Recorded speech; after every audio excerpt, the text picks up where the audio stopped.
trust me.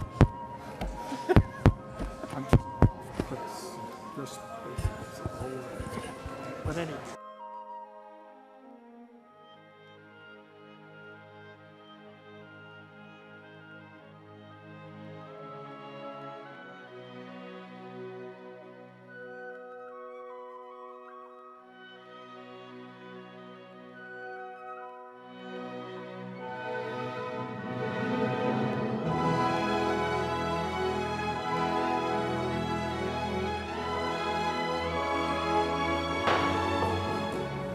The Senate will come back to order.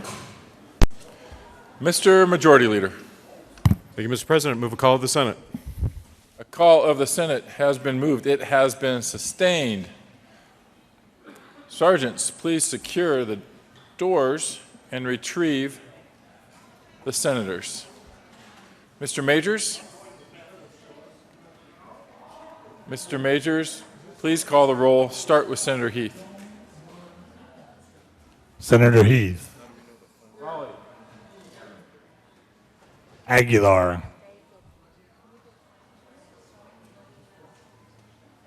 Balmer. Just this one. Baumgartner. No. Carroll.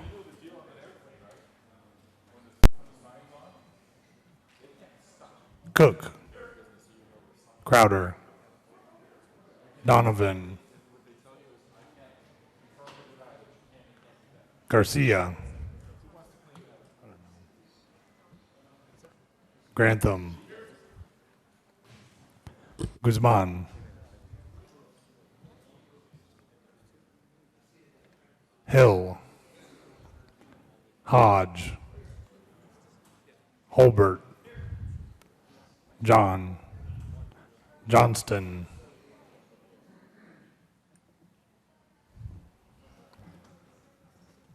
Jones. Kafalis. Kerr. Lambert. Lundberg. Marble. Martinez Humanic.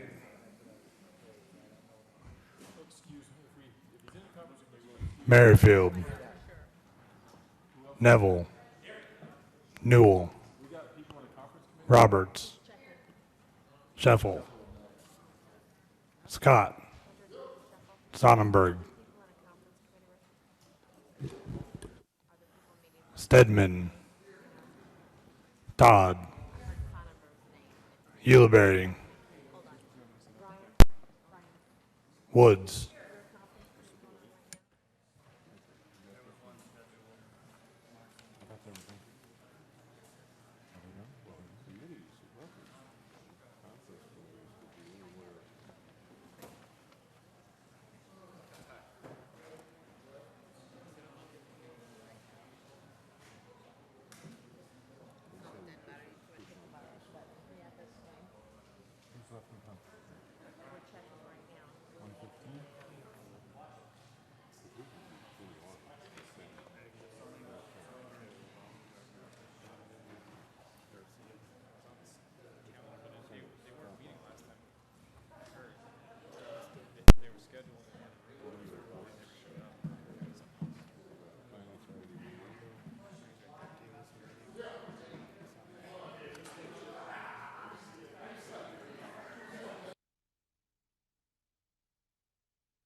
Sonnenberg.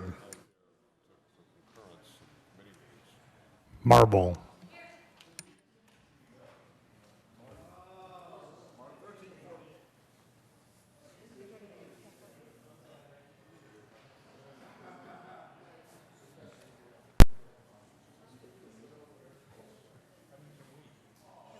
Sure. Are we done? Have we got everybody? No. Okay. Yeah, then let's put it. Yeah.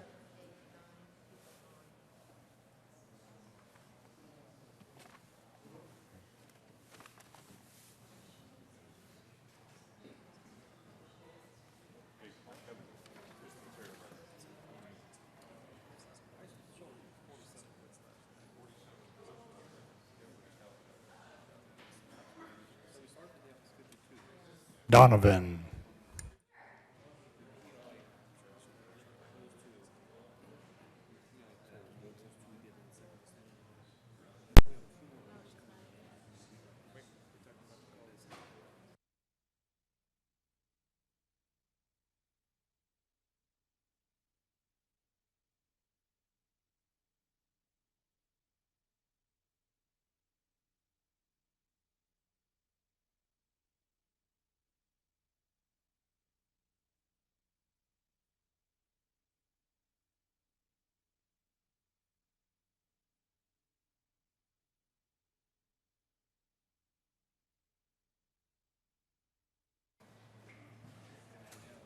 Garcia,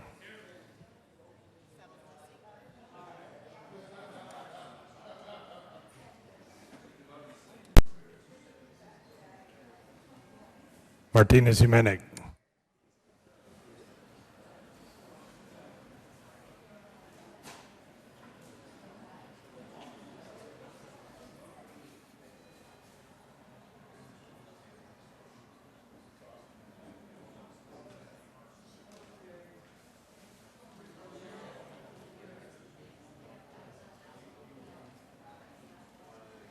Guzman,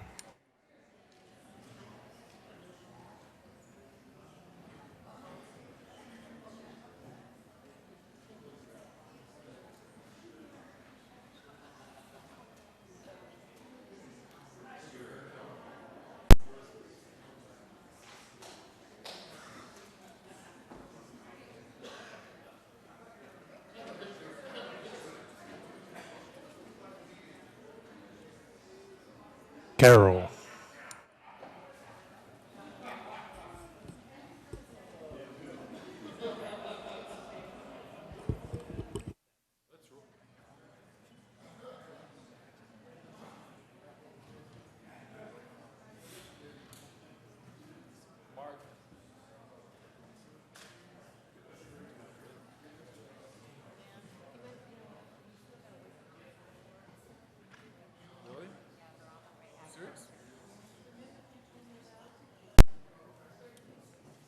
Aguilar,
Further shuffle. Thank you, Mr. President. I move the call be raised.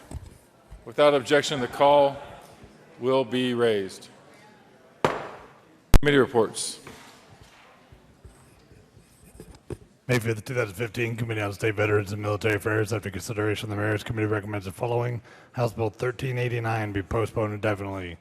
May 5th, 2015, Committee on State Veterans and Military Affairs. After consideration, the Mayor's Committee recommends the following. House Bill 1347 be postponed indefinitely.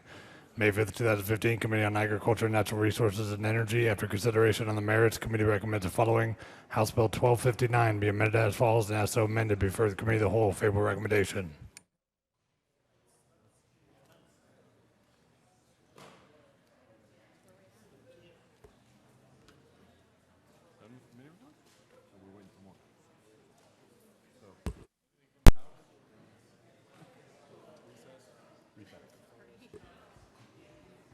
The Senate will stand in recess.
Colleagues, just wanted to let you know what we're waiting on is committee reports to come up from approps. As soon as they're here, we will rock and roll.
The Senate will come to order.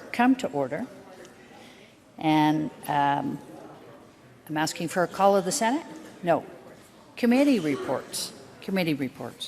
May 5th, 2015, Committee on Appropriations, after consideration of the Mayor's Committee recommends the following House Bill 1057 be referred to Committee of the Whole favorable recommendation. May 5th, 2015, Committee on Appropriations, after consideration of the Mayor's Committee recommends the following House Bill 1339 be postponed indefinitely. May 5th, 2015, Committee on Appropriations, after consideration of the Mayor's Committee recommends the following House Bill 1006 be referred to Committee of the Whole favorable recommendation. May 5th, 2015, Committee on Appropriations, after consideration of the Mayor's Committee recommends the following House Bill 1372 be amended as follows and also amended before the Committee of the Whole favorable recommendation. May 5th, 2015, Committee on Appropriations, after consideration of the Mayor's Committee recommends the following House Bill 1332 be postponed indefinitely. May 5th, 2015, Committee on Appropriations, after consideration of the Mayor's Committee recommends the following House Bill 1309 be referred to Committee of the Whole favorable recommendation. May 5th, 2015, Committee on Appropriations, after consideration of the Mayor's Committee recommends the following House Bill 1336 be postponed indefinitely. May 5th, 2015, Committee on Appropriations, after consideration of the Mayor's Committee recommends the following House Bill 1273 be amended as follows and as so amended before the Committee of the Whole favorable recommendation. May 5th, 2015, Committee on Appropriations, after consideration of the Mayor's Committee recommends the following House Bill 1392 be amended as follows and as so amended before the Committee on Finance with favorable recommendation. May 5th, 2015, Committee on Appropriations, after consideration of the Mayor's Committee recommends the following House Bill 1379 be amended as follows and as so amended before the Committee of the Whole favorable recommendation. May 5th, 2015, Committee on Appropriations, after consideration of the Mayor's Committee recommends the following House Bill 1323 be amended as follows and as so amended before the Committee of the Whole favorable recommendation.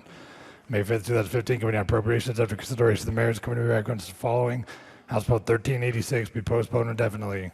May 5th, 2015, Committee on Appropriations, after consideration of the Mayor's Committee recommends the following House Bill 1260 be postponed indefinitely. Assistant Majority Leader Lundberg. Thank you, Madam President. Pursuant to Senate Rule 21C, I move that the Committee on Finance be granted leave to meet in the well of the Senate. The motion is to grant leave to the Committee on Finance to meet in the well. All those in favor say aye. Those opposed, no. The ayes have it, and the leave is granted. We will recess to allow Finance to meet. Hey.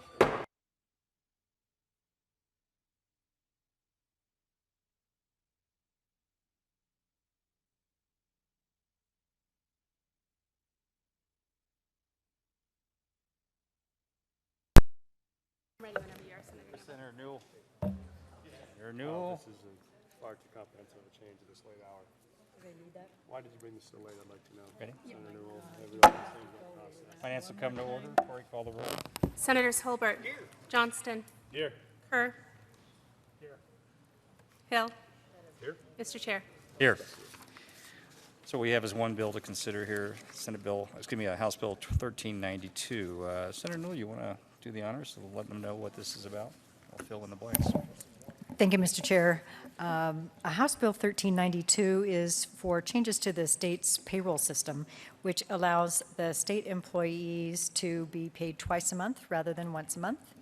This in the private sector, because of my HR background, we've done this for decades in the private sector. It's best practices. And the timing of this is delicate because Senator Neville and I, or Mr. Chair and I, are teamed up on the Joint Technology Committee. They are working on an RFP for the HRIS. And if we don't do this now, when they go out and do the RFP, then they go out and build the system for the monthly instead of for the biweekly. And so that would cost us more money. Therefore, getting with best practices, creating efficiency with government, and making sure we're saving dollars. The other focus is we have, instead of right now, what they do is they do an estimate, usually the week before the end of the month, and then they start doing payroll. So if there are any changes, any leaves difference, any work hours different, they have to do a true up the next month, and they have to go through all that stuff and do the clawback the next month. So Senator Hill. Thank you, Mr. Chair. I move House Bill 1392 to the Committee of the Whole. Proper motion. Senator Kerr. We don't need seconds. Thank you.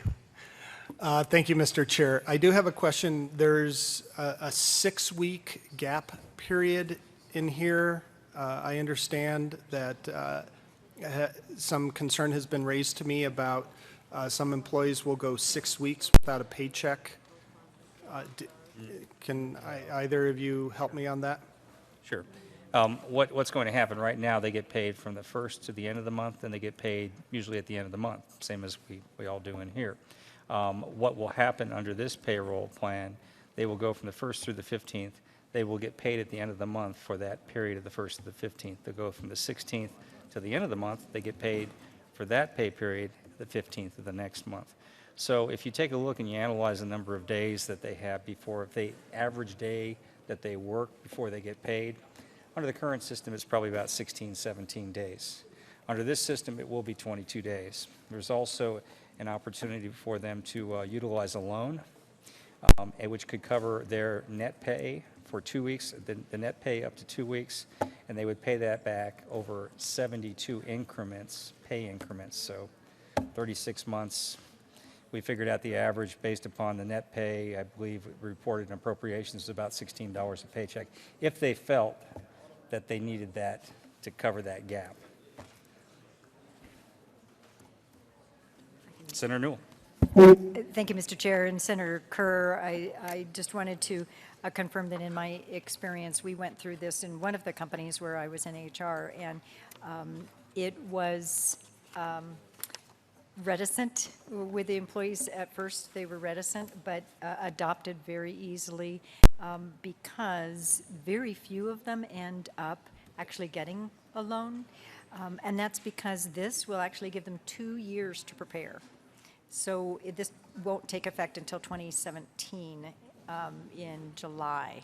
So it will give them two years to prepare for, it'll basically be a 2-week lag. Senator. Thank you, Mr. Chair. Can you give me details on the loan. Who is the loan from, and is there interest involved in the loan? Loans from this state of Colorado, 1% interest on the, not a compounded interest. I'm sorry, the Treasury? Yeah, Treasury. 1% interest, not compounded. So, Senator Newell. Thank you, Mr. Chair. Senator Kerr, with it being a public employer, then it is required that there is some kind of an interest to the loan federally. And so they are doing the lowest possible amount, which is right now 0.91%.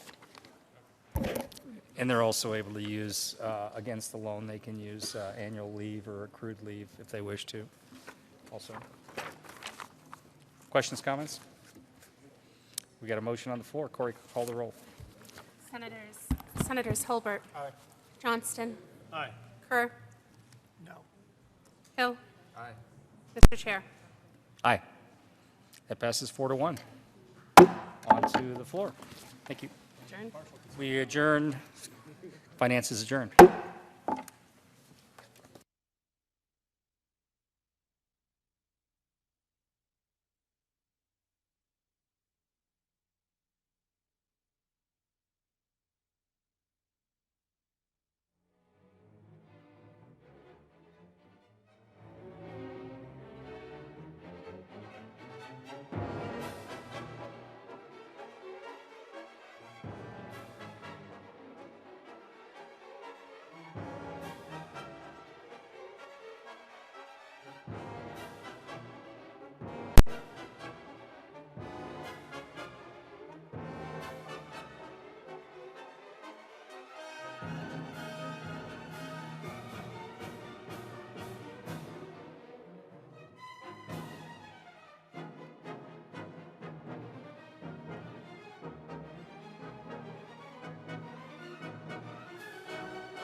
The Senate will come back to order.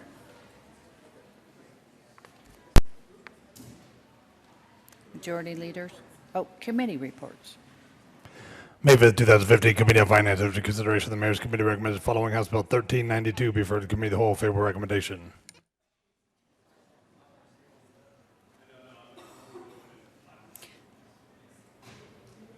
Senator Lundberg. Thank you, Madam President. I move that the Senate take up a number of bills on special orders.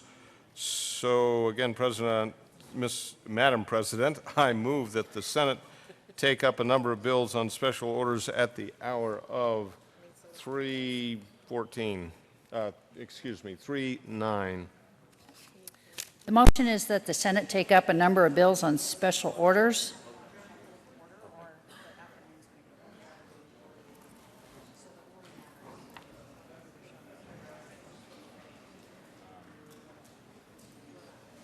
We'll take a brief recess.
This time, I think.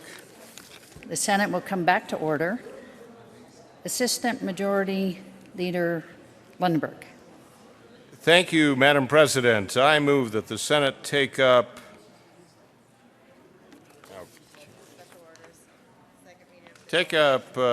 special orders, second reading of bills. I move the following bills: House Bill 1366, House Bill 1158, House Bill 1247, House Bill, they are all House bills, House Bill 1309, 1313, 1318, 1365, 1379, 1287, 1006, 1083, 1360, and House Bill 1098 on special orders at the hour of 3:13. The motion is that the Senate take up a number of bills on special orders at the hour of 3:14. All those in favor say aye. Aye. Those opposed, no. The ayes have it, and that motion is adopted. The Senate will take up a number of bills on special orders at the hour of 3:14, and we'll take a brief recess.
The Senate will come back to order. Senator Grantham? Thank you, Mr. President. I move that the Senate resolve itself into committee of the whole for the purposes of special order second reading of bills. You've heard the motion. All those in favor say aye. Opposed, no. The ayes have it. The Senate will resolve itself into the committee of the whole for the consideration of special orders, second reading of bills. Senator Grantham will take the chair.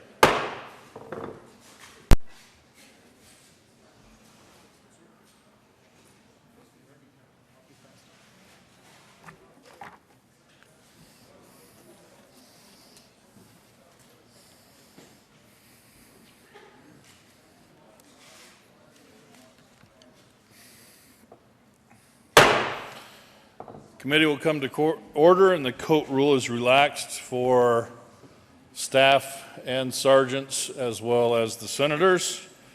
Mr. Majors, please read the title to House Bill 1366.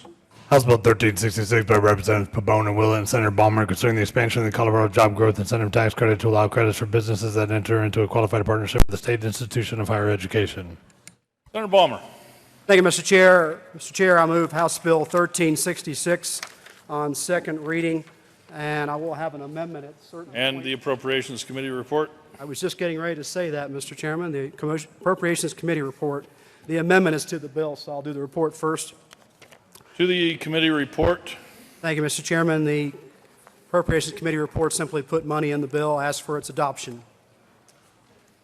Motion before the body is is there any further discussion on the Appropriations Committee report? Seeing none, the motion before the body is the adoption of the Appropriations Committee report. All those in favor say aye. All opposed say no. The ayes have it, and the Appropriations Committee report is adopted. There is an amendment on the desk. Thank you, Mr. Chair. I move Amendment 6. Let me have the reader read that. Mr. Majors, please read Amendment L006. Amendment L006 the House Senator Bill. Balmer. Thank you, Mr. Chairman. I move Amendment 6. To the amendment. Mr. Chairman, Amendment 6 merely strikes a portion of the bill to make it smaller. This was a request from the first floor, and I beg you to do it so that it will smoothly sail throughout the rest of its journey. Mr. Chairman, I ask for an aye vote on Amendment 6. Is there any further discussion on Amendment L006? Seeing none, the motion before the body is the adoption of Amendment L006. All those in favor say aye. Aye. All opposed, no. The ayes have it, and the amendment is adopted. To the bill, Senator Balmer. Thank you, Mr. Chairman. Mr. Chairman, this is a great bill to create jobs. It is slightly expanding the job growth tax credit to allow qualified partnerships that create more than 5 jobs to partner with universities to use their intellectual property and academic knowledge to create small businesses, and I ask for an aye vote. Thank you, Mr. Chairman. Is there any further discussion on House Bill 1366? Seeing none, the motion before the body is the adoption of House Bill 1366. All those in favor say aye. All opposed, no. The ayes have it, and House Bill 1366 is adopted. Mr. Majors, would you please read the title to House Bill 1158? House Bill 1158 by Representatives Del Grosso and Pabon and Senator Holberg concerning a refund of the state sales and use tax paid for information technology equipment that is used in certain data centers.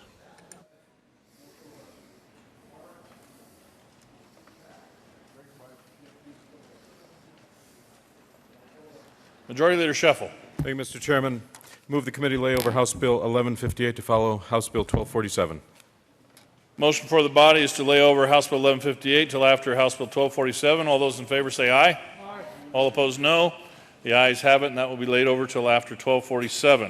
Mr. Majors, please read the title of House Bill 1247. House Bill 1247 by Representative Singh and Senator Neville concerning the implementation of the Legislative Audit Committee's recommendations for review of dam safety. Senator Neville.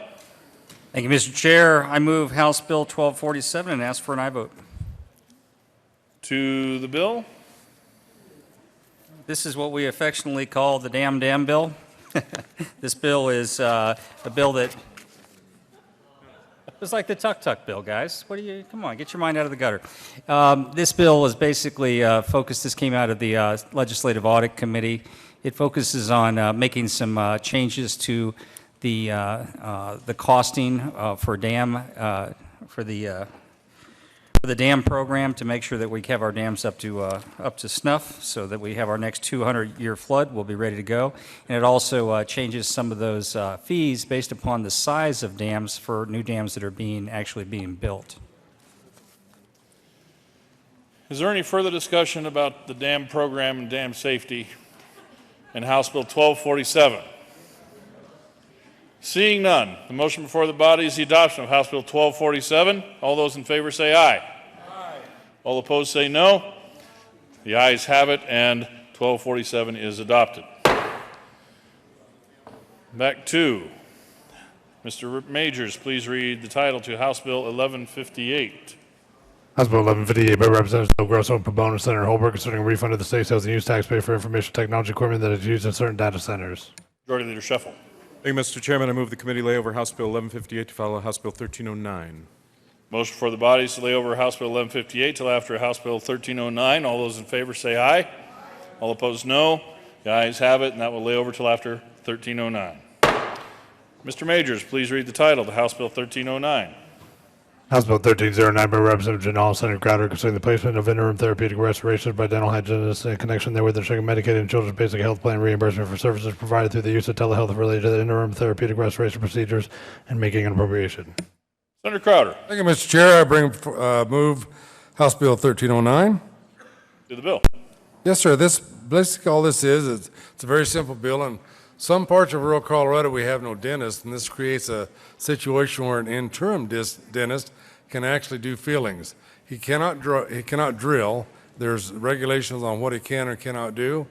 But I think this for immediate tooth problem, I think this interim dentistry deal would be or therapeutic restorations would be very good for rural Colorado. And that's basically how simple this is, Mr. Chair. Senator Aguilar. Thank you, Mr. Chair. Members, I rise in support of this bill. It's for expanding slightly the scope of practice of dental hygienists in cooperation with working with the dentist through virtual dentistry, and I'd encourage your support. Is there any further discussion on House Bill 1309? Seeing none, the motion before the body is the adoption of House Bill 1309. All those in favor say aye. Aye. All opposed, no. The ayes have it, and House Bill 1309 is adopted. Mr. Majors, again, please read the title to House Bill 1158. House Bill 1158 by Representatives Del Grosso and Pomona, Senator Holbrook, concerning a refund of the state sales and use tax paid for information technology equipment that is used in certain data centers. Majority Leader Shuffle. Thank you, Mr. Chairman. I move the committee lay over House Bill 1158 to follow House Bill 1318. Motion for the body is to lay over House Bill 1158 till after House Bill 1318. All those in favor say aye. Aye. All opposed, no. The ayes have it, and that will be laid over till after 1318. Max, after 1318. Oh, never mind. You got it. My bad. Mr. Majors, would you please read the title to House Bill 1313?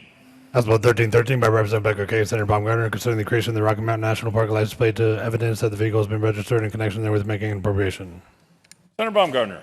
Thank you, Mr. Chair. I move House 1313, and there are no committee reports. I ask for an aye vote. Is there any further discussion on House Bill 1313? Seeing none, the motion before the body is the adoption of House Bill 1313. All those in favor say aye. Aye. All opposed, no. The ayes have it, and House Bill 1313 is adopted. Yeah. Mr. Majors, please. Mr. Majors, would you please read the title to House Bill 1318? House Bill 1318 by Representative Young and Senator Grantham, concerning the requirements for administering a single Medicaid waiver for home and community-based services for adults with intellectual and developmental disabilities in connection therewith making an appropriation. Senator Grantham. Thank you, Madam Chair. I move House Bill 1318 and ask for an aye vote. Is there any discussion? Senator Grantham. Thank you, Madam Chair. This is just a reminder to my colleagues. This is a JBC bill. It's about the administering the single Medicaid waiver for the home and community-based services for IDD patients, and I would ask for an aye vote. Is there any further discussion? Seeing none, the motion before the body is the adoption of House Bill 1318. All those in favor say aye. Those opposed, no. The ayes have it, and the bill passes. Mr. Majors, would you please read the title to House Bill 1365? Not that, 1158. Oh, I'm sorry, 1158. House Bill 1158 by Representatives Del Grosso, Pabon, Senator Holberg concerning a refund of the state sales and use tax paid for information technology equipment that is used in certain data centers. What did I bring with me? Majority Leader Shuffle. Thank you, Mr. Chairman. I move that House Bill 1158 lay over to follow House Bill 1287. Motion for the body is to lay over House Bill 1158 until after House Bill 1287. All those in favor say aye. Aye. All opposed, no. The ayes have it, and that will lay over. Mr. Majors, please read the title to House Bill 1365. House Bill 1365 by Representative McCann, Senator Crowder concerning adding 2 youth members of the Tony Grant Process Youth Services Board in connection therewith making an appropriation. Senator Crowder. Sure. Thank you, Mr. Chair. I move House Bill 1365. To the bill. And there is an Appropriations Committee. Oh, yeah, I also move Appropriation Committee report. To the committee report. The committee report was approved. Is there any further discussion on the committee report? No, there's not. Seeing none, the motion before the body is the adoption of the Appropriations Committee report. All those in favor say aye. All opposed, no. The ayes have it, and the Appropriations Committee report is adopted. To the bill, Senator Crowder. Thank you, Mr. Chair. This basically all this does is add 2 youth to the Tony Grampus Youth Service Board, and it was a situation where we felt the younger set in the youth would benefit this, and that's basically all it is. And with that, Mr. Chair, I move the bill forward. Is there any further discussion on House Bill 1365? Seeing none, the motion before the body is the adoption of House Bill 1365. All those in favor say aye. All opposed, no. The ayes have it, and House Bill 1365 is adopted. Mr. Majors, please read the title to House Bill 1379. House Bill 1379 by Representative Pabon, Senator Hill concerning creation of marijuana permitted economic interest registrations in connection therewith making an appropriation. Senator Hill. Thank you, Mr. Chair. I move House Bill 1379. And the Appropriations Committee report. Do the committee report. Colleagues, the Appropriations Committee report just did the appropriation. We're going to be spending about $150,000 to $200,000 out of the marijuana fund. No general fund revenue. This is cash funds with marijuana. Is there any further discussion on the Appropriations Committee report? Seeing none, the motion before the body is the adoption of the Appropriations Committee report. All those in favor say aye. Aye. All opposed, no. The ayes have it, and that report is adopted. To the bill. Thank you, Mr. Chair. Colleagues, this bill just takes a very modest step forward in creating a little bit more of a free market approach to marijuana licensees. Unfortunately, there have been some unintended consequences by trying to limit this just to folks who live in Colorado. So I ask for your support taking this modest step forward. Is there any further discussion on House Bill 1379? Seeing none, the motion before the body is the adoption of House Bill 1379. All those in favor say aye. All opposed, no. The ayes have it, and that bill is adopted. Mr. Majors, please read the title to House Bill 1287. House Bill 1287 by Representative Williams and Senator Cook concerning measures to improve peace officer training. Senator Cook. Thank you, Mr. Chair. I move House Bill 1287 and Judiciary and Appropriations Committee reports. I don't believe there's an Appropriations Committee report. I think it's just the Judiciary Committee report. To the committee report. Thank you, Mr. Chair. I move Judiciary report, which is striking 5 non-law enforcement members down to 2 for the post board. It also is extending the date from January to July because the date was unattainable. And we are also reducing the number to the SME committee from 4 each on the 4 SME committees down to 1 each. And we are also putting in a due process clause for the officers if they have their post certificate suspended. Is there any further discussion on the Judiciary Committee report? Seeing none, the motion before the body is the adoption of the Judiciary Committee report. All those in favor say aye. All opposed, no. The ayes have it, and the Judiciary Committee report is adopted. To the bill. Thank you, Mr. Chair. This will increase the number of non-law enforcement members to the Post Board and also to the SME committees.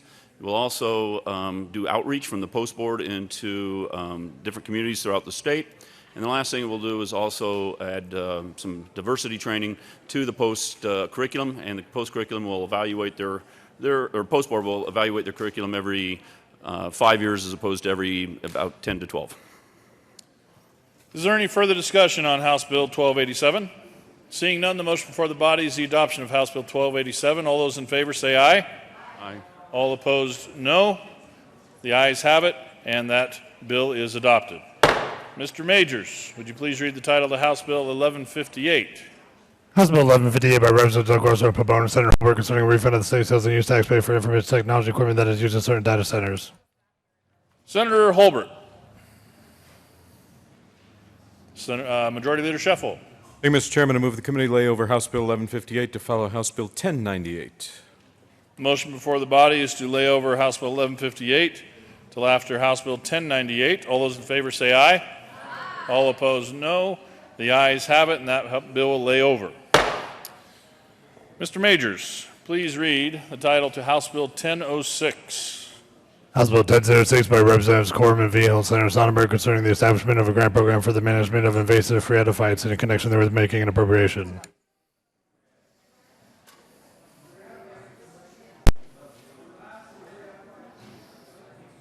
Senator Sonnenberg. Thank you, Mr. Chair. I move Senate Bill House Bill 1006, and I don't believe there's a committee report. No committee reports. To the bill. Thank you. This has to do with phreatophytes.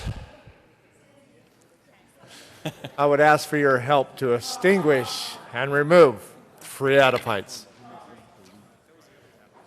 Senator Baumgardner. Thank you, Mr. Chair. And I just have a question for the bill sponsor. Does this include the Hittites and the Amalekites and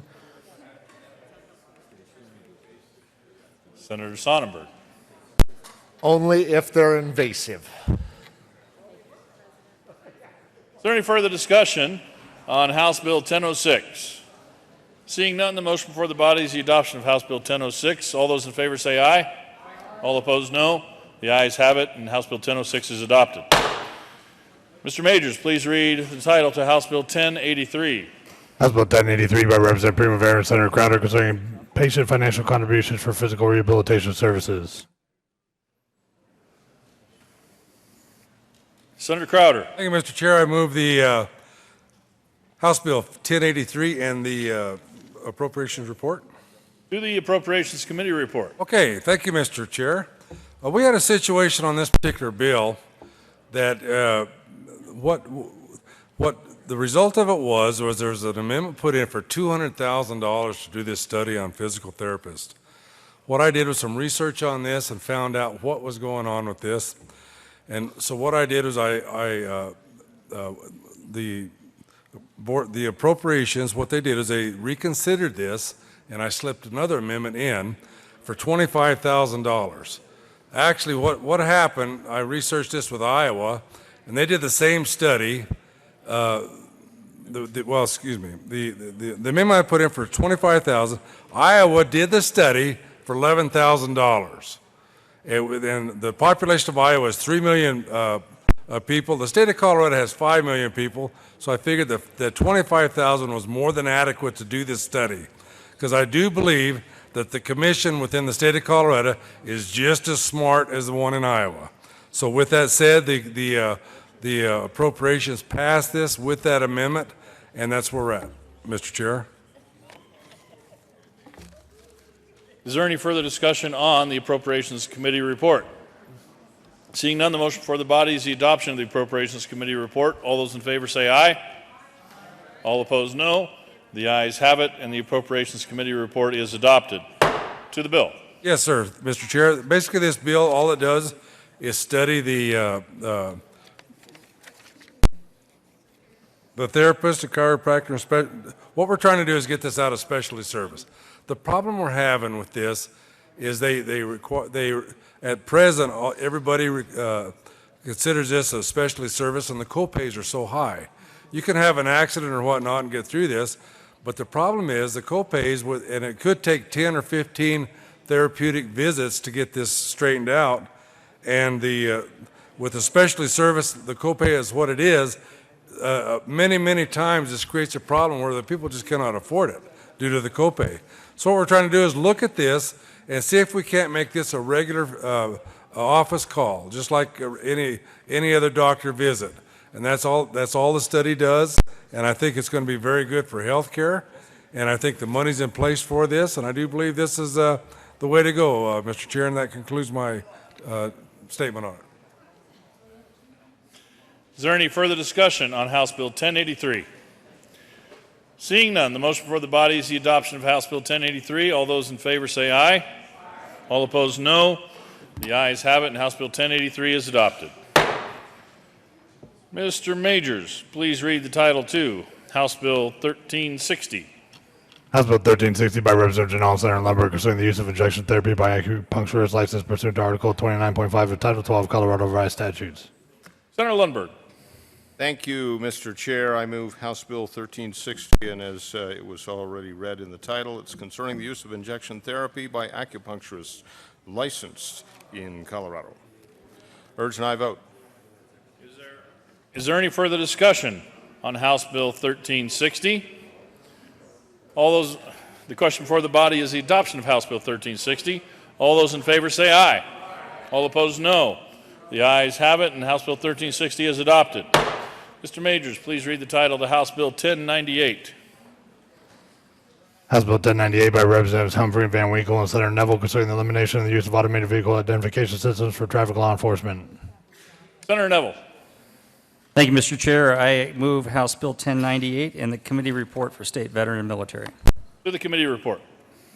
We had some minor changes. We had some language that was put on in the House that was removed, one regarding a new red light program that was going to be used on school buses.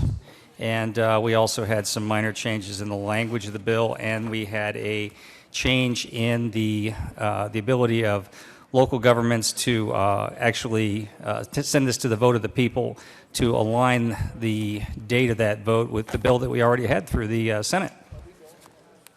Is there any further discussion on the State Veterans and Military Affairs Committee report? Seeing none, the motion before the body is the adoption of the committee report. All those in favor say aye.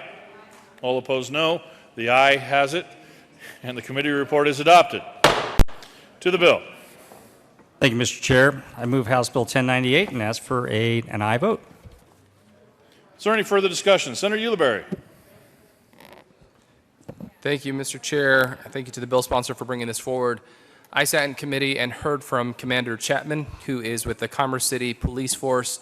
And folks heard me last year talk about this. I'll talk a little bit about it again today. But when we look at specifically the use in Commerce City, my hometown, there is one red light camera. That one red light camera is positioned at an intersection that has 7 points of ingress and I think 17 total lanes.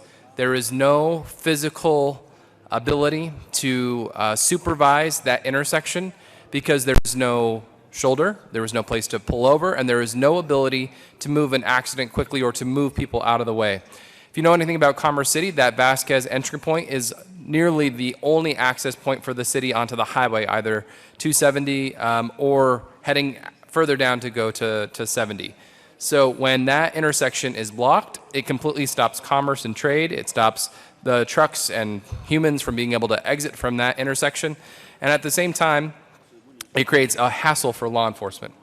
One light, not a revenue generator, one light specifically to protect public safety where human supervision is physically impossible. Let me talk a little bit about what's happened there. We heard in committee that the red light cameras increase accidents, and it may increase fender benders where someone slams on their brake because they were planning to run through a red light and then saw the camera. But it actually significantly reduces traffic fatalities. It reduces traffic fatalities because it avoids what is a more horrendous type of traffic accident, which is the T-bone. And if you've ever been at the intersection of 60th and Highway 2, you don't want to get T-boned by a semi or a UPS truck or one of the other heavy vehicles that frequently traffics in that area.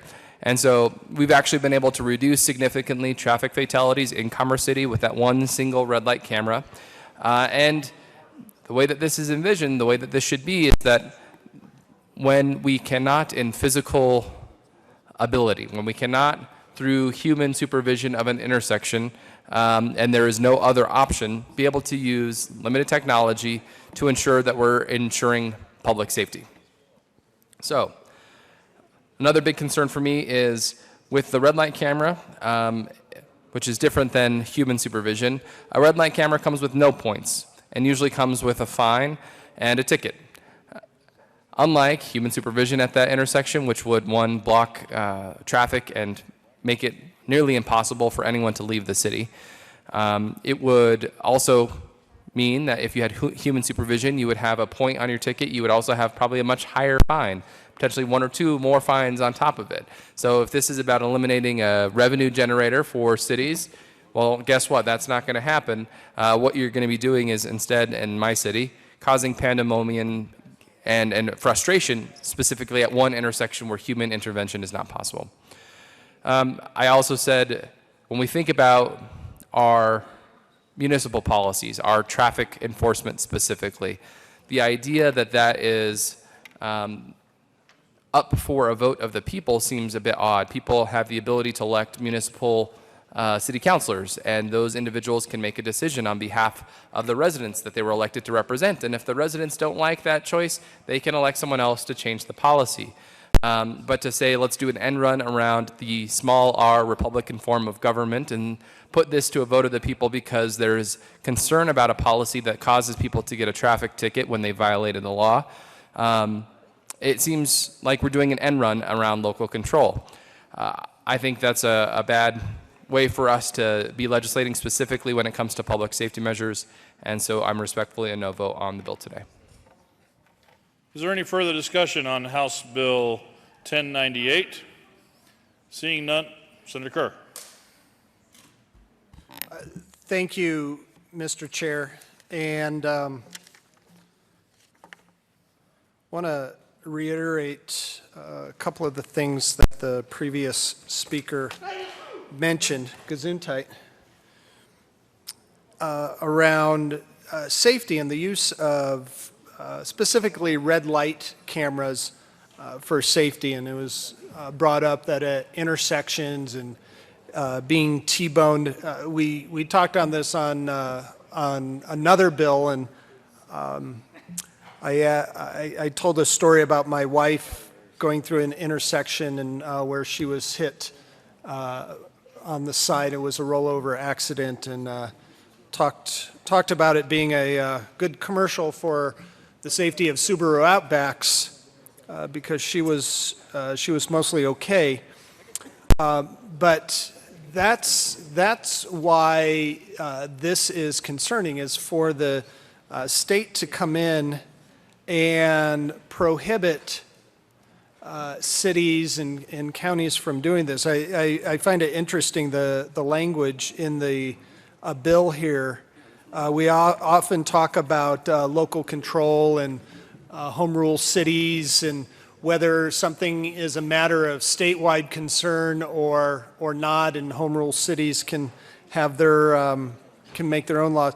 This bill actually mixes it up, and the language is General Assembly hereby finds and declares that the enforcement of traffic laws through the use of automated vehicle ID systems under this section is a matter of mixed state and local concern, and is an area in which the uniform state standards supersede local provisions. So we are taking local control away and basically saying that the state knows best. You locals who might know your intersections, might know where the particular spots on your streets might be a problem and you're looking for an additional tool to help with the enforcement of laws, which or enforcement tools that help with making sure your streets are safe, especially places like your intersections where photo radar or, excuse me, red light cameras might be used. But we're saying, no, you cannot do that. I think that we really need to be careful here. We, you know, our law enforcement has certain tools at their disposal. They have police officers they can send to certain intersections. They have beats to put their police officers on. And sure, they look at data just like we all do, and you look for those problem spots. You look for those places where there's a particular problem. And when we're talking about traffic safety like this, it's not all that surprising that when you have a busy street running east and west, and you have another busy street running north and south, the spot where those two busy streets intersect, it's called an intersection, by the way, that is where most accidents occur. That is where you find municipalities that use a red light camera, because if you go into traffic court and you talk to a judge in traffic court, which I know people who have, those judges in traffic court will tell you that one of the biggest problems that they see day in and day out are people running red lights, especially those people that pull out into that red light or into the green or yellow light, but there's oncoming traffic and they pull out and they're just ready to go. And then as soon as that light turns yellow, they try and make it across real quick. It's not actually the people who are pulling out a little bit into the intersection to make that quick left on the yellow that's the problem. It's the oncoming cars that see that yellow light, or they look over to the crosswalk flashing light or the countdown on the crosswalk, and they see they had better speed up a little bit in order to get through that intersection. That's where the problem is, are people who speed up on a yellow light at an intersection to get through the intersection quickly, and then you have these people who are already pulled out. They're in no man's land there. They either have to, at that point, if they have to wait for oncoming traffic and the light turns yellow, they either have to sit there through the entire red light cycle, blocking all four directions, or they need to run the red light at that point. But often what happens is that they go ahead and speed through, and then you have the oncoming person who sped up now, not just that they're running a yellow light into a red light, but they actually put their foot down on the gas pedal to speed up. So now you have a speeding oncoming car running a red light, and you have another car trying to make a left turn, and that is where you get a lot of these T-bone accidents.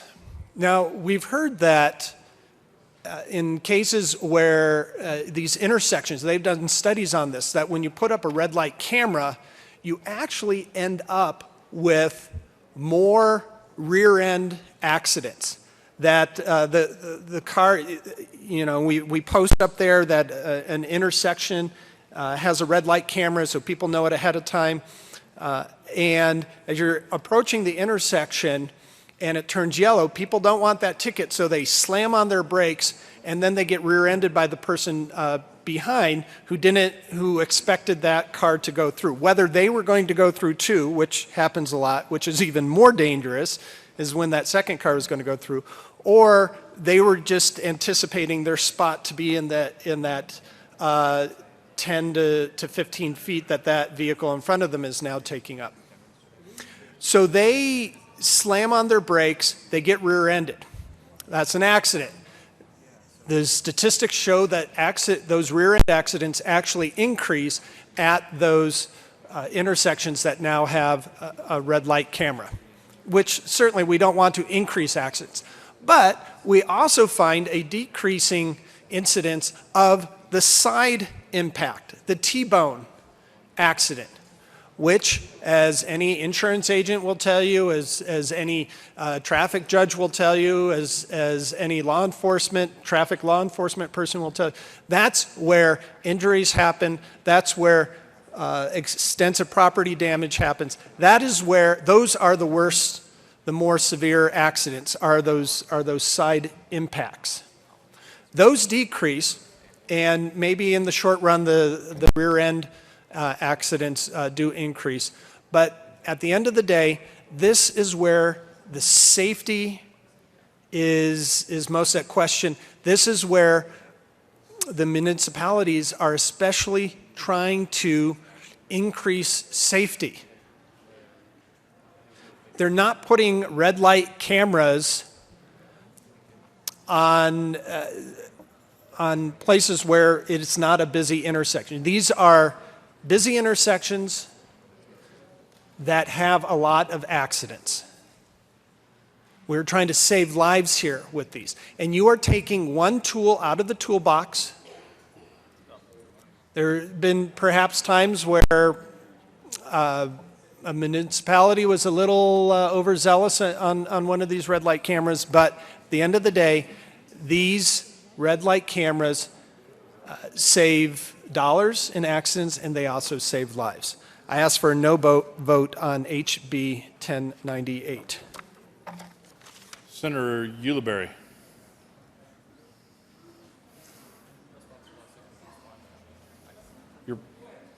Senator Ulibarri. Thank you, Mr. Chair. I found my notes, and I wanted to just go back to this because I wanted to go through the stats specifically for Commerce City. This was the testimony from Commander Chapman with the Commerce City Police Department. And so the only red light camera that's in service in Commerce City is at US 85, State Highway 2, 60th Avenue, and Parkway Drive intersection. And so that's the only intersection. It's a 7-legged intersection, and I know a lot of folks have said, well, why don't you just re-engineer that intersection? It's a mess. You know that it's been a mess. The state has re-engineered it twice. And if we were to start a project to fully re-engineer that 7-point intersection, we would have to spend at least $50 million. That price tag is steep for Commerce City and for most taxpayers.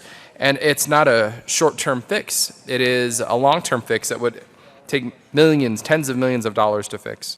Commerce City adheres to the best practices used by the majority of cities with this type of program. There's a certified police officer review to go over every citation, and they don't actually issue violations for over the white line, and they've set up a station to review information from the public to contest the tickets. I see it. It's in the Commerce City Civic Center every time I have a town hall. In 2014, their gross revenues were $386,000, which was a 7% increase from 2013. Their expenditures were $243,000, so net revenue was only about $142,000. The total public safety budget for Commerce City is $15.2 million. So when we talk about the actual cost and what we're earning as a city, does not near the entire public safety budget. There are a few other things I want to note here about safety. And so these are the specific stats from my community.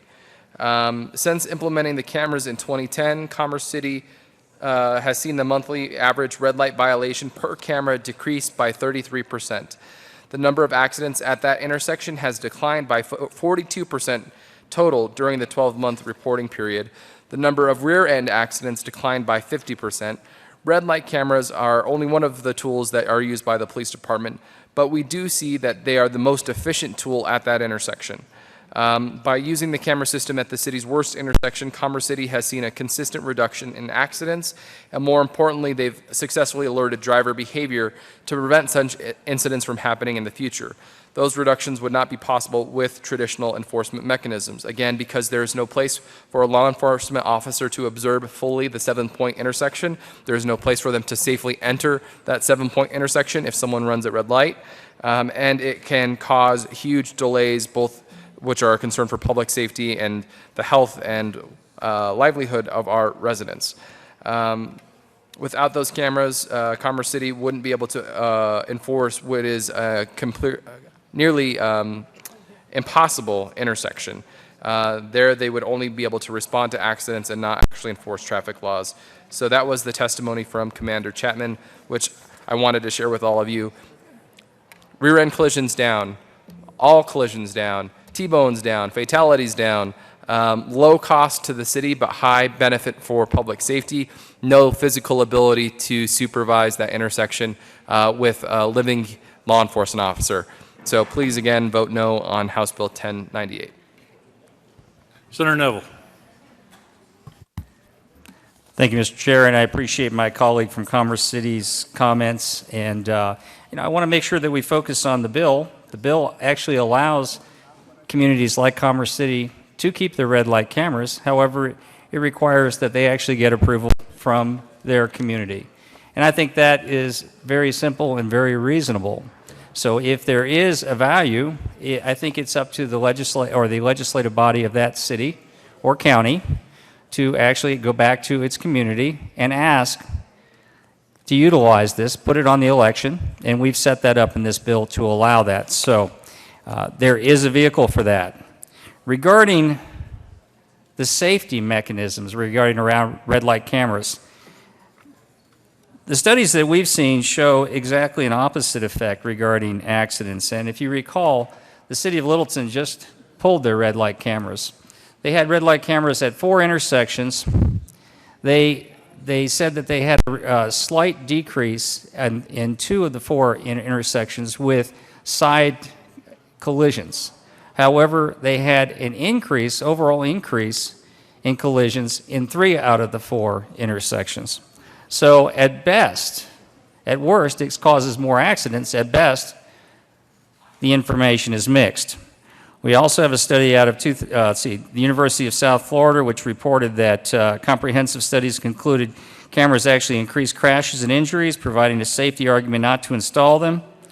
Public policy should avoid conflicts of interest that enhance revenues for government and private interests at the risk of public safety. And folks, let's make no bones about this. This is about money. To the city of Denver, it's the tune of $6 million a year. In some areas, it's about jobs. In the city of Boulder, we found out that red light cameras are bringing in about $1,400,000 a year. And when Boulder Traffic was questioned about this, they said, we asked them, that's a lot of money to pay for cameras because the expense was almost as high. And they pointed out, no, it's only $12,000 a month. But we found out that there are 8 employees that control the red light cameras in Boulder. Now, we don't have hundreds of red light cameras in Boulder. 2007 Virginia Department of Transportation study found that there was an increase of 29% from red light cameras. And there was also an increase in frequency of injury crashes, suggesting an 18% increase. Winnipeg, Canada. The study showed a 58% increase in the number of traffic collisions when they were put in from 2003 to 2004. Contrary to long-term expectations, there was an increase in claims at each level of damage, with the largest percentage increase appearing at the highest dollar value. 2005 Virginia DOT study. The cameras are correlated with an increase in total crashes of 8% to 17%. There are a number of these studies that are out there. The state of New Jersey just recently did a study and actually took their red light cameras out after the end of 2014. So,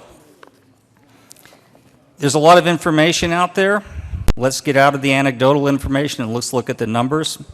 And the bottom line is we are receiving a lot of requests from our citizens to get rid of these cameras. So I urge an aye vote. Senator Kerr.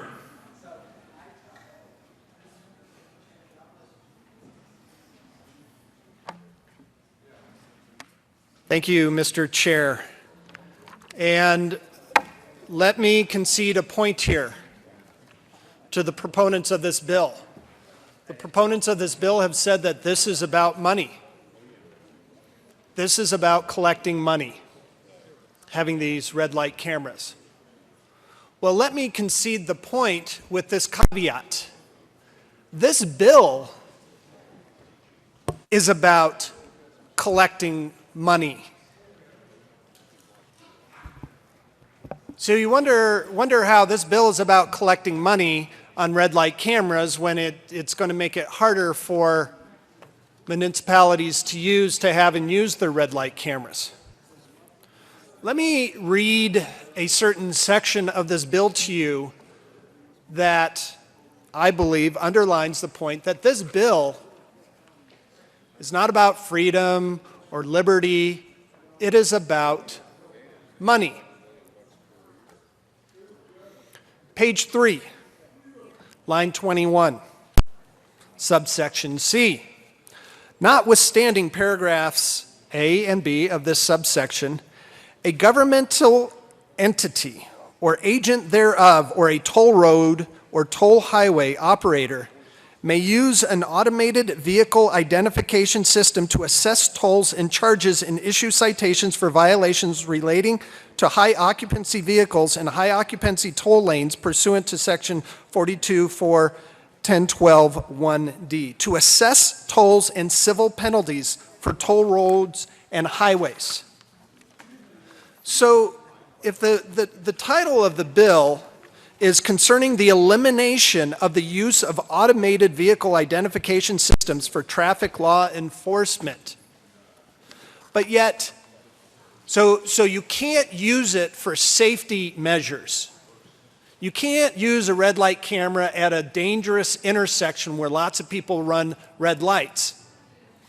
But if you have a high occupancy vehicle lane in your city, in your municipality, you are more than welcome to use that vehicle identification, that automated vehicle identification system to charge and enforce tolls, assess tolls and civil penalties. So, red light camera, do not use a red light camera to save lives, but to collect tolls for an international conglomerate that happens to own a toll lane that is charging tolls on your citizens. Absolutely. Use the camera to enforce those tolls, which mostly go to this company in Spain. But do not use that same camera to save the life of a family member from someone who is running a red light in a busy intersection in your city. If this bill were about freedom, if this bill were about removing the yoke of oppressive government, why do we allow, specifically here, do we allow these automated vehicle identification systems to assess tolls and civil penalties for international companies, but we don't allow those same cameras to save the lives of our friends and family?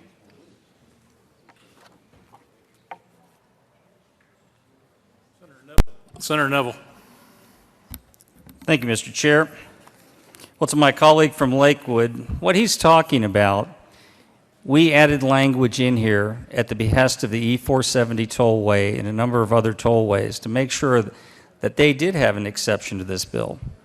Now, if my colleague from Lakewood believes that those toll collection devices are somehow an infringement upon his freedom, which I don't really agree with. I believe that they're a useful purpose. They have a useful purpose and help speed traffic.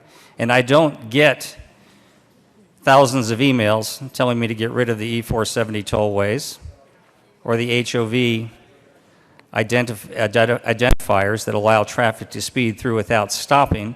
I would recommend that he runs such a bill next year. But I urge you and I vote on the bill that we're running now, 1098.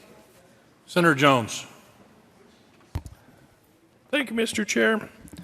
Well, it's interesting to read that same language on page 3, line 21 to 22. notwithstanding paragraphs A and B of this subsection, a government entity or agent, not even the government, an agent of the government, thereof, or a toll road for a toll highway operator may use automated vehicle identification systems.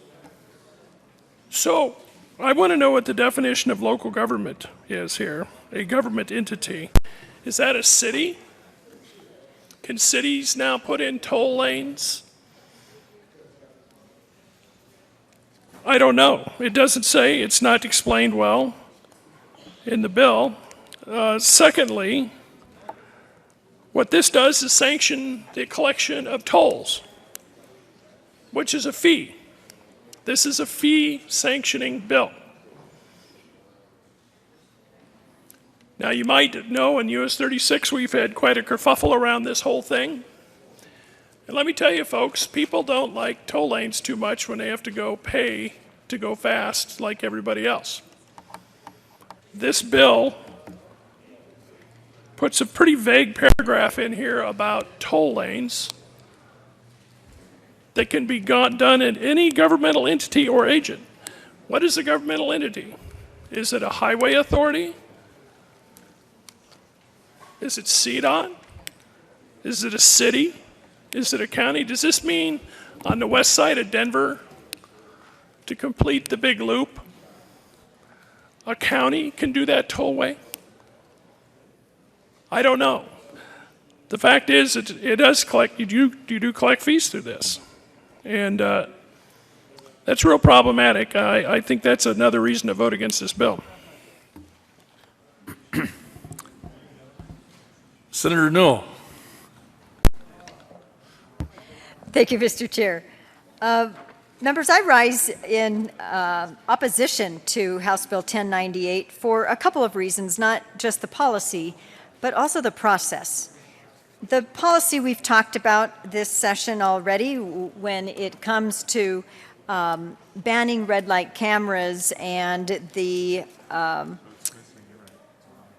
increase of serious injury and life-threatening accidents and deaths that would result from that. In my own district, and the senator from the Jefferson County part of Littleton was talking about the studies and the studies that have been done. There have been studies, but there have been also facts and actual data, and there's a difference between studies and actual data. And I can tell you the actual data that has come from just in my own district, in Greenwood Village. We have had at those intersections where there has been a red light camera, 54% reduction in the number of collisions. In Denver, 27% reduction in the number of collisions. 60% reduction in injury collisions, side impact collisions by 62%, and total collisions by 38%. Aurora, 26% reduction. Boulder, 67.5% reduction in the number of collisions. Those are real people's lives. Those are real people's families and friends and people who are just visiting in an area. Those are people who are being injured or who have life-threatening accidents. Those are incidents that are prevented.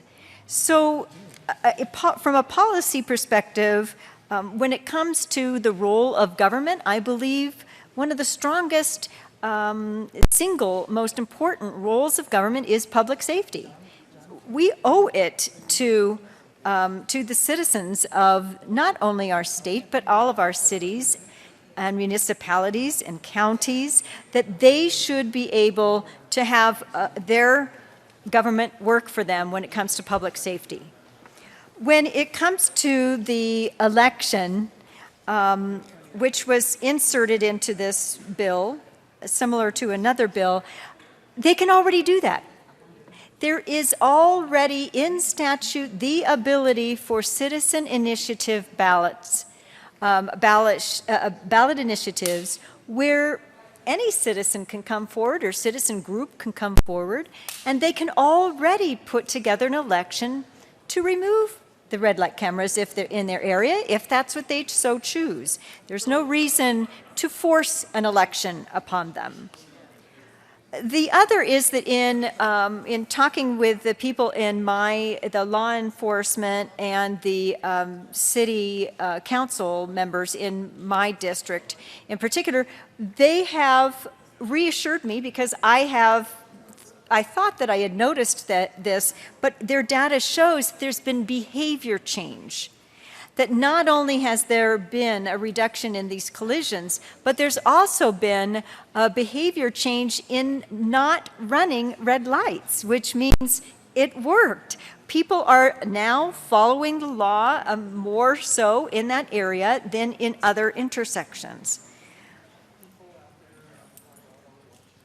The other issue that I did want to bring up was real startling, and these are not studies, but these are facts, that there are 3 cities in particular where they banned red light cameras, and there was a huge increase in these collisions.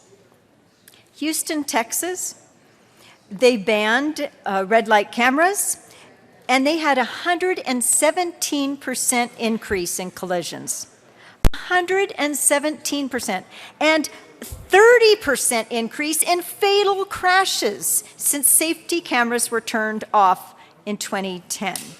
Injury crashes increased by 350%. And one of the dangerous intersections saw crashes increase by 1,300%. 1,300%. Can you imagine that? These are people's lives that we're just playing with because of the alleged sake for freedom. In Albuquerque, New Mexico, 584% increase in speeding and red light running 5 months after the cameras were turned off. Garfield Heights, Ohio, 214% increase in speeding after safety cameras were turned off. Many more Colorado police departments also face resource challenges. Do we want them to now go back to those dangerous intersections themselves? Where are they going to be pulled from? Where is the revenue for more law enforcement in those areas to add somebody at those intersections or to drag them from other investigations or other responses to calls that they should be on?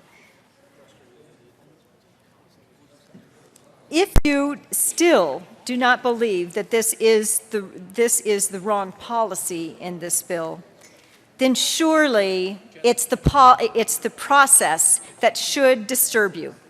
And I will speak to, if you just look at the title of this bill, 1098, which is the elimination of the use of automated vehicle identification systems for traffic law enforcement.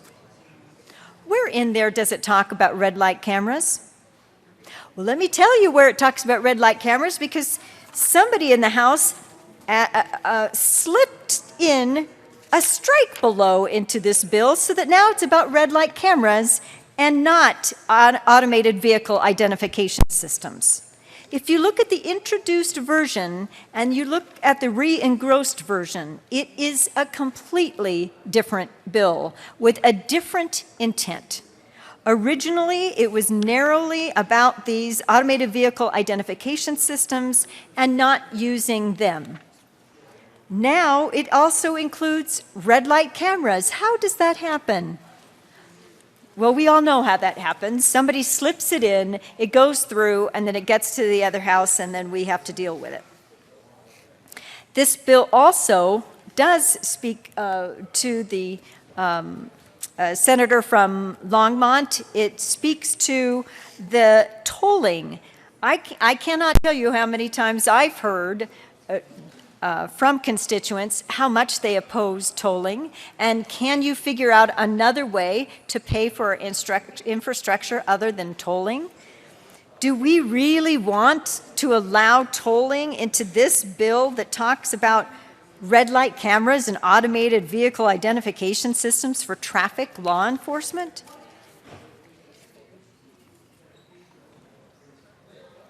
The public absolutely believes that that these are being done for revenue purposes.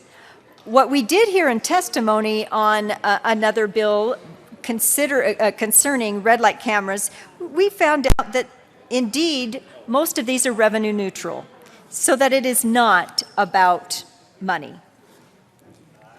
I would once again mention that one of the biggest issues for me too is the local control issue. If you have a community and you don't want your red light cameras in your own community, take up a citizen ballot initiative, get your group together and put it out to the vote of the people if that's what you want to do. But I don't think it's fair to have the state dictate down to the cities what you should be forced to have an election and be forced to pay for an election as well. What are those costs of those elections? Well, we don't even know. Some might be minuscule, some might be very large, depending on the community. But the public deserves to know that.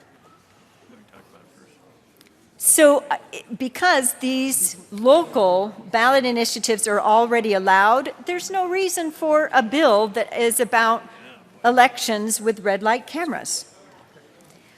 This is a dangerous bill. It will result, if this passes, in increase of accidents, of serious life injuries, and maybe even life or death. I will vote no on this, and I will say that this bill, it doesn't even apply to you if you are just following the law. If you are not running a red light, why would you care if there's a red light camera there? If you are following the law and you're stopping at a red light, slowing down at a yellow, we all learned that when we were 15 and a half, going through driver's ed. If we are just following the law and respecting the law, and we are abiding by that for other people's safety, including our own, then this bill should not even apply to you. I vote no on 1098 and ask you to do the same. Senator Jones. Thank you, Mr. Chair. Well, when it comes to tolls and fees on roads, I have a big focus because I think we've gotten the short end of the stick in the northwest part of the metro area on this. And so before I talked about what the bill said here, and I thought, well, I better look up this 42.4.1012, small d, because maybe it doesn't apply to states, or cities. Maybe this fee increase potential that's in the statute that this bill references and by referencing supports, maybe I'm wrong. So I looked that section up and it says the department shall develop and adopt functional specifications and standards, the department's CDOT, for an automatic vehicle identification system for use on high occupancy vehicle lanes, high occupancy toll lanes, any public highway, and operated under the provisions of this Part 5, and any other street or highway where tolls or charges are imposed for the privilege of traveling upon street highway specification standards shall ensure that,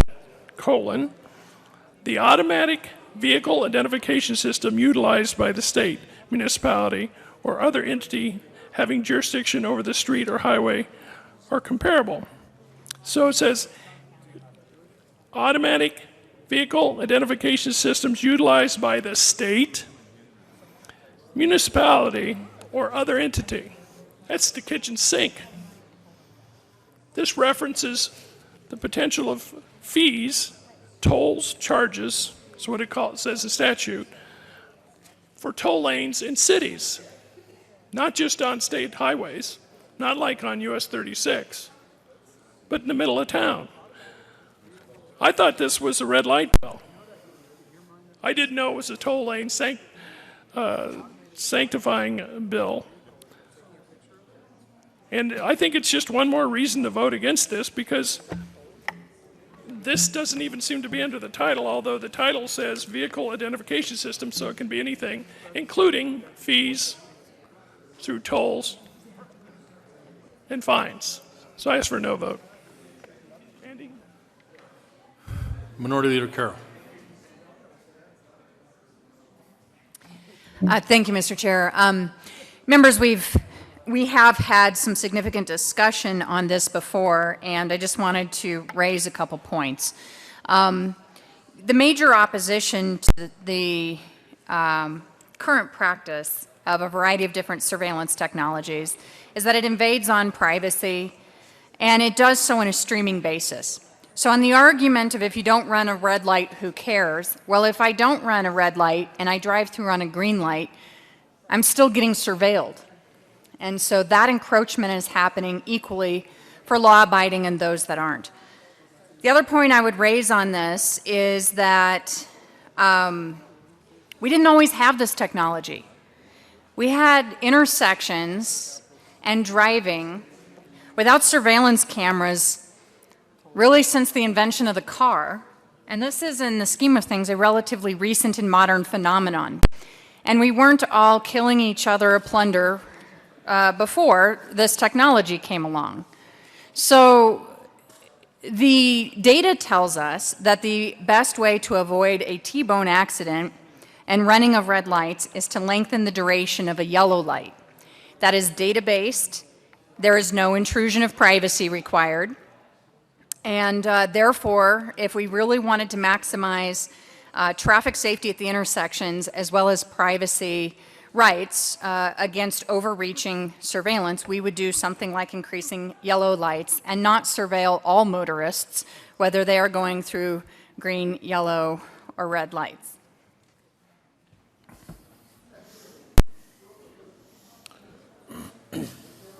Senator Kerr. There is an amendment on the desk. Mr. Majors, would you please read Amendment L042? Amendment L042, House Bill 1098 by Senate. Thank you, Mr. Chair. I move L042.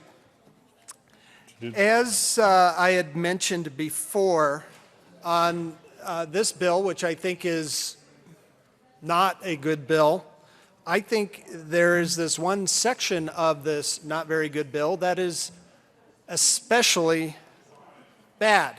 And that is the section that allows, under the title of the bill, concerning the elimination of the use of automated vehicle identification systems for traffic law enforcement. Under that title, that we are going to eliminate the use of these automated vehicle identification systems, we allow a governmental entity or agent thereof, and in statute it points out this could be the state, this could be county, this could be a municipality, or agent thereof.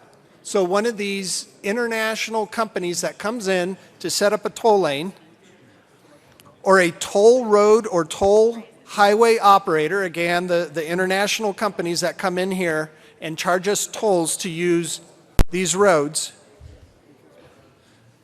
These operators may use an automated vehicle identification system to assess tolls and charges and issue citations for violations. So in this bill that eliminates the use of automated vehicle identification systems, it specifically carves out, in my mind, the most egregious use of these automated vehicle identification systems, and that is for some international corporation to charge, assess tolls and civil penalties. Not just tolls for using the road, but also civil penalties. Issue citations for violations, which when I checked with the bill, is exactly what this bill was trying to do, but yet this carves it out and says that, no, you know, those rich international corporations charging us tolls, assessing tolls and civil penalties, they get to keep using their automated vehicle identification systems. But for those small cities who happen to have a busy intersection, they're trying to increase safety under a very limited budget, and they're trying to save lives. No, you can't use those red light cameras to save lives, but those international corporations can use them to assess tolls and civil penalties. So L042 strikes that language. We take that out of there. If this bill is such a good idea and we are going to force our home rule cities, we're going to force our municipalities to have this election, that they're going to have to pay for and have this election on something that was already their local choice, and now the state's going to come in and tell them you have to have an election. Well, if that's good for our small cities, that is good for the international corporations as well.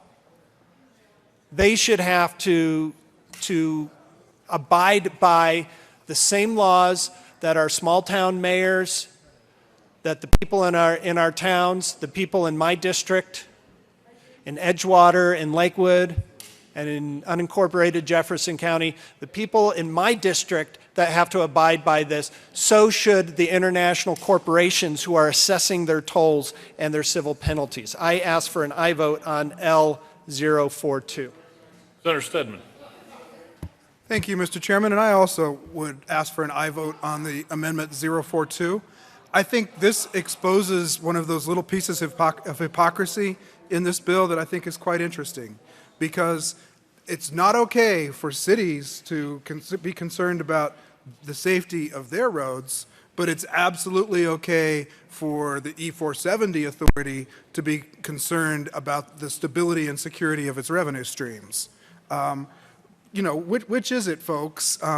You can't have it both ways. If we object to these devices and this technology and this enforcement on principle, then what's good for the goose is good for the gander. But if what we really are doing is, you know, doing something to a few cities we don't like, but making sure to take care of other people that have good lobbyists and are favored, then that explains why the bill is the way it is. I would suggest you vote for this amendment and at least apply this rule fairly to everyone that uses this technology. Vote yes. Senator Neville. Thank you, Mr. Chair. Just to be clear with what Amendment 42 is suggesting to all of you in this body, it would be to basically close down all toll roads in Colorado. If you wish to go on record and stand for that, or if you wish to run a bill next year, by all means, I encourage you to do that. However, if you believe that toll roads have a use in Colorado, that HOV lanes have a use in Colorado, I would simply urge a no vote on 42. Senator Jones. Thank you, Mr. Chair. Well, in the bill, it says a governmental entity or agent. Let me tell you about an agent on the Northwest Parkway. You guys know where the Northwest Parkway is? E470 comes into it. It ends at US 36, basically. When they were putting that together, their traffic projections were so bad. Their traffic projections were so bad that the company was ready to go bankrupt. There's a lot of Denver Post articles about this if you want to go back in time and read about it. But their bailout was doing a deal for 99 years with a Portuguese company. 99 years with a Portuguese company with 3 inflation rates in the contract, which the company can choose the highest of the 3. We're over $4 for a short stretch of highway, if I remember right. When I went by, I took it the other day and said, why in the world am I on this? And that's who we're protecting in this bill. Their ability to collect those exorbitant tolls. E470 did a little bit better. Their traffic got up. They're on a 35-year payoff, which in that world is in the ballpark. But this other one is 99 years. That's who we're protecting. The other thing is, in regard to this amendment, the bill says, the title of the bill says, concerning the elimination of the use of automated vehicle identification systems. What this amendment would do is take out part of the bill that promotes, not eliminates, these systems. So this amendment puts the bill more in alignment with its title. And in fact, it'd be easy to say you could do a title ruling had that been done initially on this, because one says eliminate, the other's promoting. So I ask for a yes vote. Senator Kerr.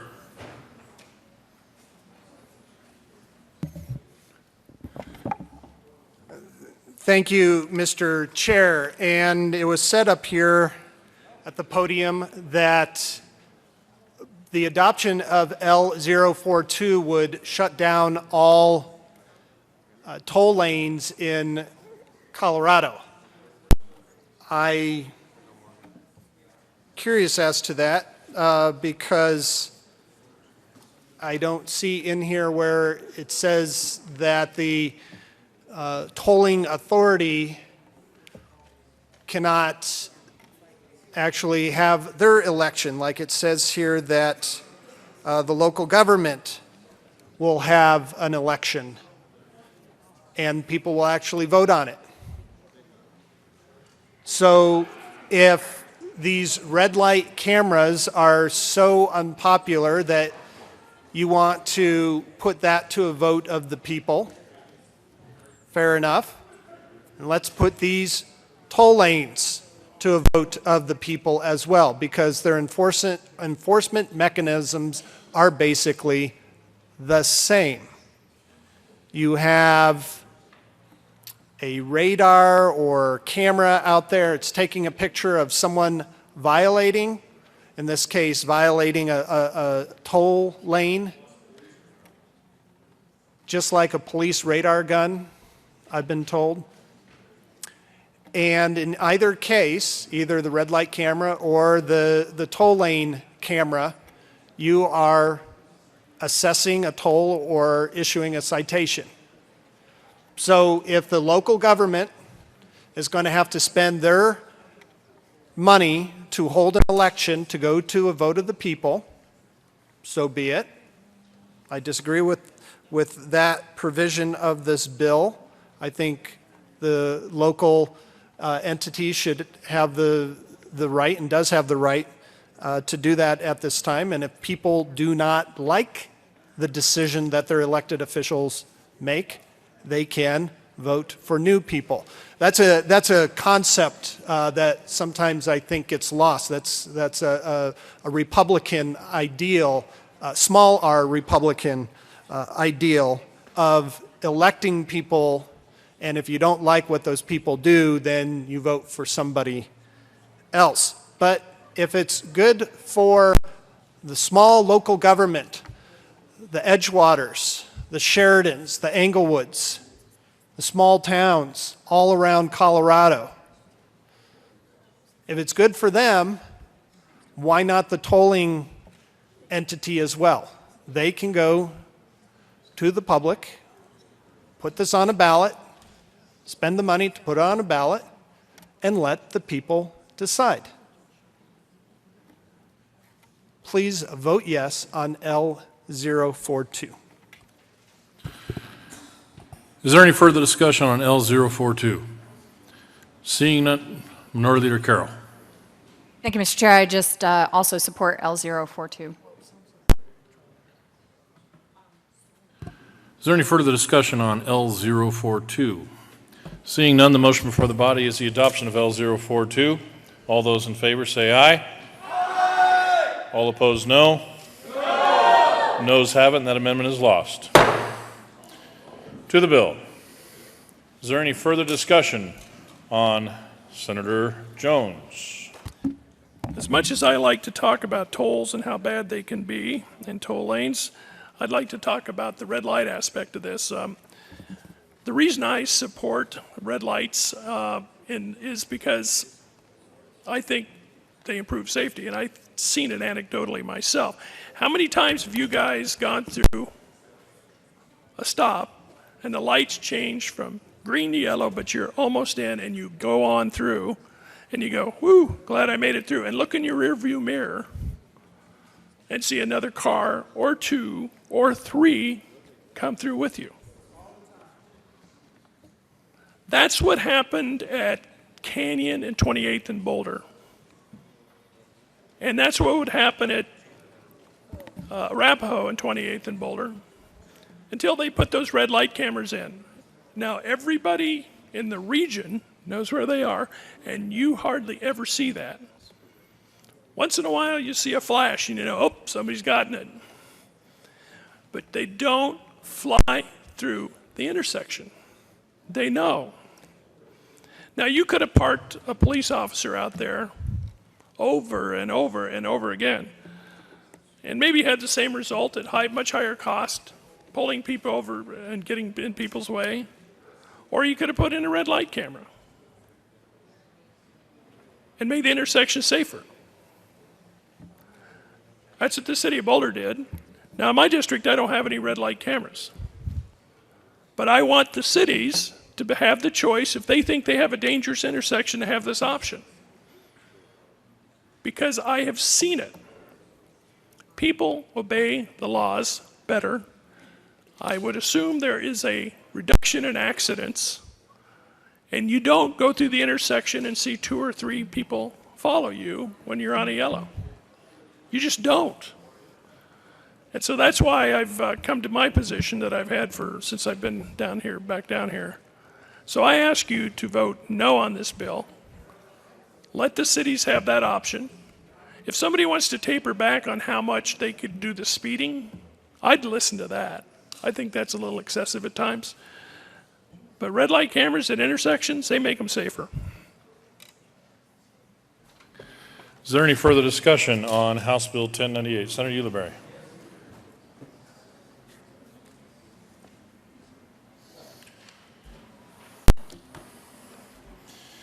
There is an amendment on the desk. Mr. Majors, would you please read Amendment L041? Amendment L041, House Bill 1098. Senator Ulibarri. Thank you, Mr. Chair. I move L041. To the amendment. Thank you, Mr. Chair. L041 says that if this is an issue of statewide concern, and if we are making these elections a matter of statewide concern, then the state should reimburse the cities that are forced to undergo one of these elections. And it should be a full reimbursement for the special election costs. As was stated, these types of elections are currently permissible under law. It has to be initiated by citizens. This is an encouragement from the state, and by making it state legislation, we're saying it's a matter of statewide concern. If that's the case, then the state should fully reimburse the cost for said election to those cities that are forced to undergo that election. So respectfully ask for an aye vote. Senator Neville. Thank you, Mr. Chair. I urge a no vote. Is there any further discussion on Amendment L041? Seeing none, the motion before the body is the adoption of Amendment L041. All division has been called.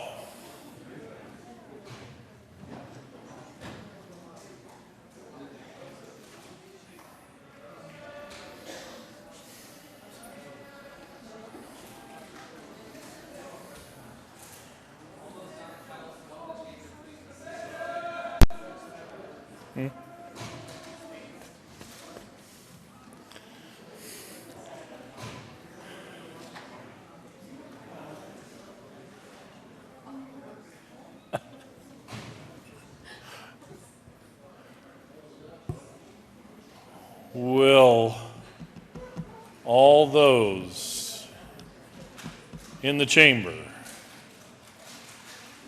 not entitled to vote please be seated?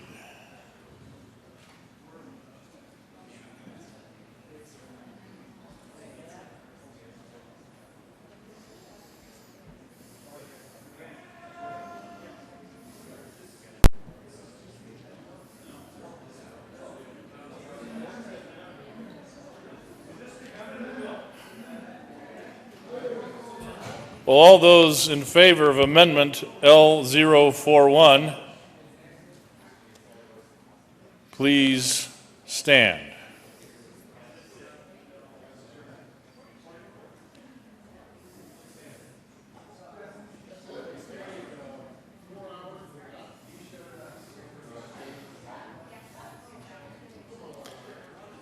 Please be seated.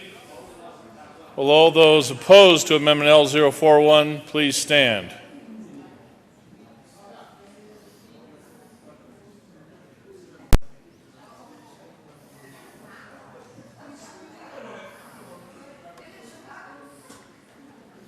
That amendment is lost.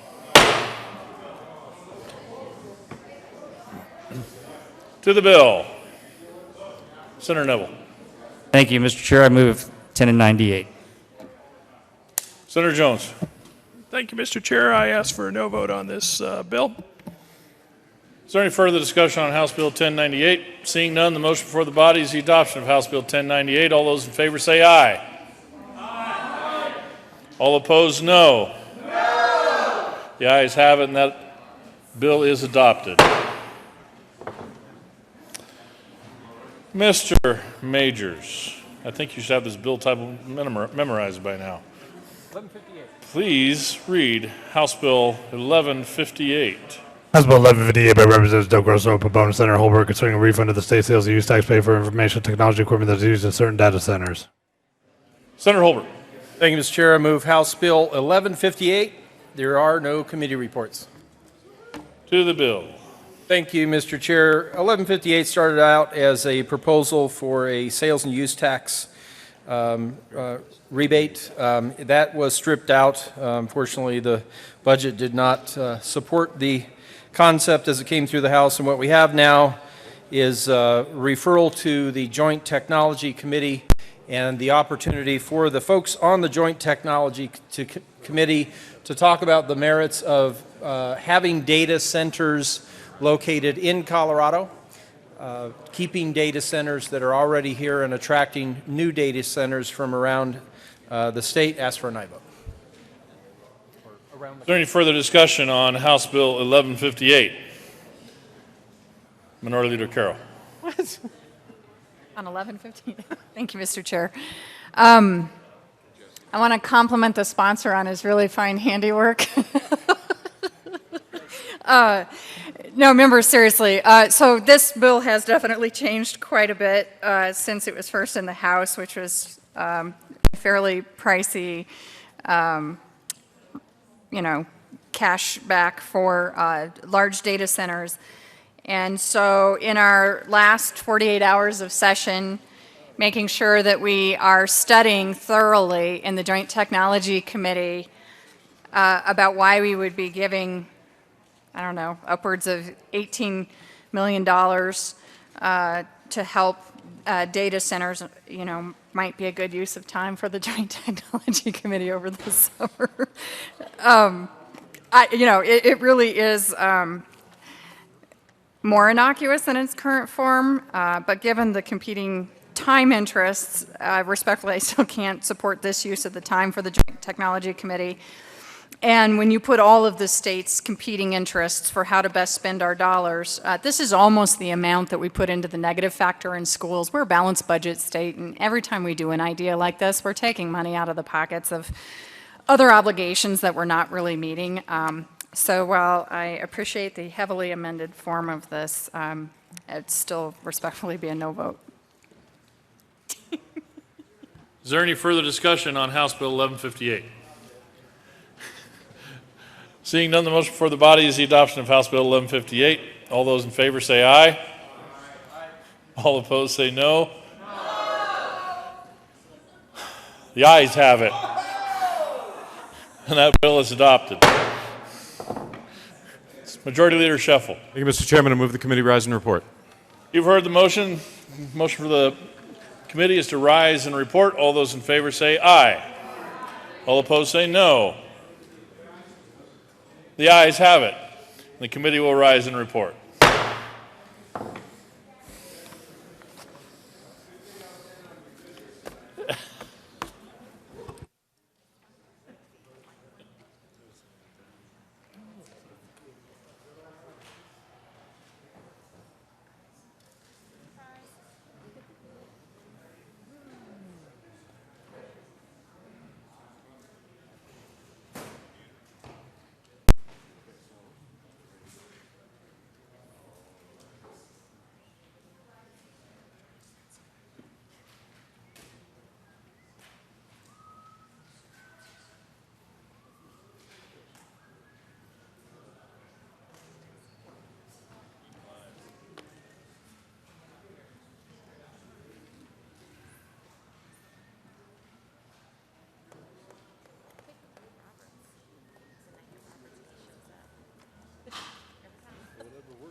The Senate will come back to order.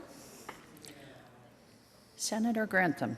Thank you, Madam President. The committee has had several bills under consideration. Mr. Majors, would you please read the report? May 5th, 2015, Madam President, your committee, the basic report is under consideration of the following tax bills being second reading thereof makes following recommendations are on. House Bills 1366 as amended, 1247, 1309, 1313, 1318, 1365 as amended, 1379 as amended, 1287 as amended, 1006, 1083 as amended, 1360, 1098 as amended, 1158. Passed on second reading in order to revise basic calendar for third reading and final passage. Senator Grantham. Thank you, Madam President. I move for the adoption of the report. There is an amendment on the desk. Mr. Majors, would you please read Committee of the Whole Amendment 1? Committee of the Whole Amendment 1 to House Bill 1098. Senator Kerr moved to amend the report of the Committee of the Whole show that the following Kerr floor amendment L042 to House Bill 1098 did pass, and that House Bill 1098 as amended did pass. Amendment reading gross bill, page 3, strike lines 21 through 27, page 4, strike lines 1 through 3. Senator Kerr. Thank you, Madam Chair. I move the Kerr amendment to the Committee of the Whole. Yeah, that would be. Madam President. Madam President. To be fair, $5. Go ahead, Senator Kerr. Oh, Majority Leader Shuffle. Madam President, I move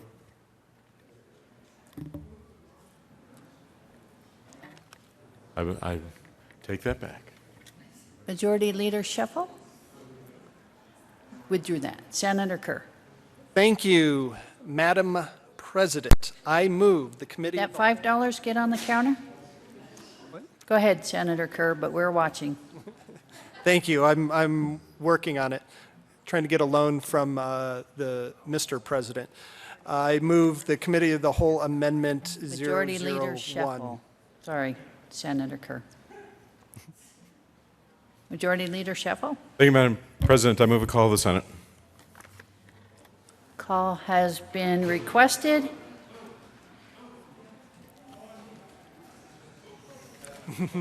And has been sustained. I was waiting. Oh, where's? President Kevin, you could come here and say hello.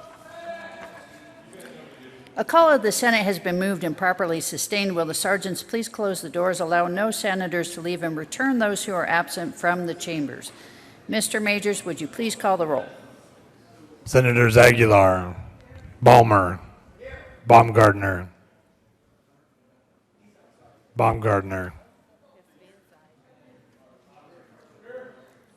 Carroll,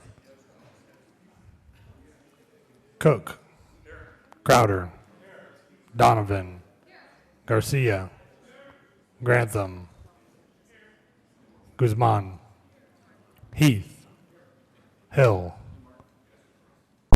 Hodge, Holbert, John,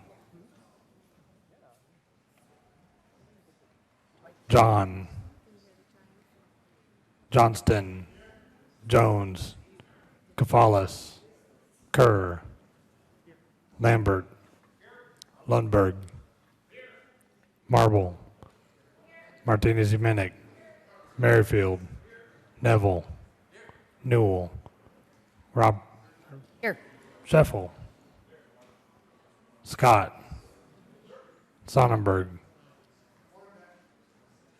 Stedman, Todd, Ulibarri, Woods, President Cadman, Madam President. Here. Majority Leader Shuffle.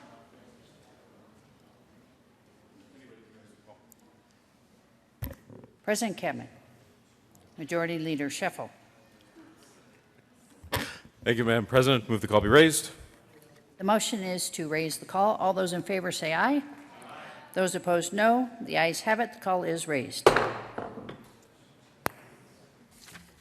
Senator Kerr. Thank you, Madam President. Let me renew my motion for the Committee of the Whole Amendment 1. This amendment says that L042, which we had a great debate on, did pass. and unfortunately also says that House Bill 151098, as amended, did pass. But regardless of that, just to remind everyone exactly what L042 did. This bill, the title of this bill is concerning the elimination of the use of automated vehicle identification systems for traffic law enforcement. Then, in the bill itself, it specifically carves out tolls and civil penalties that go to tolling entities, whether they are governmental entities or an agent thereof. It specifically says a governmental entity or agent thereof or of a toll highway operator may use an automated vehicle identification system to assess tolls and charges and issue citations. So specifically what the bill is designed to prevent, it prevents red light cameras from being used as safety tools at our busy intersections in our towns to protect our friends and family. We specifically carve out an exception for international companies that might own a stretch of said roadway to assess tolls and civil penalties. I don't think that's fair for the citizens of the state that will be burdened by this bill, and I would ask for an aye vote on Committee of the Whole Amendment 1. Is there further discussion on Committee of the Whole Amendment 1? Senator Newell. Thank you, Mr. President. I rise in support of this Committee of the Whole amendment. This is, as my colleague from Denver called it, the goose, what is that? What's good for the goose is good for the gander amendment. And so the bill doesn't need this, actually. Even if you believed in the policy of the red light cameras, the bill doesn't need tolling in the middle of this bill, so I'm an aye vote. Is there further discussion on what the good senator referred to as the foul amendment? Senator Neville. Thank you, Mr. President. I just urge a no vote. Further discussion? Leader Carroll. Thank you, Mr. President. I support Cal 1 to this. And for those of you who either personally hate toll roads or have constituents that hate toll roads, I would also urge an aye vote on this amendment. Further discussion on Committee of the Whole Amendment 1 to Senate Bill or to House Bill 1098? Seeing none, the motion before us is the adoption of the amendment. Are there any no votes? Mr. Majority Leader, Senator Lambert, Senator Holbert, Senator Neville, Senator Lundberg, Senator Sonnenberg, Senator Crowder, Senator Grantham, Senator Woods, Senator Cook, Senator Marble, Senator Balmer, Senator Scott, Senator Hill, Senator Baumgardner, Senator Neville, Senator Roberts, Senator Martinez-Humenick. Please add the President. With 17 ayes, 18 noes, the amendment is lost.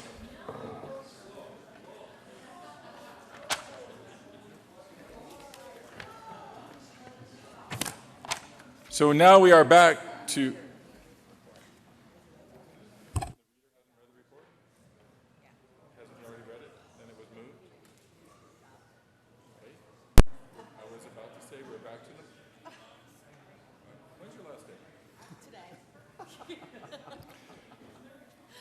We are back to the motion to adopt the report of the Committee of the Whole, which has been confirmed by the Secretary of the Senate. All those opposed, please notify us. Are there any no votes? With 35 ayes, 0 no, 0 absent, 0 excused, the report of the Committee of the Whole is adopted.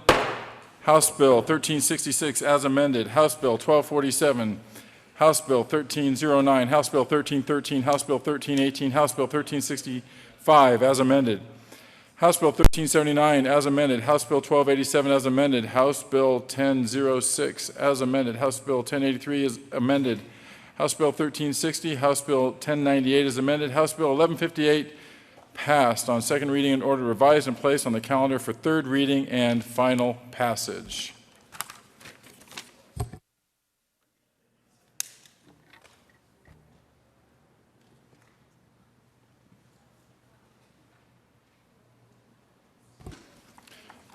I have an announcement, but it should probably be Senator Newell that makes it.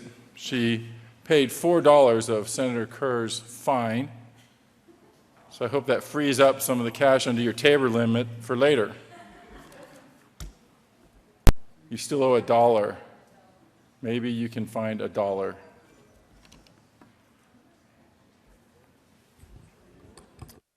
Senator Sheffel, the Majority Leader. Oh, Mr. President. Whoa, whoa, whoa, belay that.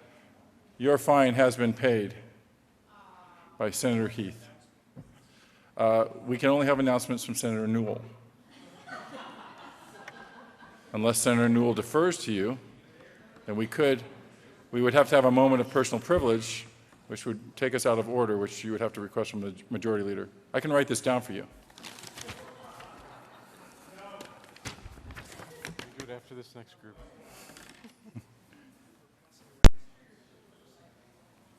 Oh.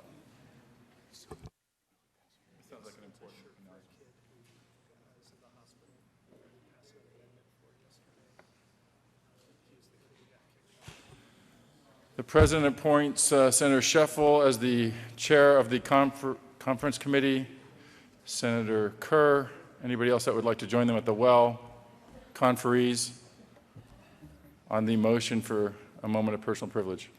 Majority Leader Sheffel. Thank you, Mr. President. I move Senate proceed out of order for a moment of personal privilege by Senator Kerr. Please keep him on a short leash. You have heard the motion. All those in favor say aye. Those opposed, no. The Senate will proceed out of order, I'm sure. Senator Kerr. Thank you, Mr. President. I just I'd like to request a moment of personal privilege. Granted. Thank you. There is a T-shirt and card, a Get Well card being passed around. It is for a young man named Jack who is in the hospital right now. We did some work on Senate Bill 14, an amendment specifically around him. Yesterday, we passed that amendment onto Senate Bill 14. If you'd like more information about that, I'll come around and let you know. But the T-shirt and Get Well card are being passed around. Please sign it. Thank you. Thank you. Mr. Majority Leader. Thank you, Mr. President. At this time, I move the Senate take up special orders, second reading of bills at the hour of 5:03. To be comprised of the following bills: House Bill 1335, House Bill 1178, House Bill 1230, House Bill 1276, House Bill 1301, House Bill 1321, House Bill 1340, House Bill 1358, House Bill 1370, House Bill 1390, House Bill 1392, House Bill 1115, House Bill 1285, House Bill 1372, House Bill 1316, House Bill 1348, House Bill 1323, House Bill 1364, House Bill 1377, and House Bill 1387. You have heard the motion that the Senate take up special orders, second reading of bills at the hour of 5:03, and having reached that, all those in favor say aye. Opposed, no. That is how we shall proceed. We will stand in recess momentarily so that we can generate the calendars.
The Senate will come back to order. Senator Grantham. Thank you, Mr. President. I move that the Senate resolve itself into the Committee of the Whole for the purpose of hearing special orders, second reading of bills. You've heard the motion. All those in favor say aye. Opposed, no. The ayes have it. The Senate will resolve itself into the Committee of the Whole for the consideration of special orders, second reading of bills. Senator Grantham will take the chair.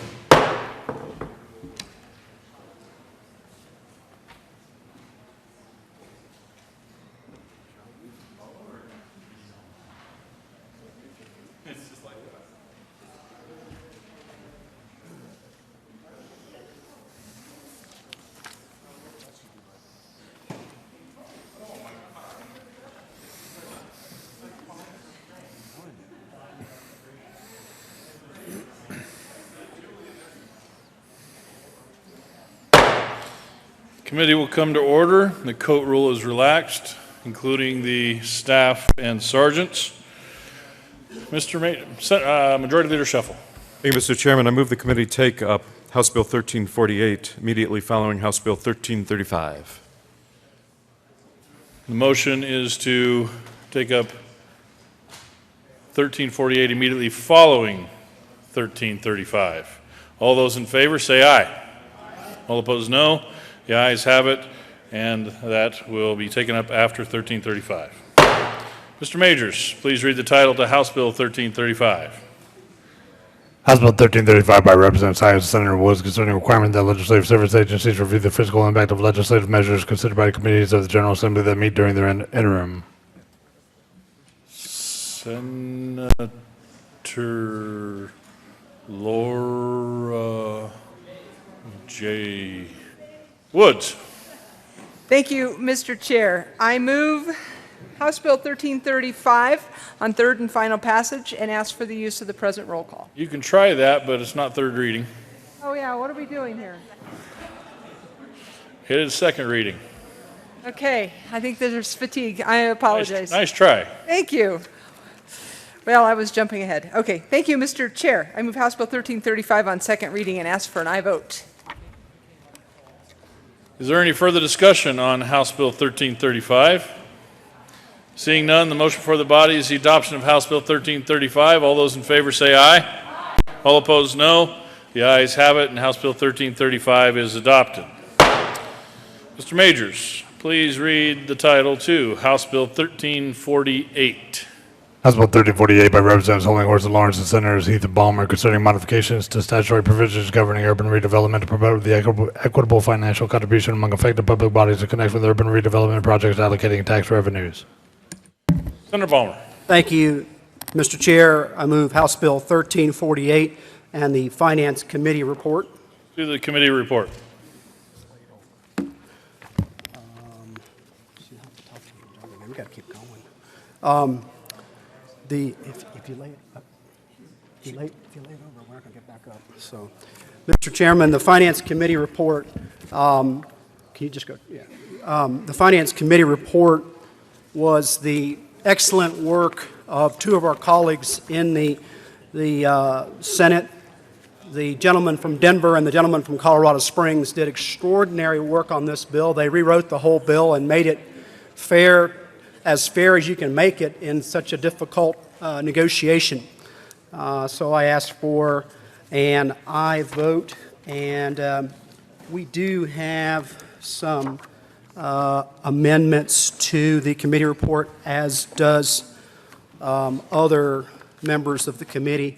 So if you want, Mr. Chairman, I can just start moving a couple of technical amendments first, and then I know some of the other amendments. We need to adopt that committee report first, and then we can deal with the amendments. Thank you, Mr. Chairman. Is there any further discussion on the committee report? Thank you so much. Senator Hill. Thank you, Mr. Chair, and thank you to the senators. Really appreciate the good discussion we had on this. Colleagues, we had a bill come that really what I believe would have forced all of our local districts to do is adopt a one-size-fits-all policy where the state set the rules and the requirements for urban renewal authority projects. We have some good projects. I've got some in my district, and then we've got some projects that are being abused. And so the question was, how do we come to an agreement on going forward with the good projects and making sure we shut down, or we make it much harder for the bad projects to create an incentive, to create basically a bricks without straw type mentality with a lot of our local districts, especially our special districts. So we worked through the night one night and into the next morning over the weekend. I feel like we've come to a great spot here. Again, I want to say thank you to the sponsor of this bill and look forward to a little bit more discussion as we get into seconds here.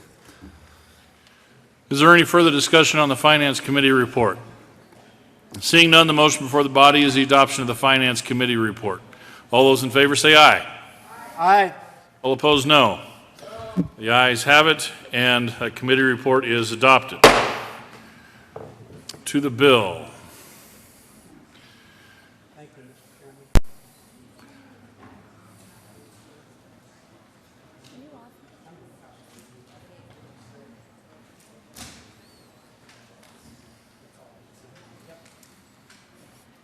There is an amendment on the desk. Mr. Majors, please read Amendment L013. Amendment L013, House Bill 1348.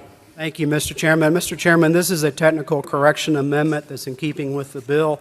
It removes just one word, solely. Is there any further discussion on amendment? Did you move the amendment? Senator Balmer, could you move it?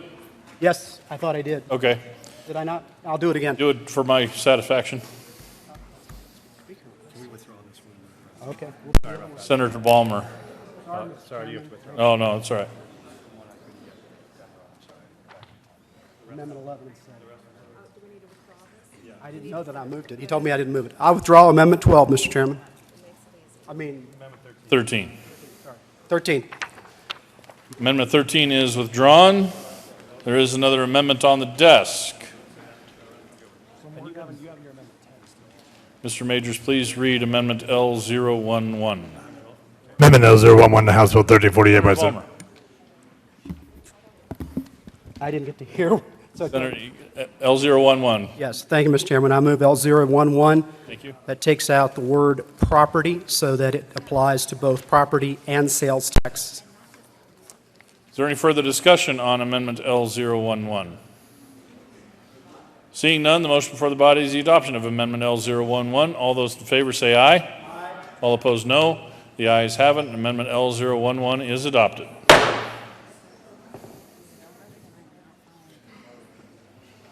To the bill. Thank you, Mr. Chairman. As I said, L007, which was the committee report, is the bill. And I was going to encourage my colleague from Denver who wrote the committee substitute, which became the bill, the committee report, to be the one who explains it since he's the one that did all the heavy lifting on it. I know that there are other amendments that want to be offered, so if they want to offer those amendments, I want to give them the opportunity, Mr. Chairman. Senator Hill. Yeah, you can. That's fine. Thank you, Mr. Chair. Colleagues, I'll walk you through this briefly. Basically, what we've set up here is whenever we have an urban renewal project, we've got all different districts, special districts, municipalities, and counties that are affected by this. The amendment requires all these different districts to come together and figure out what it is they agree to, what's going to be the impact, what are the costs based on this project to these different districts, and see if there's an agreement they can come to when it comes to moving forward with this project. If there isn't an agreement that's come to, what we do is we hire a third party or require a third party to come in, and that third party then does a finding on the cost of this project and the impacts of this project to all these different districts.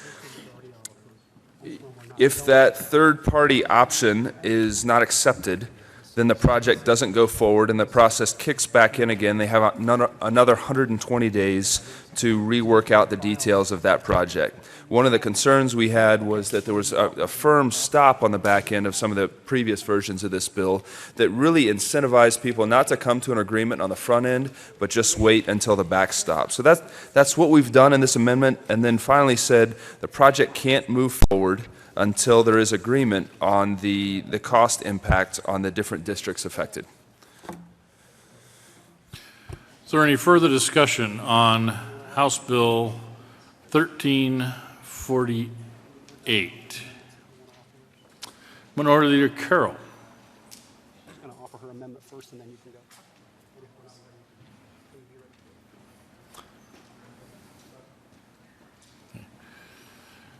There is an amendment on the desk.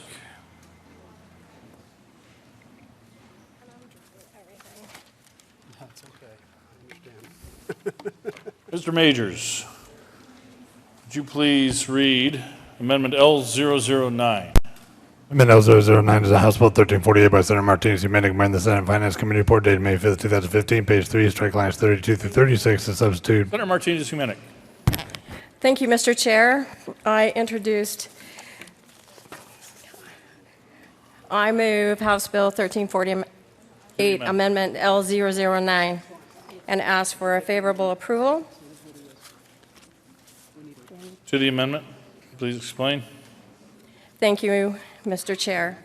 Amendment L009 captures the spirit of Senators Johnston and Hill by expanding existing law and allowing a more expedient yet fair binding arbitration process. It allows this process to occur much sooner than the 120 days that is outlined in the bill right now. It takes off 100 days because, as we all know, when you have a project that's going on in your community, a developer starts a project, they may not want to wait 120 days to get something resolved, so the arbitration process is taken down to be more expedient for everyone.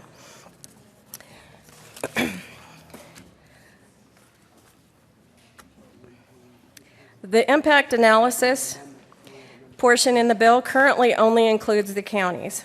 This amendment includes all of the taxing entities so that it makes it a level playing field, and it includes everyone involved.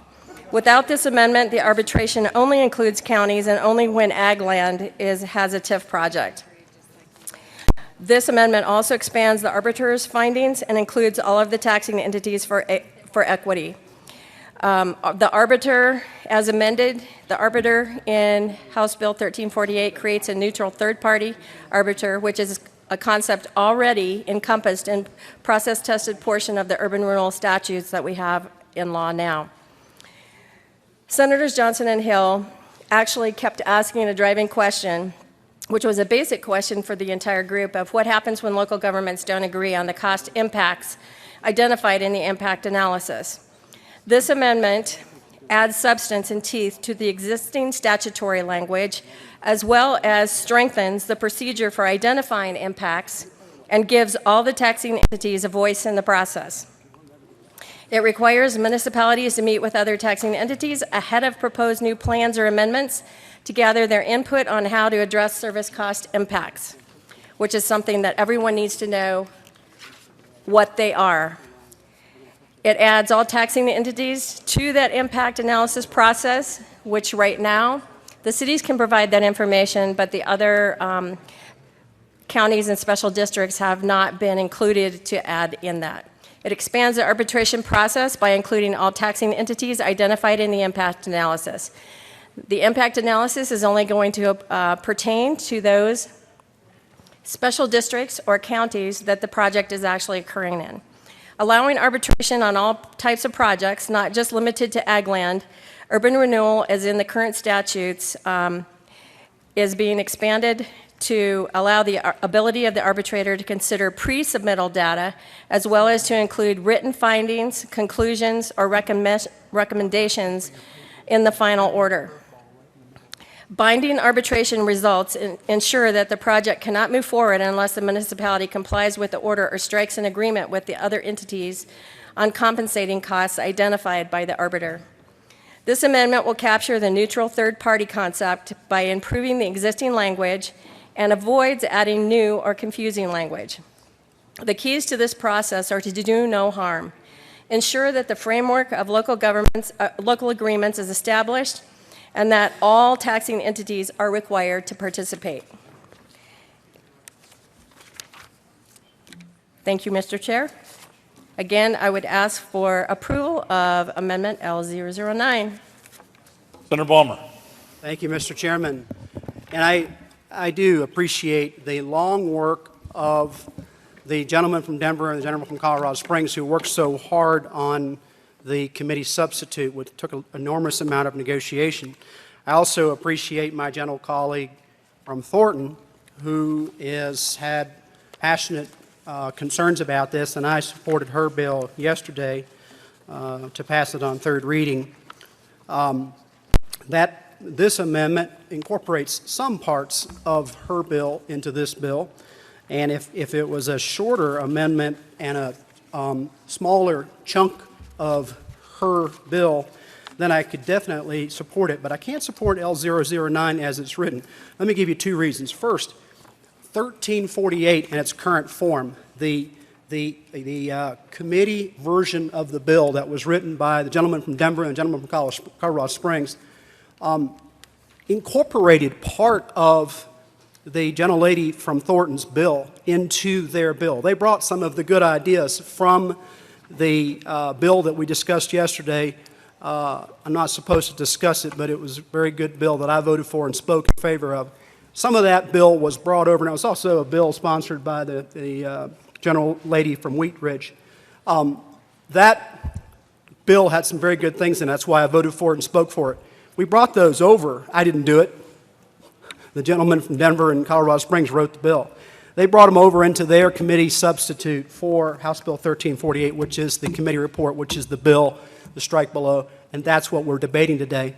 My concern with Amendment 9 that's being offered now is that it rewrites that committee substitute. It changes the committee substitute. I'm sure that the gentlelady from Thornton would argue for the better, but I argue that it's too big a change, and it's still weighted towards the cities, and so we can explain that in greater detail. But I know that the gentleman from Denver who wrote the bill, rewrote the bill, is the right way to say it, in committee, has some strong views on that as well. So committee, we are committee, that's right. I'm asking everyone respectfully to vote no on Amendment L009. Thank you, Mr. Chairman. Senator John. Thank you, Mr. Chair, and thank you for the comments on the work that we had done all together. And I think that you're right.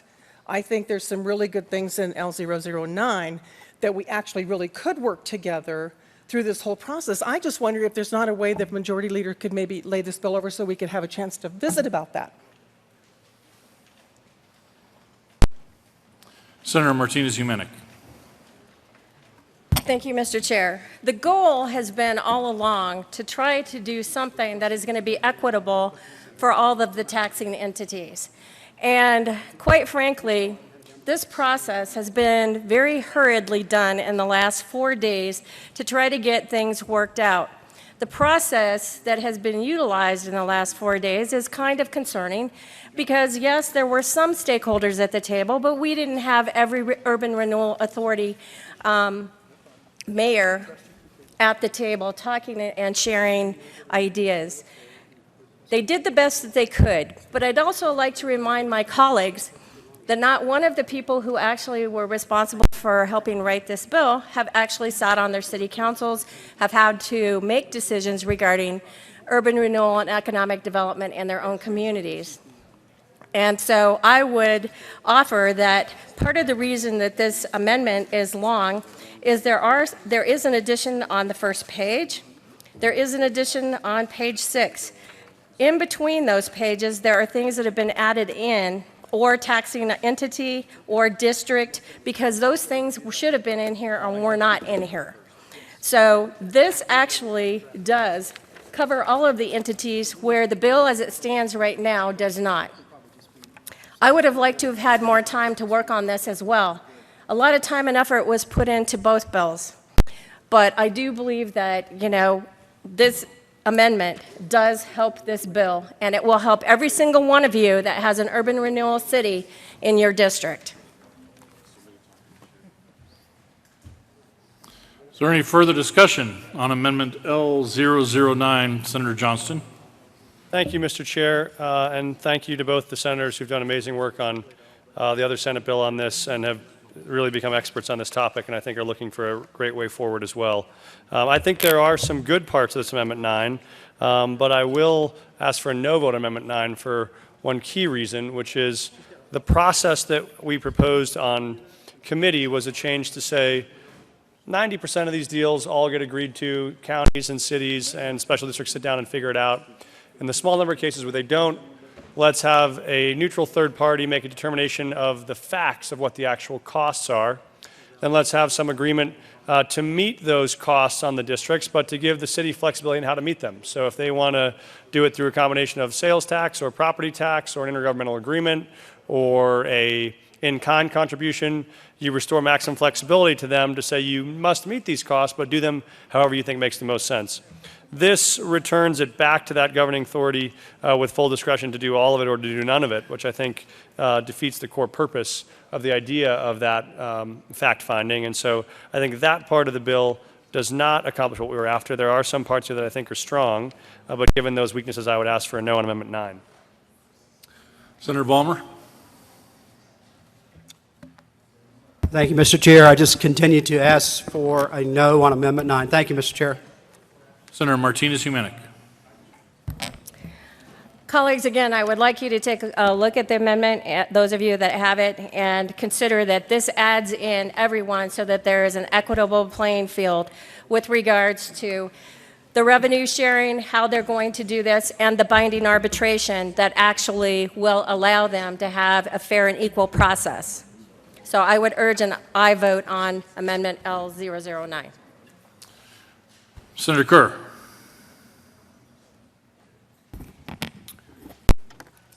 Thank you, Mr. Chair. I rise in support of L009 and just start right at the beginning of the amendment where it takes out the word 30 and replaces with 90. We're getting some time built in here to actually, something that we don't have the luxury of here today, but we're building some time in there to actually bring people together and get a good agreement done. The amendment does have a few other pieces to it as well, but I just start right there. And this amendment is based on discussion between the different entities that have been trying to hammer this out.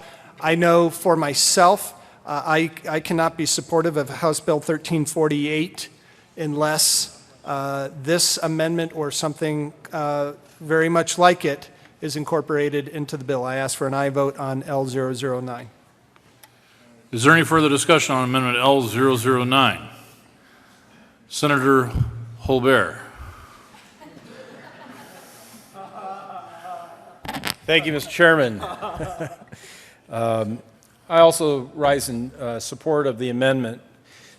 When we talk about these issues, and we have for the past several years, very often one of the communities in Douglas County that I'm proud to represent, Parker, is mentioned.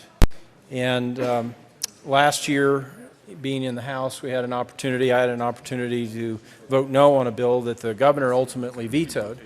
And I find myself in a very similar situation now, and most of Douglas County doesn't use ERA-TIF, and one community, Parker, does. And we've heard from South Metro Fire, we've heard from folks who do business, their jobs in and around that community.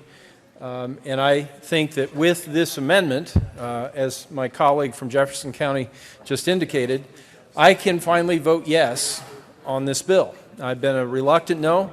I appreciate the time and effort that folks on both sides, CML and CCI, my good friend and chairman of the business committee has worked so hard on this issue, and my colleague, the sponsor of this amendment, has worked so hard. If this amendment is embraced, then I have a bill, as my friend from Jefferson County has indicated, that I can support. And without it, I have to continue to vote no. And that is unfortunate because I also enjoy working with my county commissioners. There is no adverse, no opposition, there's no bad relationship there. But there is one community, and they deserve to have their voice heard in this debate. And I think with this amendment, it does resolve some issues. It would allow me to vote for this bill. So I ask for an aye vote and appreciate the sponsor bringing it. Senator Heath. Thank you, Mr. Chair. Well, just to make sure everybody knows, when this bill came before the Finance Committee, it was clear that the bill was not going to pass. And as a result of that, we laid this bill over to allow all of the stakeholders to gather. And frankly, it was one of the better, I think, examples of how you legislate here. So we had at least 15 people at the table: CCI, CML, lawyers for everyone, special districts, and all of those people came together, and the result of that was exactly what you see in, what is it, in the committee report. Also built into that, my friend from Jeffco said this adds more time. Well, actually, there's more time built into this than there is into Amendment 9, which we are talking about today. So if there's a concern about more time, there's actually more time in the bill that we have presented, not in the amendment. So I can assure you that a lot of people have had an opportunity to input into this bill. So I would urge a no vote, and I appreciate the work that the two senators who brought us Senate Bill 135 have done. But I would say to you that this is a bill that came out of all of that conversation, and I would urge a no vote on this amendment, and so we can get back to the original bill, and we still have a few amendments to that to make. Senator Martinez-Humenick. Thank you, Mr. Chair. Again, I would encourage adoption of this amendment. Every single one of you has a community in your district that uses this very valuable and helpful tool in making sure that areas that have either become blighted or run down get redeveloped or infill can be done. Without that new development, that redevelopment that needs to come in to help generate a tax base, nobody gets any benefit from that.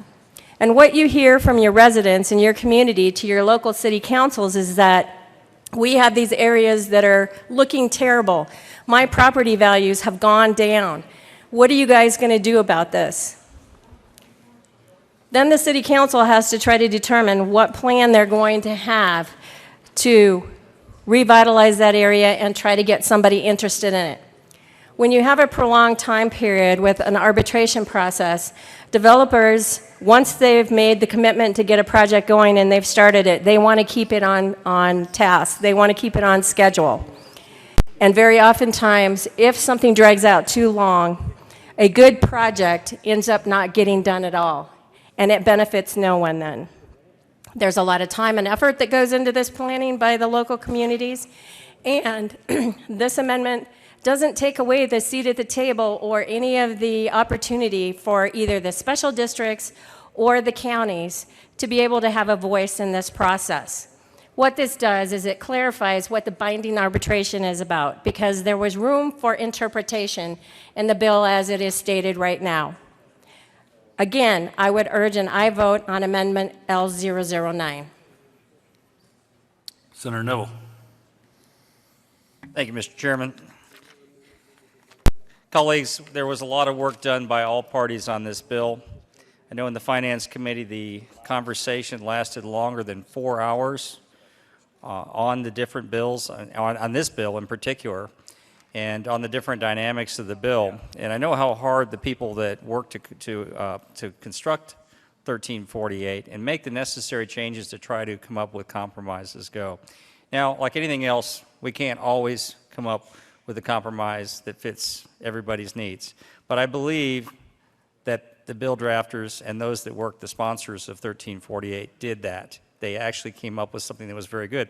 I'm concerned about an amendment that is this long at this last moment, and I would urge that you honor the work of those people that have worked on this bill and have sat down with all the parties and vote no at this point on L009.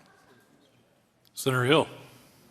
Thank you, Mr. Chair. And colleagues, there are some good points to this, but it doesn't address one of the main concerns I've heard from my constituents as well, and that is that there's no recourse. At the end of the day, the decision that the local board makes doesn't have to take into account all the other affected districts.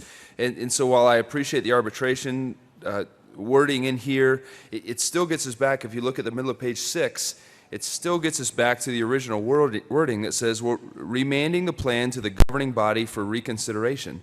The order is final and binding for all the parties and is not subject to judicial review. So once again, we're back to this notion where it's possible for the board or the municipality to shut out the voice of those other districts affected by that. And that was the main problem we're working to address on this, without coming in, without the state swooping in and saying, here's the one size fits all we're going to force on everyone.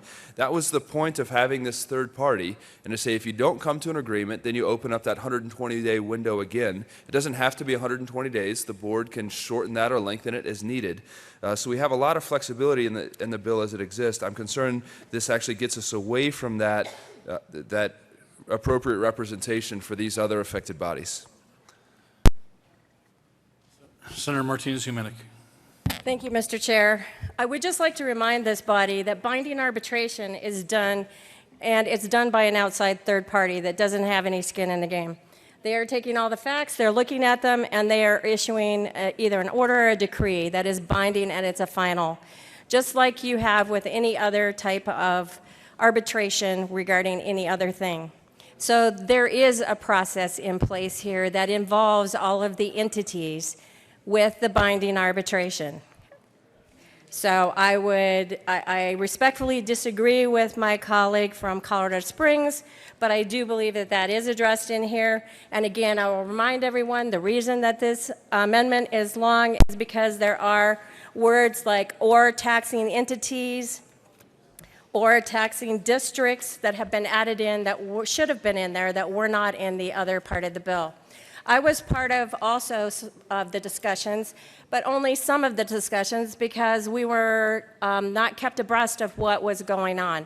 So with an issue as complex as urban renewal is, again, I would say that rushing this the last 4 days of the session, when it's going to have a lasting effect on everyone that has an urban renewal authority, that it's important to take time to make sure this gets worked out so that it is going to be something that is good policy for the communities in our state and the communities that you represent.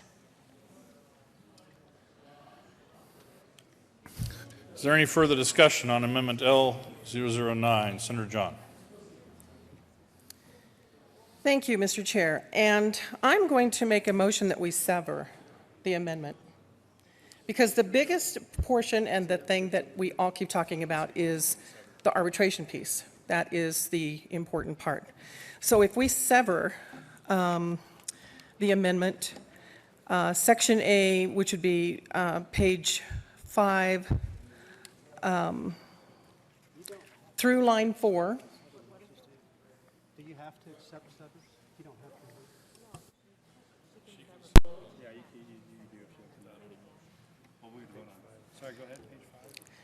page 5 through line 4. And then also, then the next section would be section B, line 5. It would be page 5 through 7. I mean, line through 5 through 7. Senator John. We could really talk about this.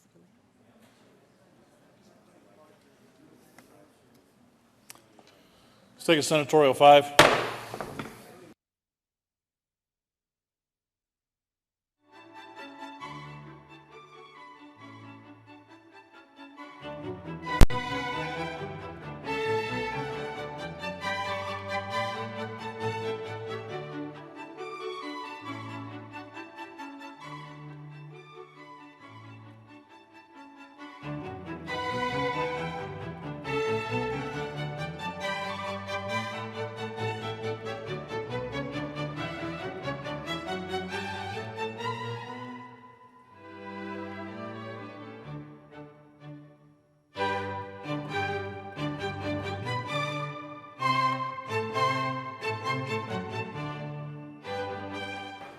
Committee will come back to orders. Majority Leader Shuffle. Thank you, Mr. Chairman. I move that House Bill 1348 lay over one bill to follow House Bill 1178. Motion is to lay over 1348 until after 1178. All those in favor say aye. All opposed, no. The ayes have it, and that will lay over. Mr. Majors, please read the title to House Bill 1178. House Bill 1178 by Representative Sane and Humphrey and Senators Marble and Sonnenberg concerning the state engineer's authority to allow well users to lower the water table in the area of Gilchrist, Colorado that the state engineer determines are experiencing damaging high groundwater levels. Senator Marble. Thank you, Mr. Chair. I move House Bill 1178 and the committee report on agriculture, natural resources, and energy, and the committee on appropriations report. To the Agricultural, Natural Resources, and Energy Committee report.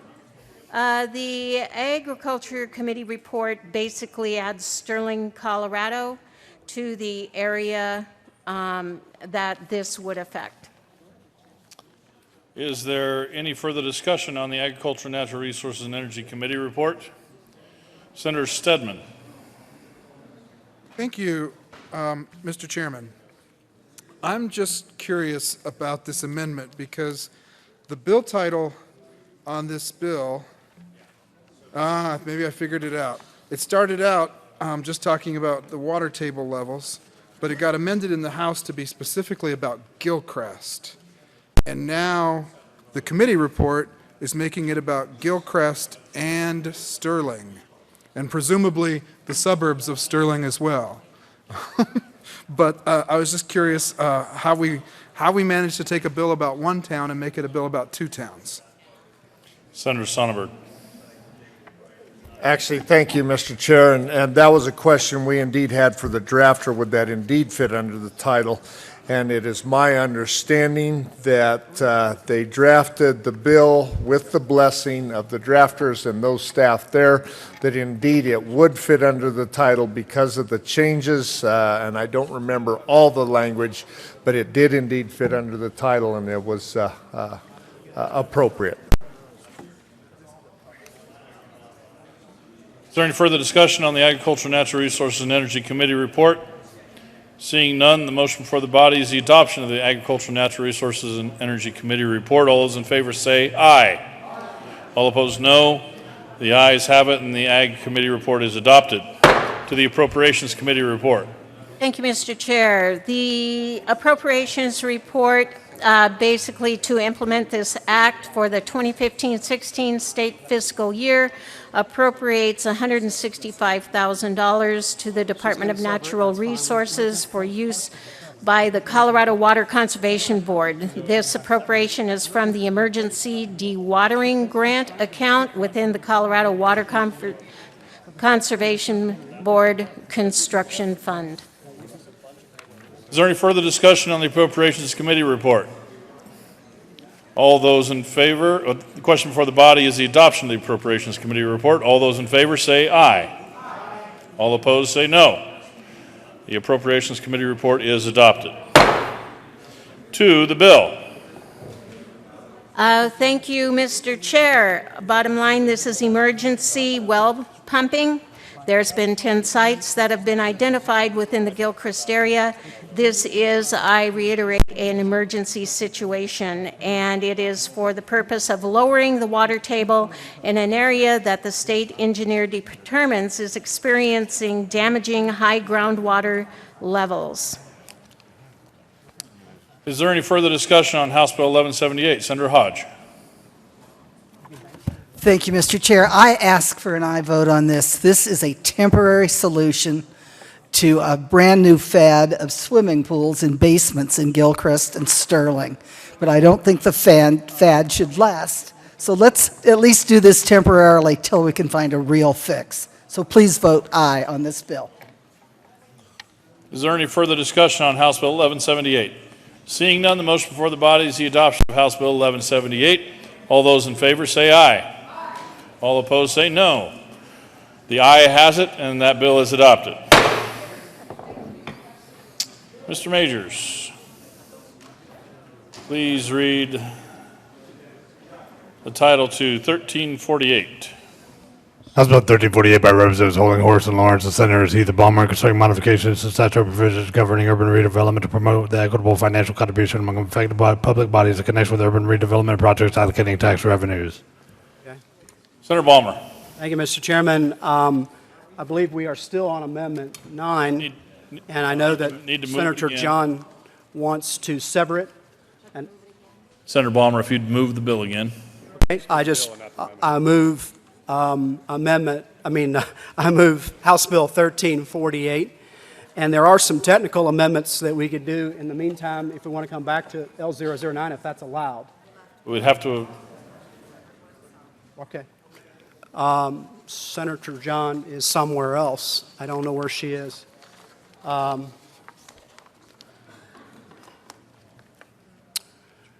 Just to speak on the severed amendment for a minute, Mr. Chairman. Please, go ahead. Okay, thank you, Mr. Chairman. I'm going to be opposing both sections of the sever because they were written originally in Senate Bill 135. The purpose of both parts of the amendment is based on the premise of Senate Bill 135, which is to have everything start from the pre-submittal process. That's not the way House Bill 1348 is written. Senate Bill 135 and the pre-submittal process is written in such a way to help the cities continue to control the entire urban renewal process. 1348 was written by Senator Johnston and Senator Hill to be a fair process for all parties, where they have a much more level playing field and the special districts and the counties have a voice. So although the gentlelady from Wheat Ridge will be severing it, it does not mean that we have positions that are different for severed Part 1 or severed Part 2. They're both from originally Senate Bill 135, and they don't work with the premise of House Bill 1348. They undermine House Bill 1348, so I will be speaking against both severed portions. I know that Senator John is nearby, and we would love to have her speak to her severed motions if she continues to want to do that. Thank you, Mr. Chairman. Senator Martinez-Humenick. Thank you, Mr. Chair. Again, I move House Bill 1348, Amendment L009. I would like to remind everybody in the chamber that those communities in your districts who have urban renewal authorities are in opposition to the bill without this amendment. There's a reason for that. Think about the communities you live in. Think about the communities that you represent. For those that feel that this amendment is too long, I've seen amendments just as long or longer not only come through committee, but be introduced right here on this floor. That shouldn't come into play. What should be coming into play is the fact that this actually adds in binding arbitration. And yes, it does go back to the communities after the decision has been made, because those elected officials have to make a decision as to how they're going to move forward with a project. So again, I ask for support on House Bill 1348, Amendment L009. Senator Heath. Thank you, Mr. Chair. Can we go back to just basics as to why we're doing this in the first place? Urban renewal authorities, TIFs, are very, very important and a tool for economic development in blighted areas. And right now, and historically, all of the power lies solely in the city, in the municipality. The counties, the special districts, the school districts absolutely have no say in this. And for years, those entities have felt that they were basically left holding the bag. Their incremental tax funds were basically taken away and put in this TIF. The story that we heard was from the South Metro Fire District, who basically was part of a TIF,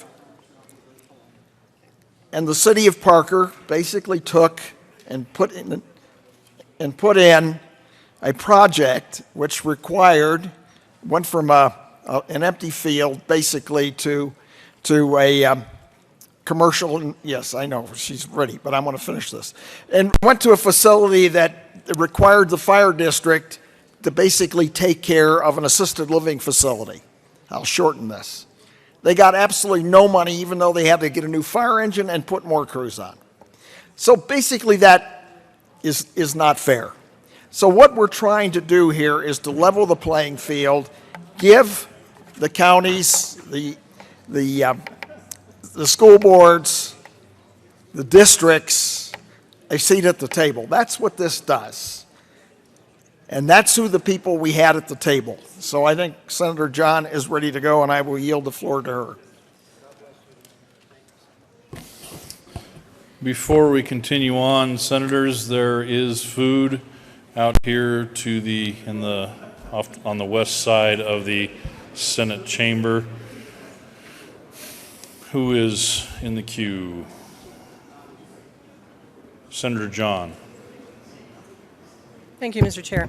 And the part that really is, I think, probably the most important is the arbitration and being able to bring all the parties together.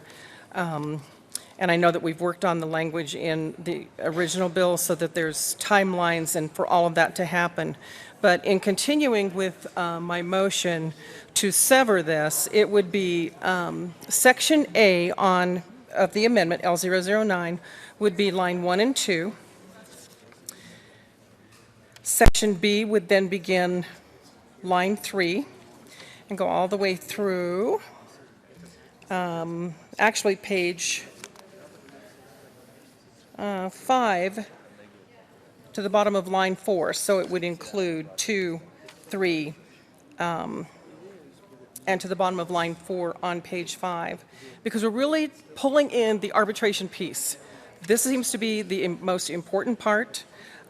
Section A would pick up again on line 5 of page 5 and then go through to the end of the amendment. So I think that our focus should be on the arbitration piece, bringing everybody to the table, getting some good discussions and working through the issues. So that is the motion. Senator John, allow me to please confirm the two sections in the severed amendment. Section B would be essentially on page 1, line 3, through page 5, line 4. That is correct, Mr. Chair. And Section A would be lines 1 and 2, page 1, and then page 5, line 5, through the end of the amendment. That would be correct, Mr. Chair. Thank you, Senator John. The amendment is severed, so we will need to begin talking about the severed sections. A, severed section A. Senator Balmer. Thank you, Mr. Chairman. I ask for a no vote on severed section A. All of the arguments that we made against Amendment 9 still apply to severed section A of Amendment 9. I ask for a no vote on the motion. Thank you, Mr. Chairman. Senator Martinez-Humenick. Colleagues, I would ask for an aye vote on section A. In case you're not quite sure what binding arbitration is, it is a proceeding in which a dispute is resolved by an impartial adjudicator whose decision the parties that are involved, all of the parties involved, to the dispute have agreed to, or there has been a decree that is final and binding by all the parties involved. Senator Wood. Very important to have as part of this bill. Senator Woods. Thank you, Mr. Chair. This has been a session-long debate. And not only do I have cities in my district, I've got special districts, school districts, and a county. And the way I understand the bill that came out of the Finance Committee, it's a board of 13, gives the cities 10 seats out of 13. The counties won, the special districts won, the school districts won. So I look at Amendment 9 as an attempt to get the counties more control. I'm opposed to Amendment 9 severed or not. So I just wanted to rise and say that I think we've got a good bill that brings people together, and we were far, far, far from that up until maybe the Finance Committee met. And kudos to the Finance Committee for working this so well. But I think this amendment undermines what we've got, and I'm going to ask for a no vote on 9. Is there any? We're doing the severed portion. We are on severed section A specifically. Is there any further discussion on severed section A of Amendment L009? Seeing none, the motion before the body is the adoption of severed section A of L009. All those in favor say aye. Aye. All opposed say no. No! The noes have it, and the severed section is lost. To severed section B. Senator John. And I will just ask for a no vote on severed section B. Again, we really are trying to focus on the arbitration piece and bringing everybody into the room. Senator Balmer. Thank you, Mr. Chairman. I also ask for a no vote on severed section B. Is there any further discussion on severed section B? Seeing none, the motion before the body is the adoption of severed section B to Amendment L009. All those in favor say aye. All opposed say no. No. The noes have it, and that severed section is lost. There is another amendment on the desk.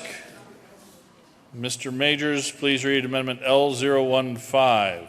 Amendment L015 to House Bill 1348 by Senator Carroll, amend the Senate Finance Committee report dated May 5, 2015, page 6, line 36, strike and neutral. Page 6, strike line 37, page 6, line 38, strike request for and substitute mediation on the issue of. Thank you, Mr. Chair. I move L015.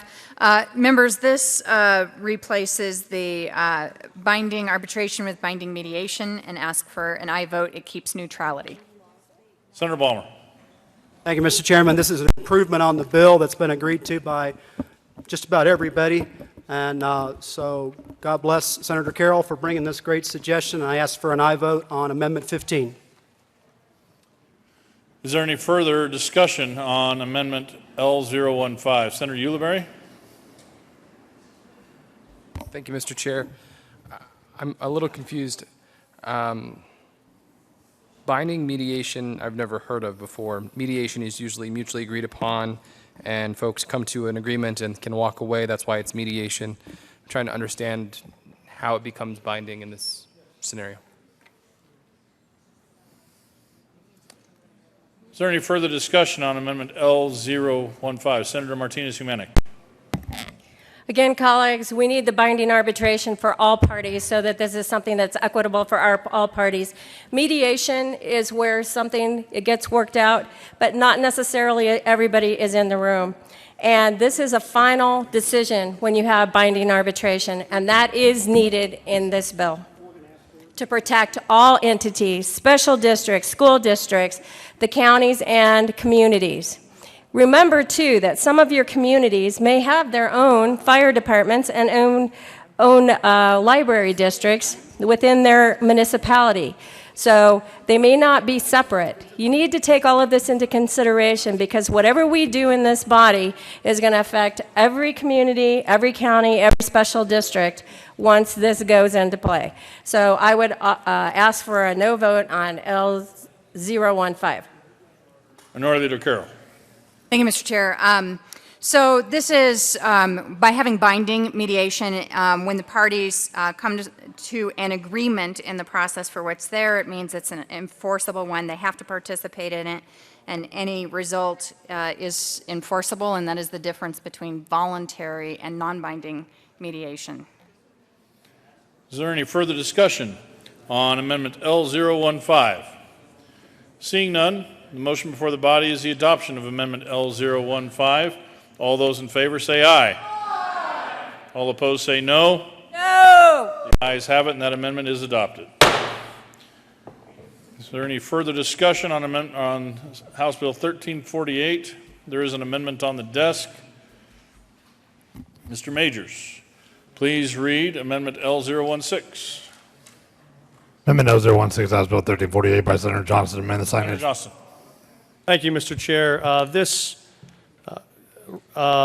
preserve some of the, I think, strong components of Amendment 9, which is some clarification around the enactment clause about the effective date of when this starts, clarifying that you can't retroactively change current projects that are underway, and making clear what the provisions are for how future changes would adjust current TIFs. So I'd ask for an aye vote on Amendment 16.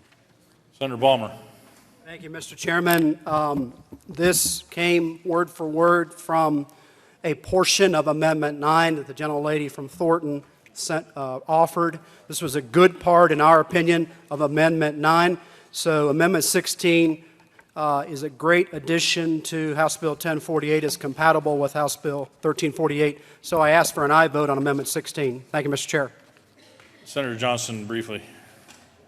Thank you, Mr. Chair. I apologize. I forgot. I move Amendment 16 to House Bill 1348. Thank you, Senator. Senator Martinez-Humanic. Thank you, Mr. Chair. Upon looking at this verbiage, it has been modified somewhat, and I don't believe that this would be in all parties' best interest, so I would ask for a no vote on L016.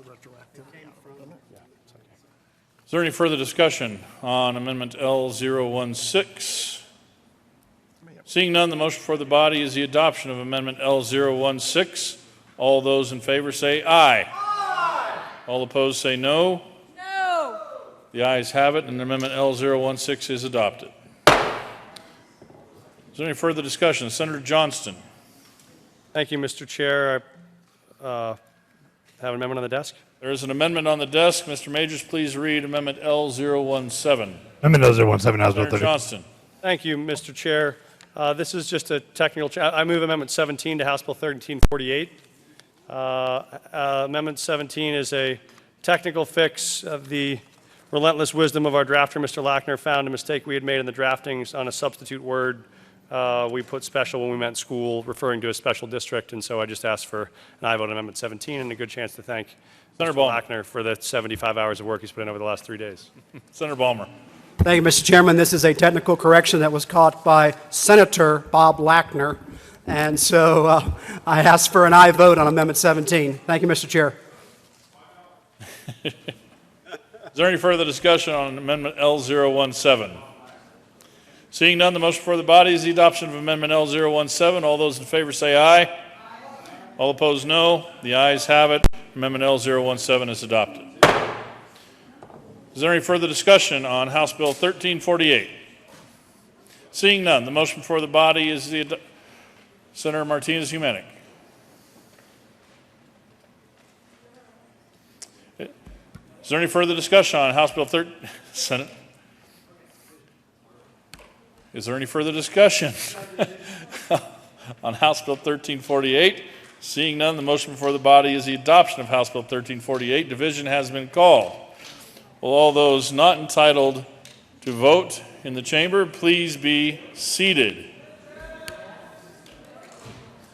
This is to the bill.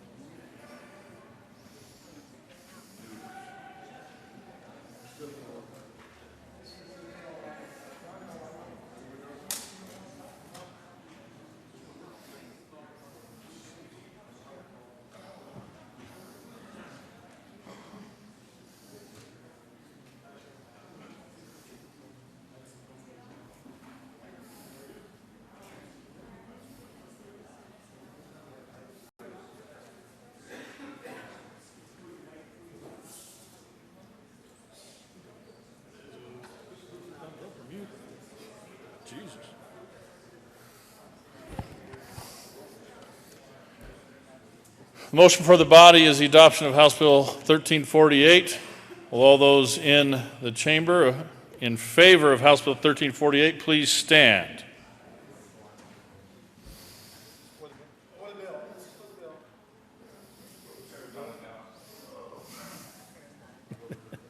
Chair is not in doubt. House Bill 1348 is adopted.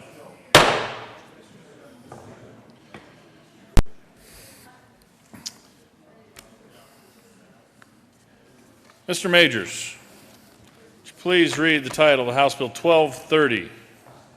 House Bill 1230 by Representatives Leah Foote, Senators Heath and Cook, considering the creation of the Innovative Industries Workforce Development Program in connection therewith making an appropriation. Senator. Okay. What are we doing first? 1130. The innovative work. Senator. Yeah, 1230. Senator Heath. Thank you, Mr. Chair. We move House Bill 1230. To the bill. Senator Cook. Thank you, Mr. Chair. This is Innovative Industries Workforce Development, one of the workforce programs that we've been dealing with and talked about all session long, and it provides a talent pipeline, so to speak, from the schools to businesses, because the Colorado Innovative Industries Report shows that there's a skills gap between students and recent graduates and the specific needs of available jobs. And so this would reimburse both companies and students to get interns into these industries from local colleges. Senator Heath. Just real quickly, I know we're short, but one of the key things of all of these workforce bills is to basically encourage students, young people, and people who need to get back into the workforce, as well as employers, to put in apprenticeship and internship programs. And that's what this emphasis has been this whole session. This bill does this and basically provides an incentive to an employer, and we would move House Bill 1230. Is there any further discussion on House Bill 1230? Seeing none, the motion before the body is the adoption of House Bill 1230. All those in favor say aye. Aye. All opposed, no. The ayes have it, and House Bill 1230 is adopted. Mr. Majors, would you please read the title to House Bill 1276? House Bill 1276 by Representatives Proponent Williams, Senators Cook and Heath, concerning the creation of a matching grant program to facilitate recruitment for skilled worker training programs in connection therewith making an appropriation. Senator Cook. Thank you, Mr. Chair. I move House Bill 1276. To the bill. There is an amendment on the desk.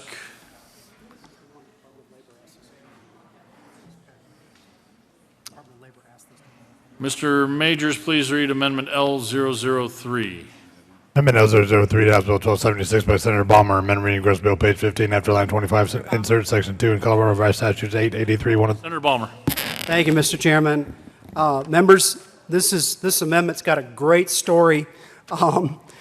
In our love in the business committee, our business committee is known for being loving. Senator Balmer, can you move it? I'm sorry, Mr. Chairman, I move L003.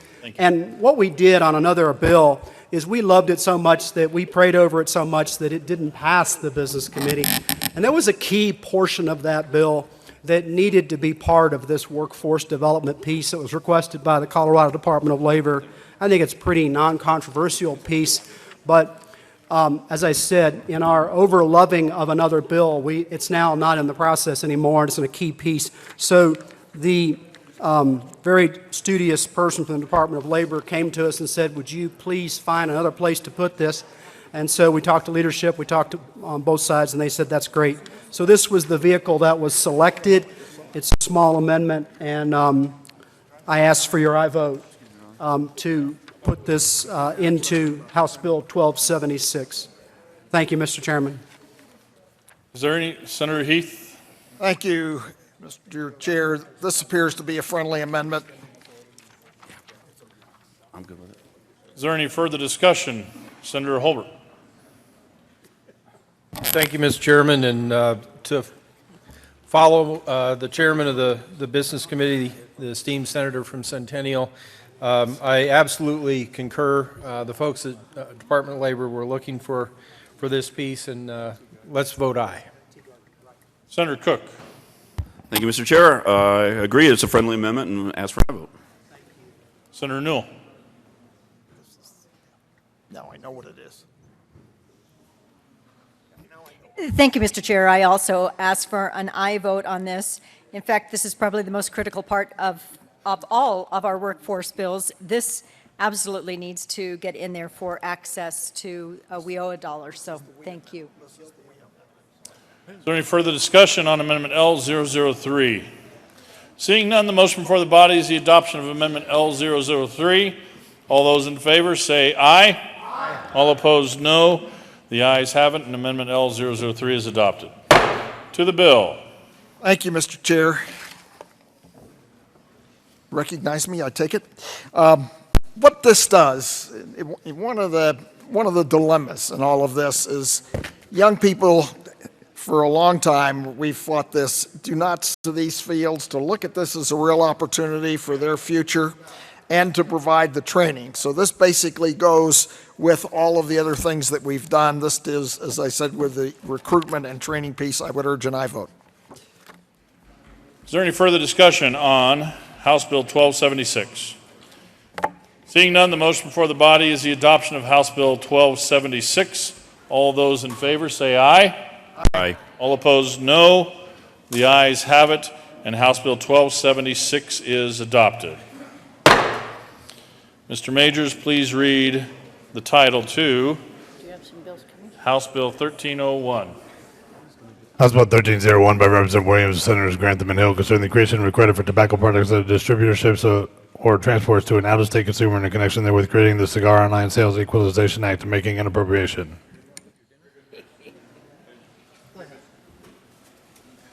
Senator Hill.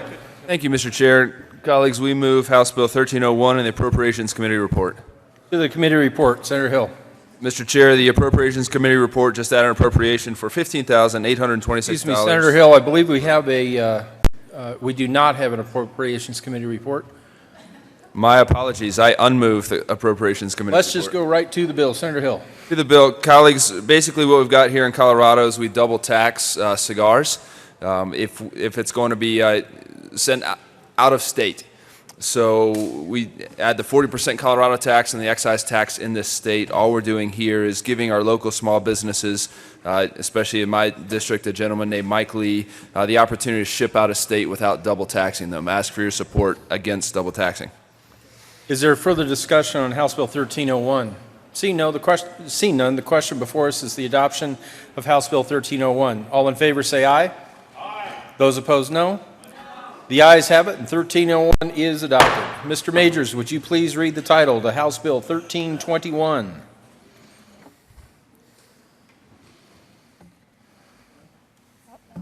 House Bill 1321 by Representatives Pedersen and Wilson and Senators Grantham and Donovan concerning measures to support rural school districts in connection therewith making an appropriation. Senator Grantham. Thank you, Mr. Chair. I move House Bill 1321. To the bill, sir. No. Thank you, Mr. Chair.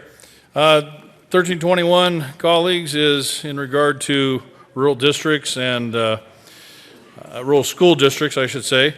It does exempt school districts that are rural and enrolls fewer than 1,000 students, those that are small rural district classification, from the requirements to adopt district policy for increasing and supporting parent engagement in public schools, identify an employee who acts as a point of contact for parent engagement training and resources, and performance of certain duties of the school district and school accountability committees that relate to increasing parent engagement. These are steps that we took in the last couple sessions as well to help some of these rural districts and some of their compliance with many of the requirements that come from this body and others, just to help alleviate some of the stresses that are upon them. And I would ask for an aye vote, colleagues. These rural school districts are in a bind in many of these areas and would appreciate your help. Further discussion? Seeing none, the question before us is the adoption of House Bill 1321. All in favor say aye. Aye. Those opposed, no. The ayes have it, and 1321 is adopted. Mr. Majors, would you please read the title to House Bill 1340? House Bill 1340 by Representatives Winter and Buck and Senators Martinez, Humanic, and Newell concerning extension of the period during which the voluntary contribution designation benefiting the Colorado Multiple Sclerosis Fund will appear on the state individual income tax return form. Senator Newell. Thank you, Mr. Chair. We move House Bill 1340. To the bill.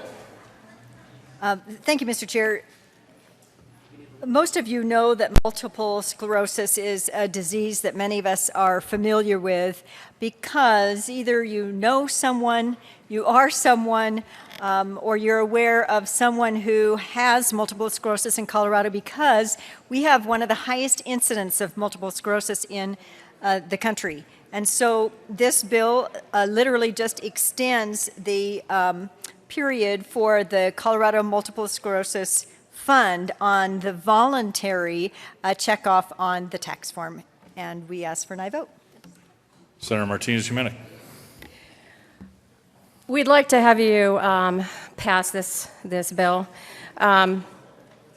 Those of you who know or know anybody with MS know that it can affect you, it can affect young people at early ages, it can affect friends, which also affects and traumatizes families. It affects their work, and it affects their life experiences.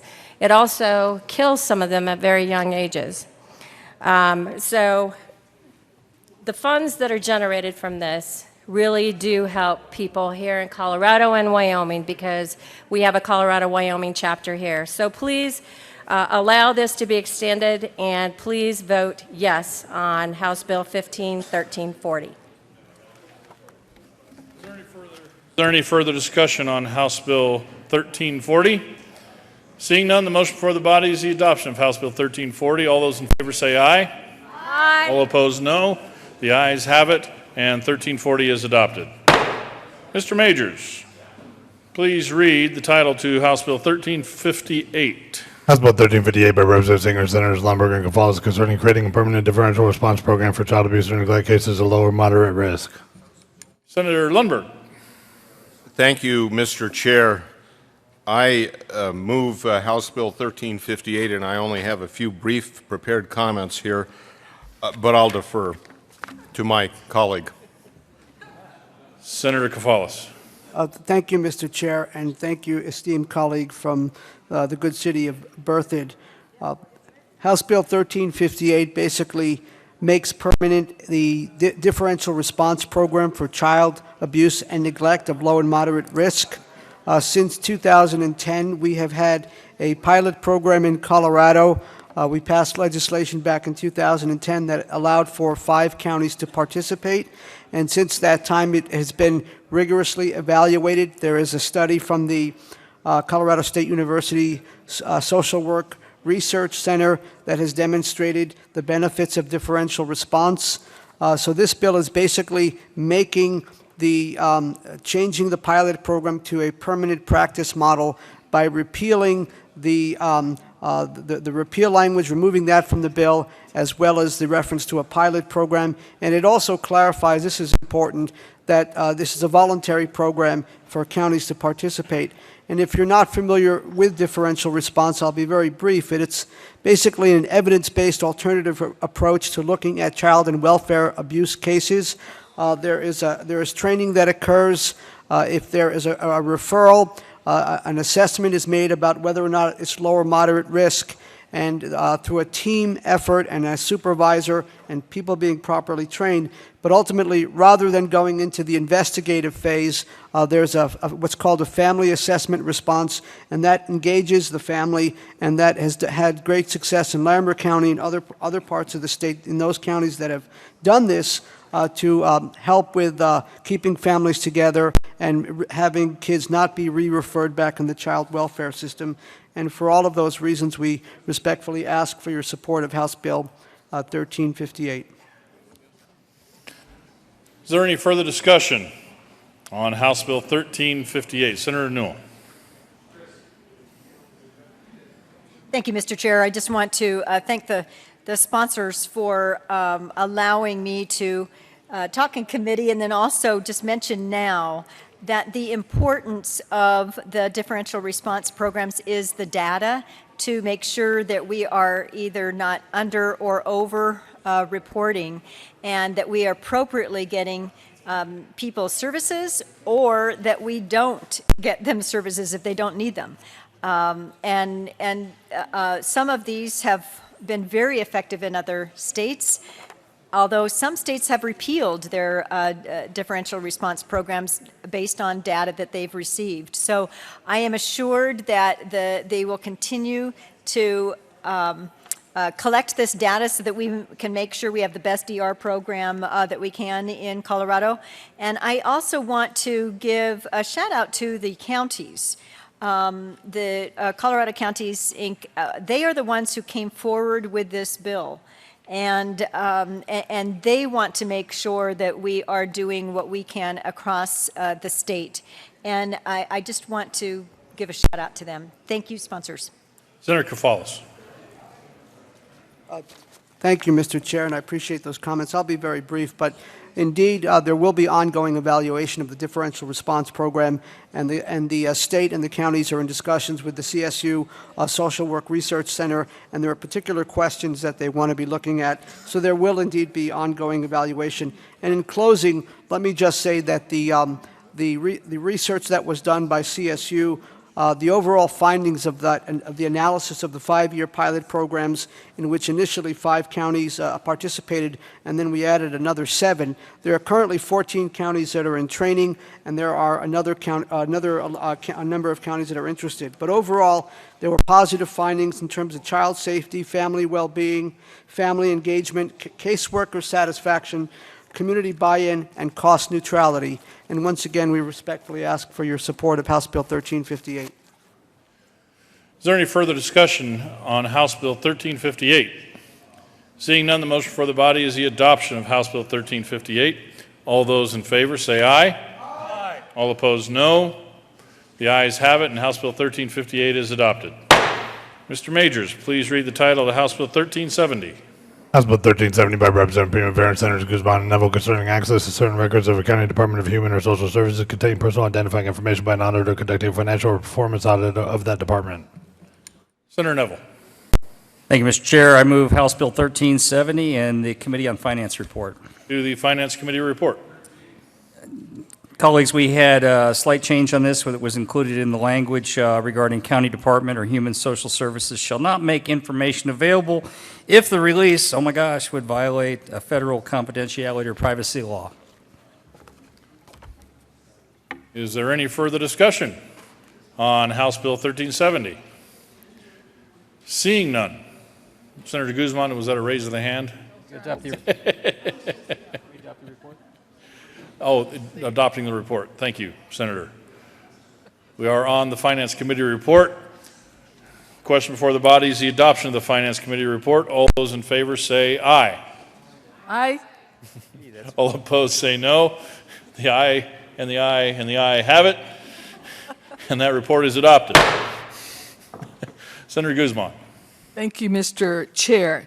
House Bill 1370 requires the County Department of Human or Social Services to provide an auditor who has conducted a financial or performance audit of the county department access to these records, including any personal identifying information necessary to achieve the purpose of the audit. The authorization applies to an auditor retained by a county or authorized pursuant to a county charter or ordinance. Members, you know local government human services agencies work with high-risk populations. When issues arise with these populations, government entities face substantial financial and public relation risks, and the clients served by these programs are placed in jeopardy. Utilizing performance auditing at the local level can help those charged with governance to identify and mitigate risk before they emerge on the public domain. This bill will assure that the local departments are required to adhere to the auditor's request. With that, Mr. Chair, we move again, or ask again, for the support for House Bill 1370. Is there any further discussion on House Bill 1370? Senator Stedman. Thank you, Mr. Chairman. I rise in support of the bill, and just note that although he won't be the auditor by the time this bill becomes law, I'm voting yes for Dennis. Is there any further discussion on House Bill 1370? Seeing none, the motion before the body is the adoption of House Bill 1370. All those in favor say aye. All opposed, no. The ayes have it, and House Bill 1370 is adopted.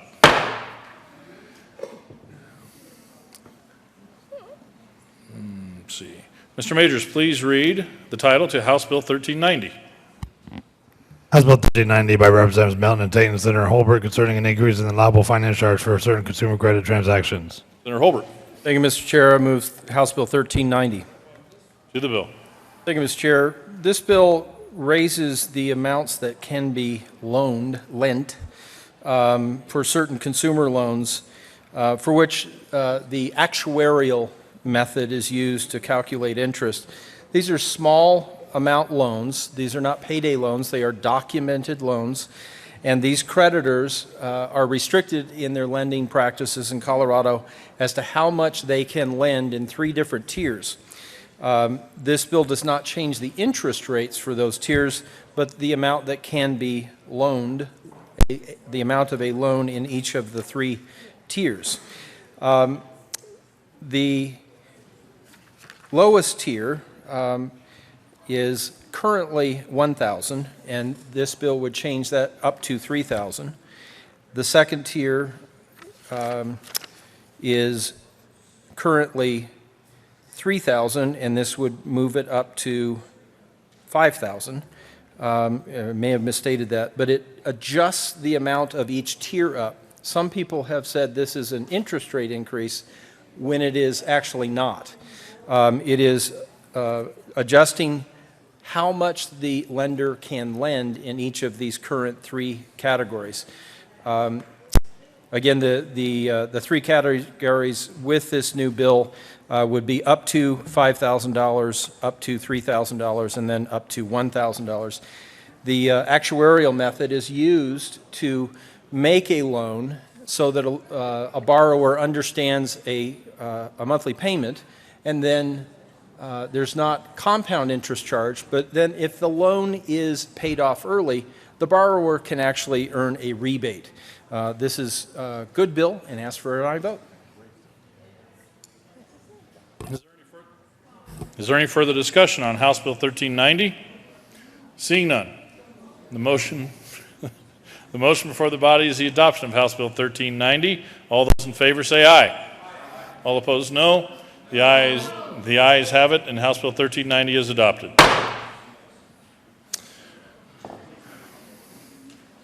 Mr.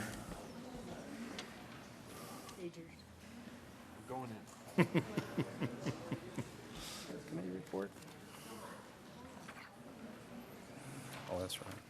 Mr. McKay, would you please read the title to House Bill 1392?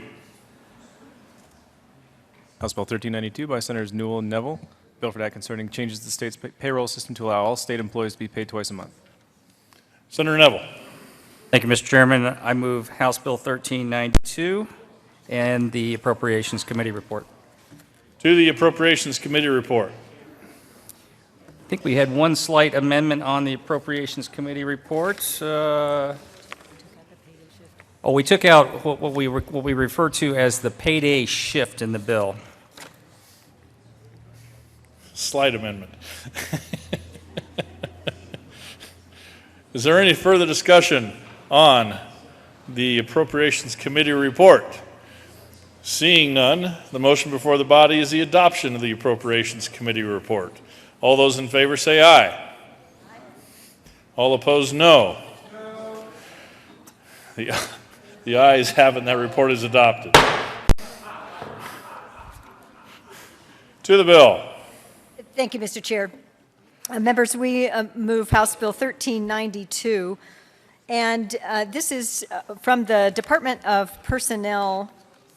We are behind the 8 ball when it comes to best practices in both payroll and in human resources. So what this bill does is it shifts the payroll, it transitions the payroll from a monthly to a biweekly. Now, some employees already are paid biweekly, but most of them are paid through month.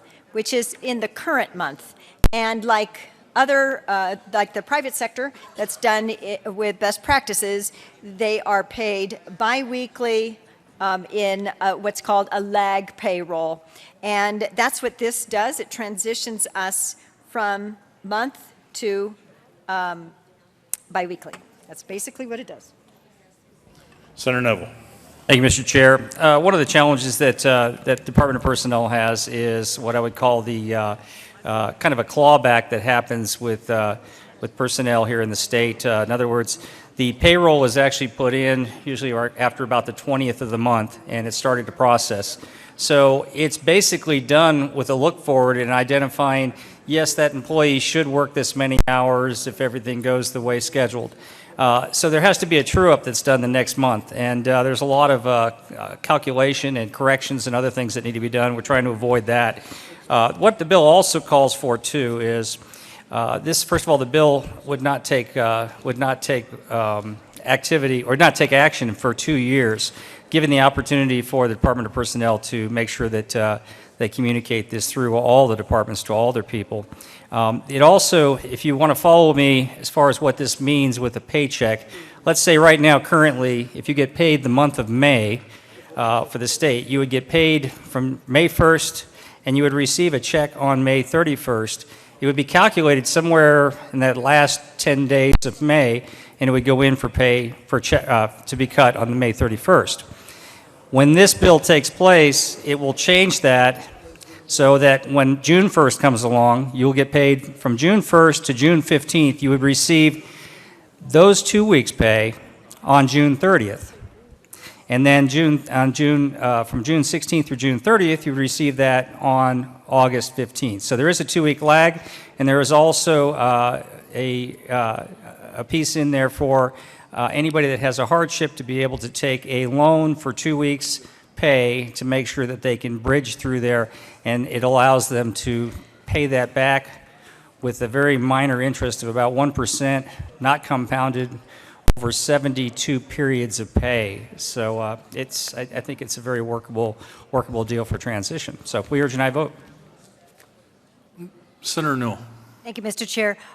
Just two more points. One is the current problem is that when you do have a current or looking forward pay, proactive pay, current pay, then you often have employees that might be sick, they might take off a day and unexpectedly, and so they would be paid the same amount, but go the following month and have to pay back the state for the hours they did not work but got paid. Vice versa, sometimes overtime is, most often, overtime is delayed because they have to wait to get paid for the following month. So this adds flexibility in for the employee's personal cash flow. They're getting paid every 2 weeks rather than every month.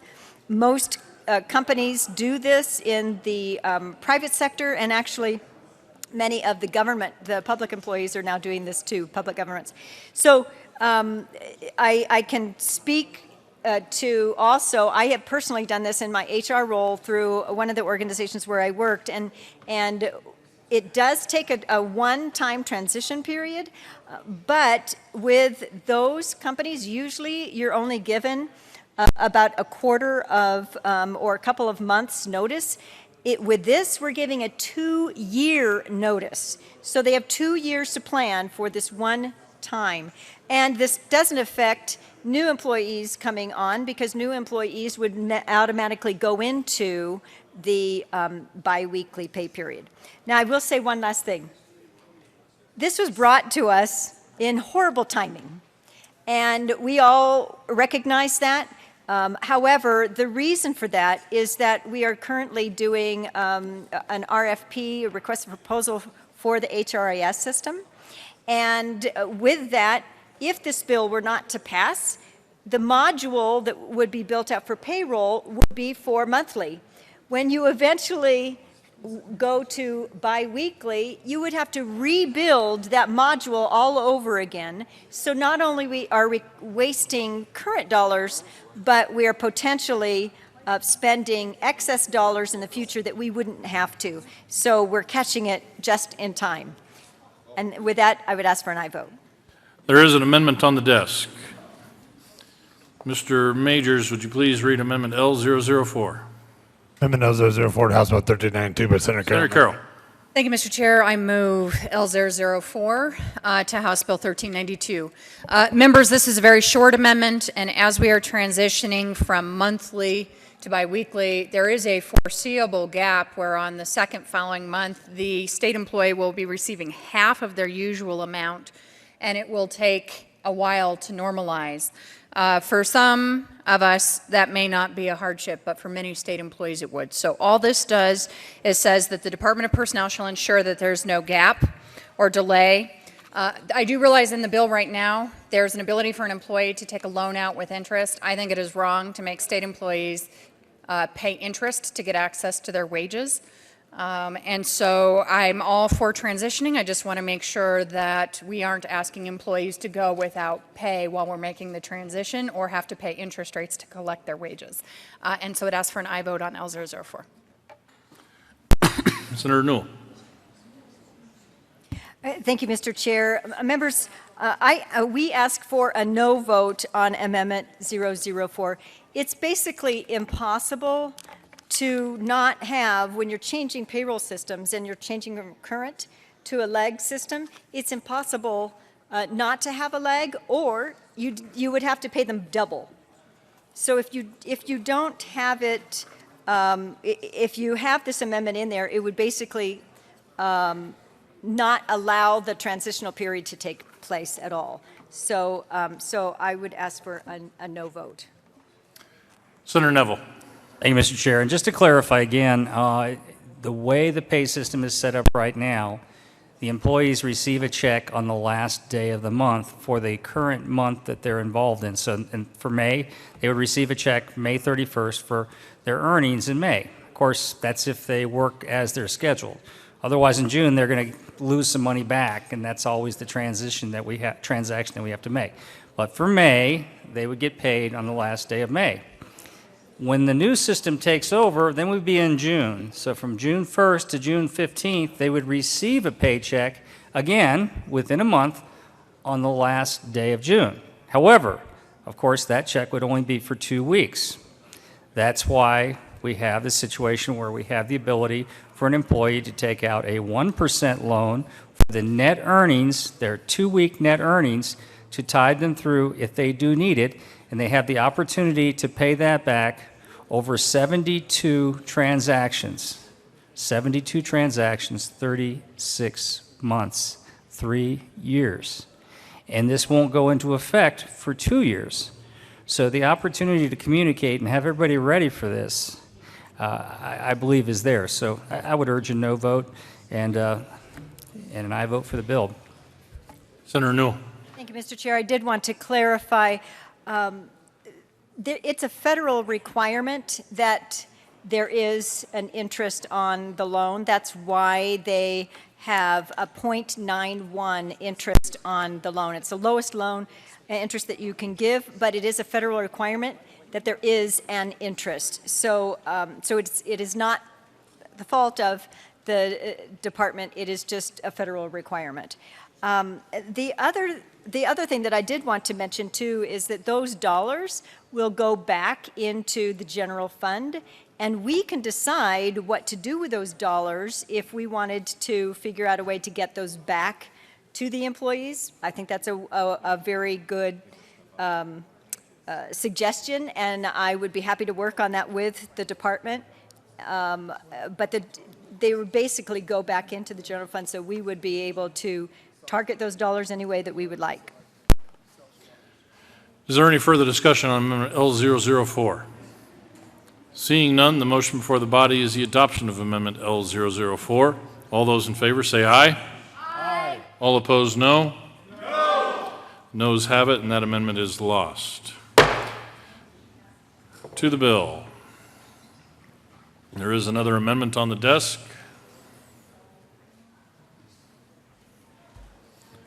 Mr. Majors, would you please read Amendment L005? Amendment knows Senator Carroll.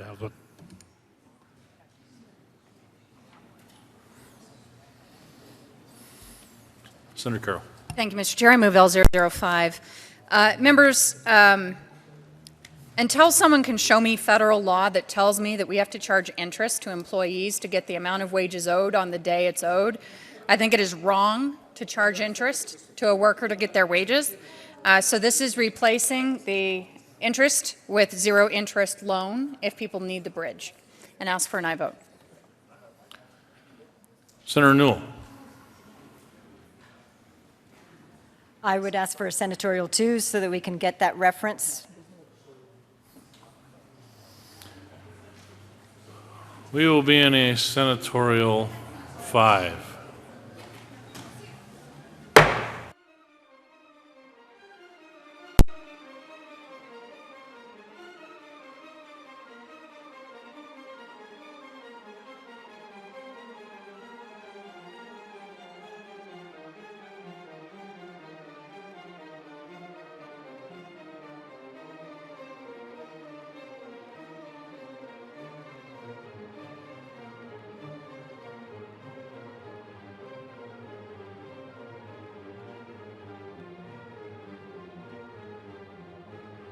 Committee will come back to order. Senator Neville. Thank you, Mr. Chair. We were just explaining that the issue with the interest on this loan, 1% is the lowest interest that the treasurer will allow it to charge. A zero interest loan would be imputed as taxable income, and so it would have to be taxed accordingly. So that's why it's at 1%. Senator Newell.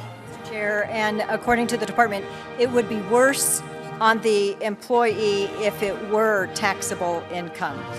So this would be less expensive for the employee, which is why they chose it that way. Minority Leader Carroll. Thank you, Mr. Chair. You know, the idea that we would both make workers wait and profit off of that wait is a problem.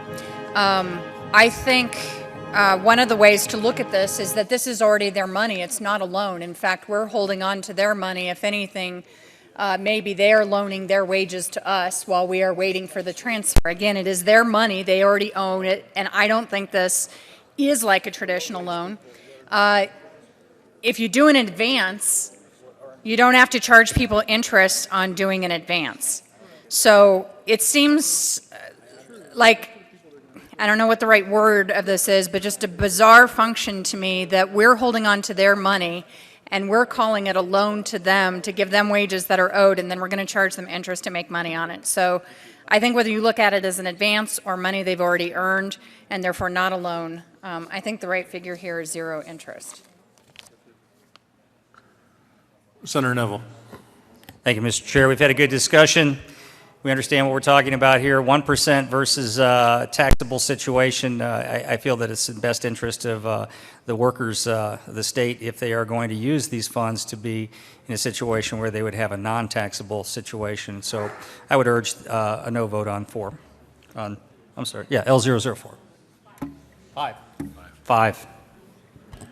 Senator Newell. Thank you, Mr. Chair. I would also ask for a no vote on Amendment 5. The department has looked at this in several different ways and have done their best in finding the least obtrusive, least expensive way to do it, not only for the state, but also for the individual employees. The private sector does this all the time without any notice or with short notice. We're giving people 2 years' notice. And so I would ask for a no vote on 005. Is there any further discussion on Amendment L005? Seeing none, the motion before the body is the adoption of Amendment L005. All those in favor say aye. Aye. All opposed, no. The noes have it, and that amendment is lost.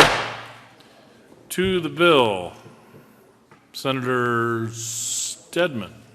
Thank you, Mr. Chairman. Colleagues, this is probably the most rotten bill I'm going to vote for this year. And I've probably voted for a few rotten ones, but I'll tell you, this one is coming at us in a posture where the alternative to the bill is worse. we have been successfully painted into a corner through the IT procurement process and the people that have been selected. The vendor and the way this whole procurement went down has become the tail that is wagging the dog, and we are now changing state statute and changing our whole payroll system because of how we want to proceed with our IT projects and which vendor we selected and what sorts of off-the-shelf modules for payroll they want to offer to you. If we wanted to stay with monthly payroll, we're actually going to have to redo all this, and it's going to cost more. And so the alternative to this, I think, is worse. That's not to say that this is a great bill. I think it does the best it can, given what it's doing. And I think the thing that I really object to about it is simply the timing. I'm really worried that what's going to happen after we adjourn our annual session tomorrow night is that state employees are going to find out what the legislature did to them in the waning hours of the legislative session, because that's what's going on right here, right now.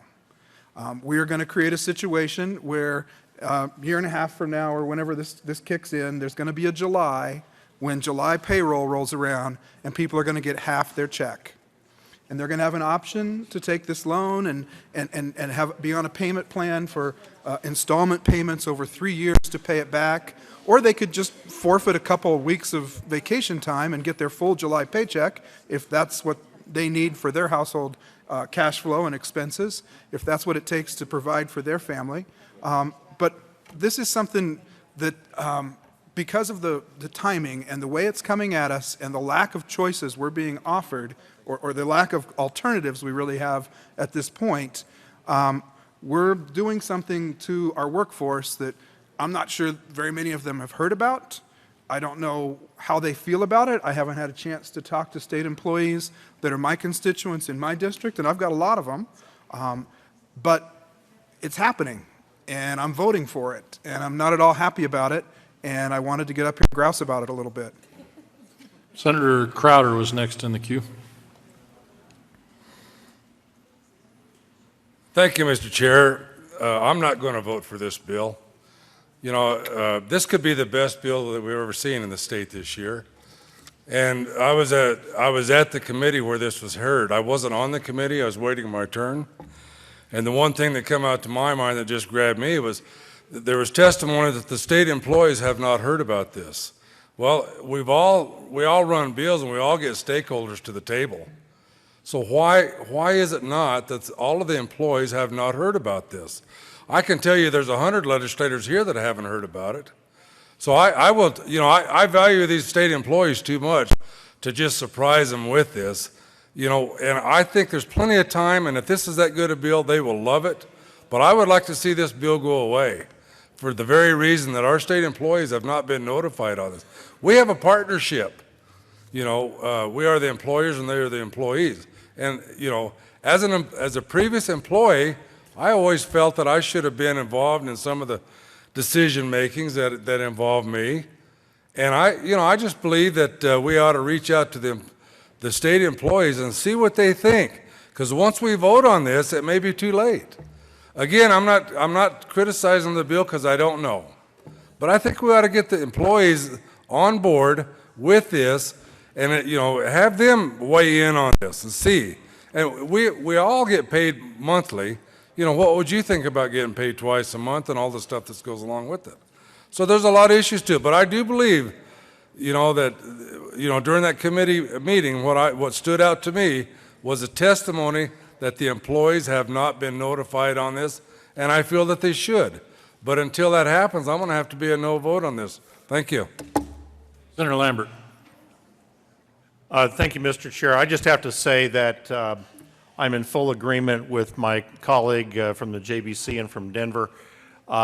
This is not the optimum way of doing this. The Budget Committee, all the way back in November, started asking questions about the core system. One of the modules that they were trying to put into that was a payroll system. I think as part of that, we asked every department, is core working in your department? Is it coming in on time? Are you getting the training you need and so forth? The answer was, let's just not worry about core. It's new. there's no problems, look the other way, all kinds of rationale about why we shouldn't answer the question that CORE had problems.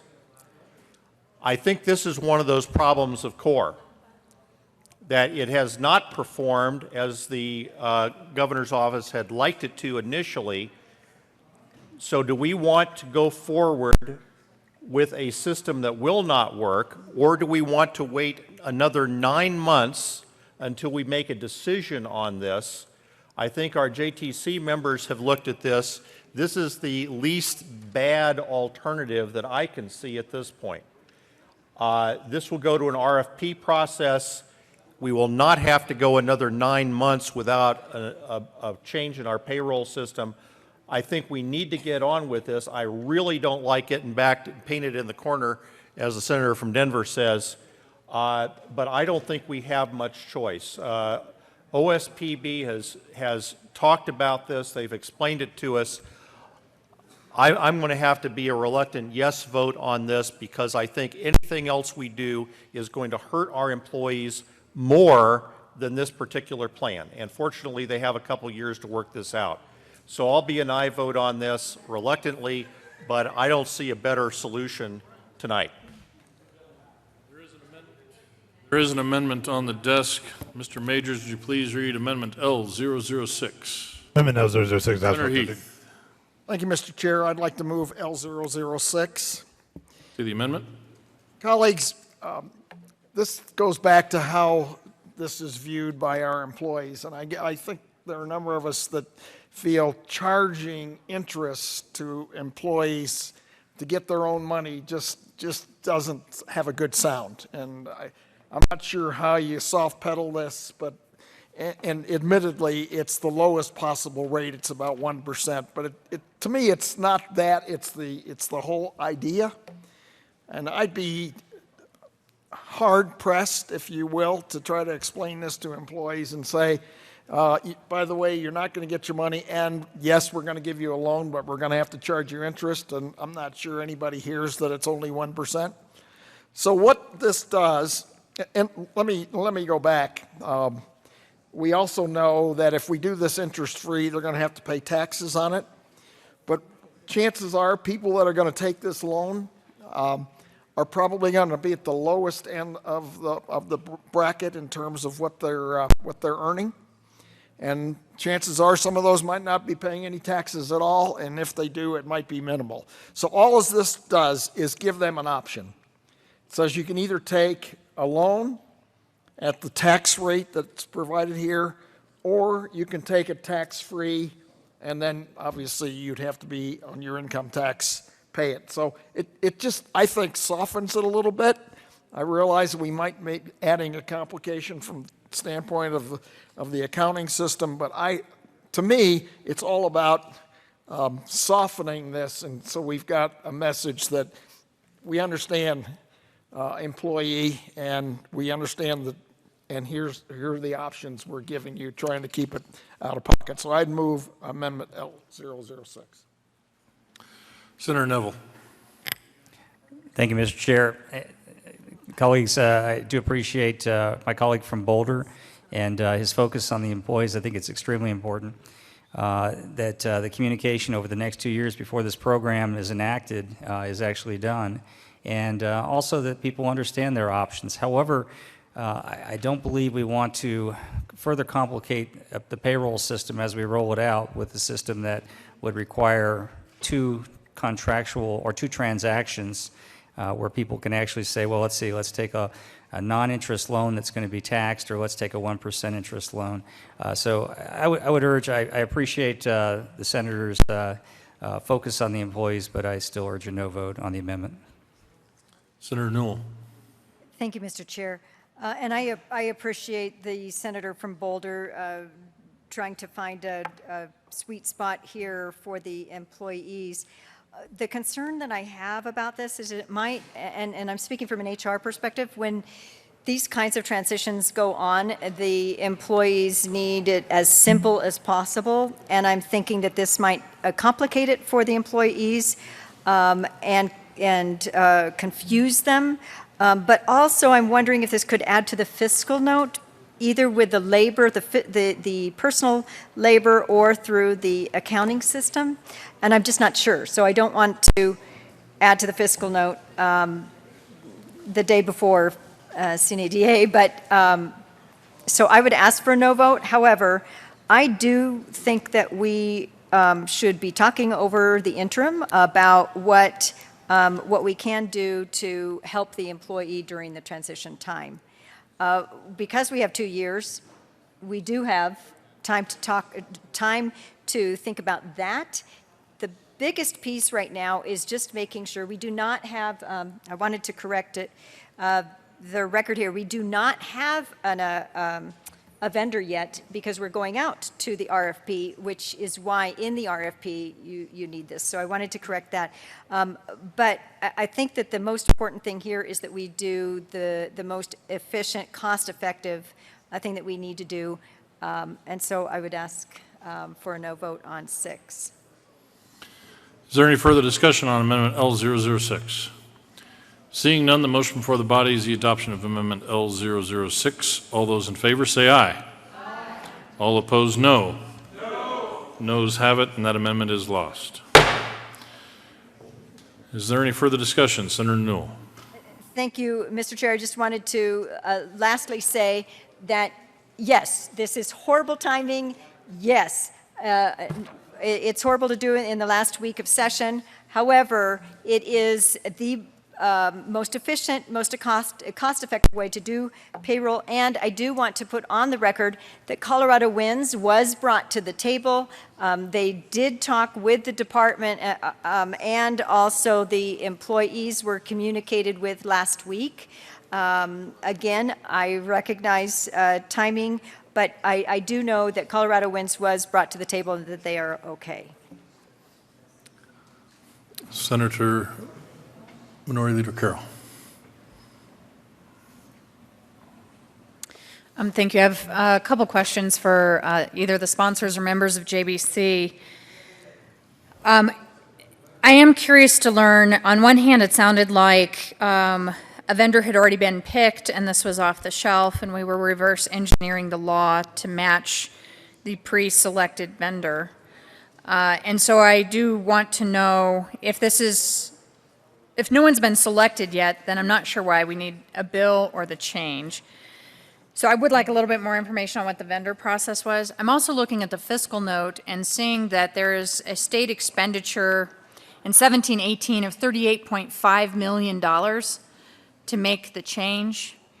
And for some reason, it's bringing in $10.1 million on revenue, but it has us spending $38.5 million in expenditures in 2 years out. And I don't know if that's, just sometimes what's done in order to avoid an appropriations clause or a fiscal note, or why we would do this if it costs us $38.5 million. So I guess 2 questions. Can someone explain to me why we want to spend $38.5 million to make this switch? And 2, whether or not we have a vendor who is asked to do an RFP based on current law, or whether we have a vendor who's telling us to change the law to match their product. Senator Newell. Thank you, Mr. Chair. I did want to say there is no vendor selected.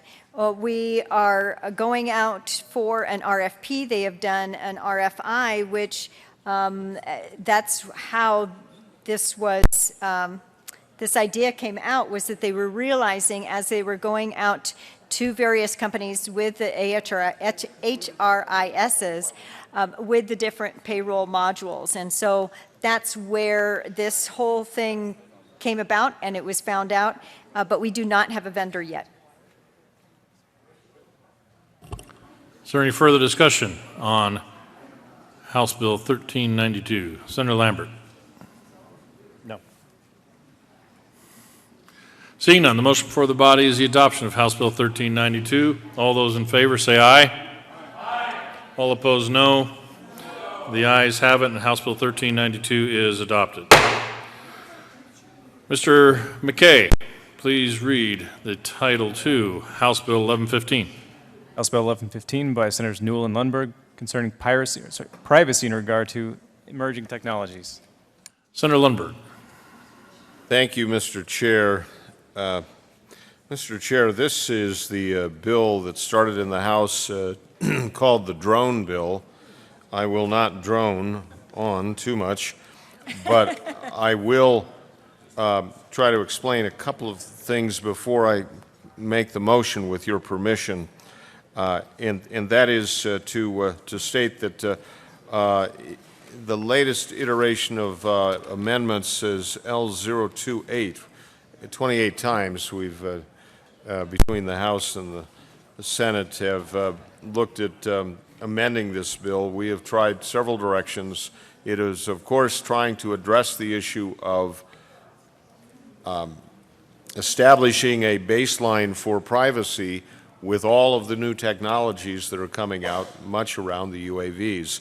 But it's more than that as well. Just this morning, I saw a news story on a new app you can put on your phone and turn it into a video broadcast machine and literally click it and start videotaping to the world, or video broadcasting, I should say. What are the privacy issues on that? The basic point is in trying to strike that balance between allowing the use of these image capturing and sound capturing devices and respecting the privacy of individual citizens, we haven't gotten there. And it is for that reason that we respectfully ask that House Bill 1115 be laid over until May 7th. Motion before the body. Is that a motion? I move House Bill 1115 be laid over till May 7. Motion before the body is to lay over House Bill 1115 to May 7th. All those in favor say aye. Aye. All opposed, no. The ayes have it, and that will be laid over to May 7th. Mr. McKay, please read House Bill 1285, the title. House Bill 1285 by Senators Cook and Ulibarri concerning the use of body-worn cameras by law enforcement officers in connection with establishing a grant program and a study group to recommend policies on the use of body-worn cameras and making an appropriation. Senator.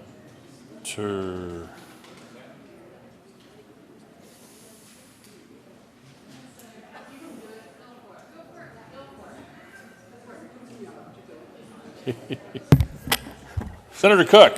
Thank you, Mr. Chair. I move House Bill 1285. Is there any further discussion?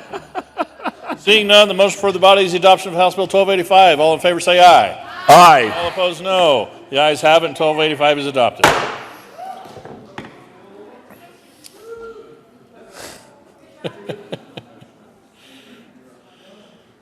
Mr. McKay, please read the title of House Bill 1372. House Bill 1372 by Senators Heath and Balmer concerning an increase in the cap placed on the annual fee each public utility pays to defray the administrative expenses of agencies within the Department of Regulatory Agencies that address public utility matters. Senator Balmer. Thank you, Mr. Chairman. I move House Bill 1372. And the appropriations. And the Appropriations Committee report. Thank you, Mr. Chairman. The Appropriations Committee report just authorized the money for the bill. I ask for an aye vote. Is there any further discussion on the Appropriations Committee report? Seeing none, the motion before the body is the adoption of the Appropriations Committee report. All those in favor say aye. All opposed, no. The ayes have it, and the Appropriations Committee report is adopted. To the bill. Thank you, Mr. Chairman. I ask for an aye vote. Is there any further discussion on House Bill 1372? Seeing none, the motion before the body is the adoption of House Bill 1372. All those in favor say aye. Aye. All opposed, no. The ayes have it, and House Bill 1372 is adopted. Mr. Majors, please read the title to House Bill 1316. House Bill 1316 by Representatives Lebsack and Thurlow and Senators Hill and Ulibarri concerning a simplification of the process by which the Public Utilities Commission may issue a certificate to provide taxi cab service in certain metropolitan counties. Senator Ulibarri. Thank you, Mr. Chair. I move House Bill 1316 and the Business Labor Technology Committee report. To the committee report.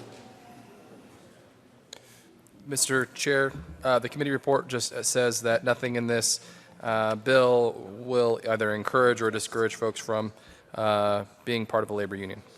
Go really fast. Is there further discussion on the Business, Labor, and Technology Committee report? Seeing none, the motion before the body is the adoption of the Business, Labor, and Technology Committee report. All those in favor say aye. Aye. All opposed, no. The ayes have it, and that report is adopted. To the bill. Senator Hill. Colleagues, this is just a good bill. Ask for your support, equalizing the playing field for all actors in this industry. Appreciate your support. Vote yes. Is there any further discussion? Seeing none, the motion before the body is the Senator John. We are on the bill. Oh, right. Okay. Hang on. I remember.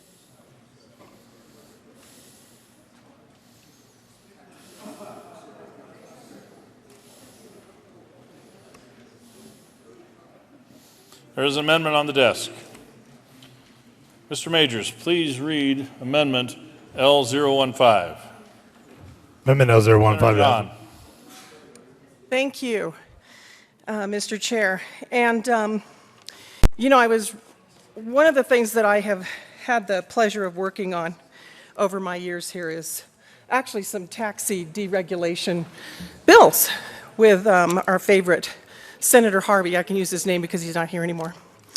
And so when I heard this bill was coming forward, I was kind of excited actually, because I do think that there's some things that really should be changed.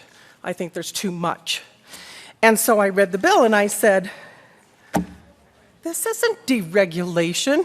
The only thing this is allowing is that more cabs can come onto the street.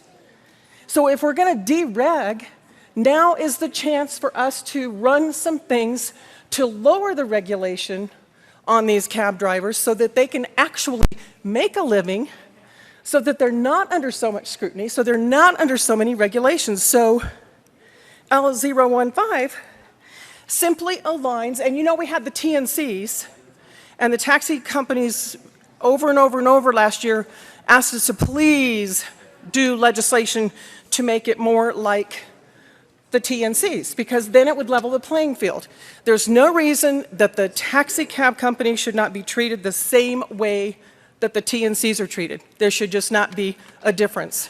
So L015 simply aligns the insurance requirements between the taxis and the TNCs so that they mirror each other.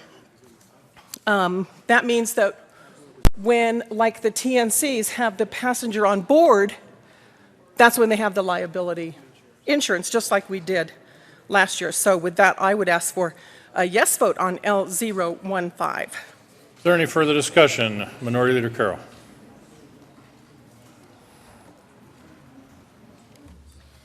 Thank you, Mr. Chair. Just given the pace of how things are moving on L015, it's saying that the Commission shall adopt by rule the same options concerning proof of liability insurance that are available. And without doing a lot of lookup, I'm wondering if you can give a side-by-side of what the liability insurance requirements would be under 1316 as introduced, compared with those if L015 is adopted. Senator John. Thank you, Madam Minority Leader. And so the liability was when the passengers were on board, and I believe last year the TNCs actually ended up with $1 million or $1.5 million during the time that they're actually working, because you know they're independent contractors. And so we are just aligning all of that together. I believe now that the taxi cabs actually had theirs lowered last year, the day that the other bill passed. I think it ended up 500,000, but I could be wrong. But that is my recollection, Madam Minority Leader. Senator Ulibarri.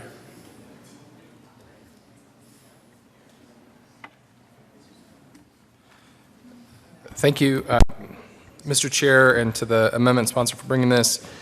In looking at it and looking at the bill title, although I think it's a noble effort to try and have a conversation about the insurance rates for the cab companies, I don't think it fits under the title, so I'll kindly ask for a title ruling from the chair. Who will be in a senatorial 5?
Committee will come back to order.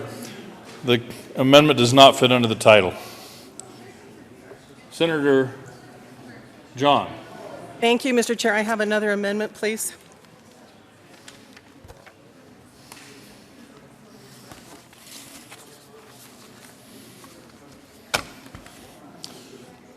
Mr. Majors, would you please read Amendment L016? Amendment L016, House Bill 1316 by Senator John, amend reading gross bill, page 3, after line 6. Senator Senator John. Thank you, Mr. Chair. And one of the other things that came up as we worked with the taxi cabs last year was that they have this ridiculous regulation and this rule that their automobiles can only be a certain age between 6 to 8 years, and that really is just silly. And so the requirements already for these taxi cab companies, they go under inspections, they go under safety inspections, so there's really no reason for them to also have to, for us to have to govern the age of their car. If they're not safe, they're going to be pulled off the road. Is there any further discussion? Senator Hill. Thank you, Mr. Chair. Colleagues, I think there are a lot of things I would love to do in this, and every single one of these is written in such a way that takes it much farther than we intended, and unfortunately causes, I believe, to lose the bill. This is an important thing. Age is a frustration that I have as well. Unfortunately, this is written exactly like the previous amendment, and ask again for title ruling. We will be in a senatorial 5.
Committee will come back to order.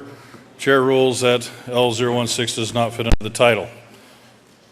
Is there any further discussion on House Bill 1316? There is an amendment on the desk. Mr. Majors, please read Amendment L017. Amendment L017, House Bill 1316 by Senator John. Senator John.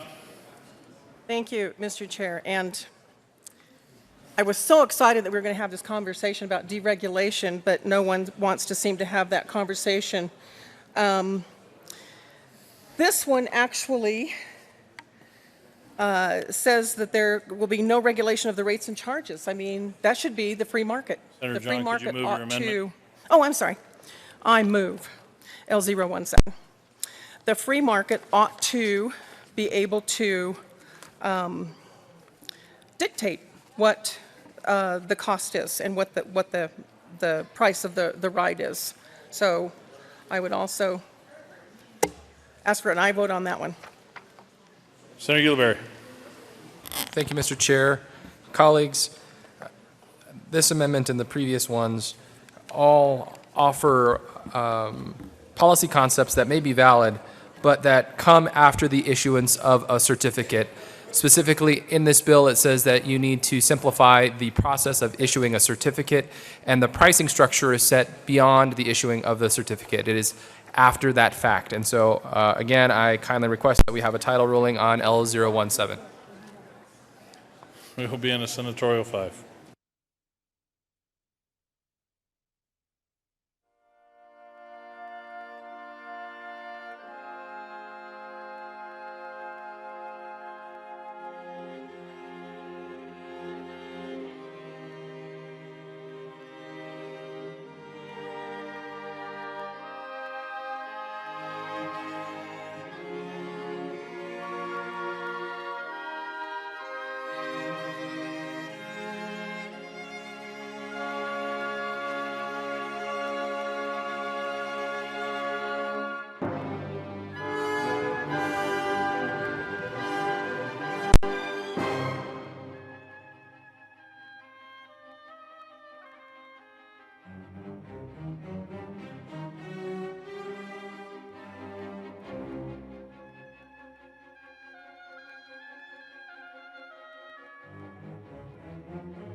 Committee will come back to order. Chair rules that does not, Amendment L017 does not fit under the title.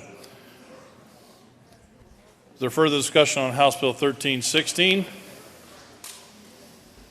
Senator John? There is an amendment on the desk.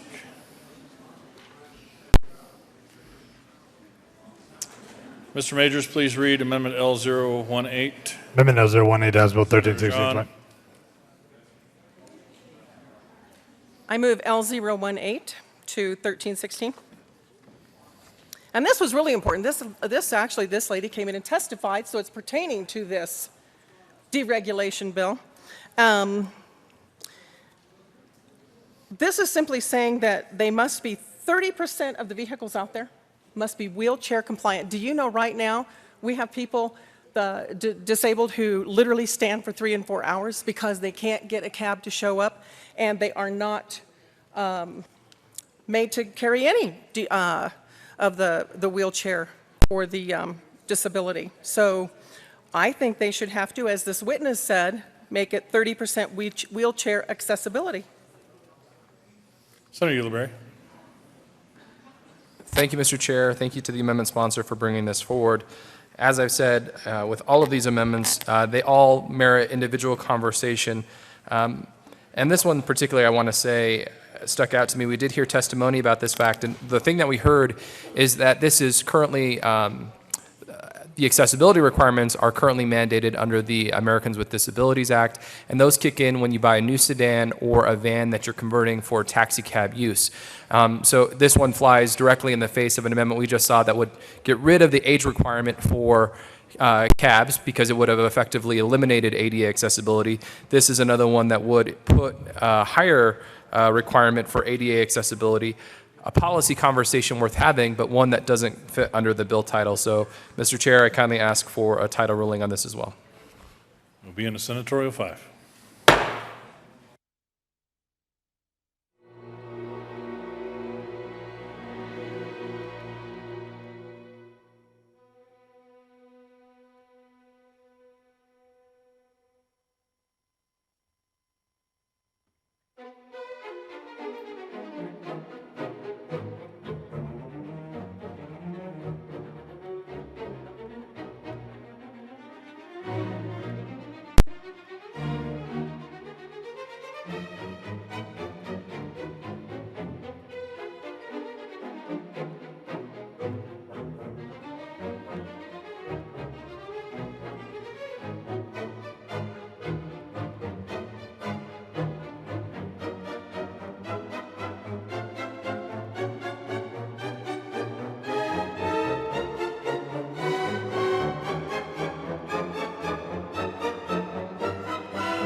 Committee will come back to order. The chair rules that Amendment L018 does not fit into the title. Is there any further discussion on House Bill 1316? There is an amendment on the desk.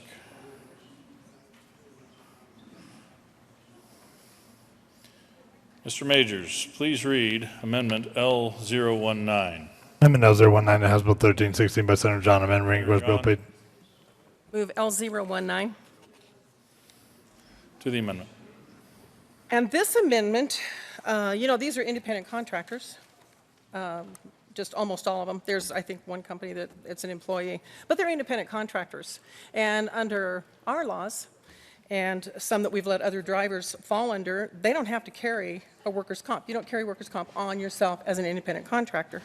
So this is simply saying, why would we make them do it at the cost of one more addition of the fees that they have to pay, so that they have to drive 60 some hours a week just to make the rental and lease payment on the car, not talking about the additional expense of having a workers' comp, not talking about any of the expenses, not talking about being able to buy food, pay rent. It's very, very costly, and this is one way, because they are independent contractors, that we can give them a little bit of breathing room. Senator Hill. Thank you, Mr. Chair. Colleagues, this is the same as the last four that we've talked about in terms of the structure. I appreciate it. I'm all about dereg. I'm all about lowering taxes. I would also argue a tax reduction bill would not fit under the title, so I ask for a title ruling on this as well. Moving on to Senatorial 5.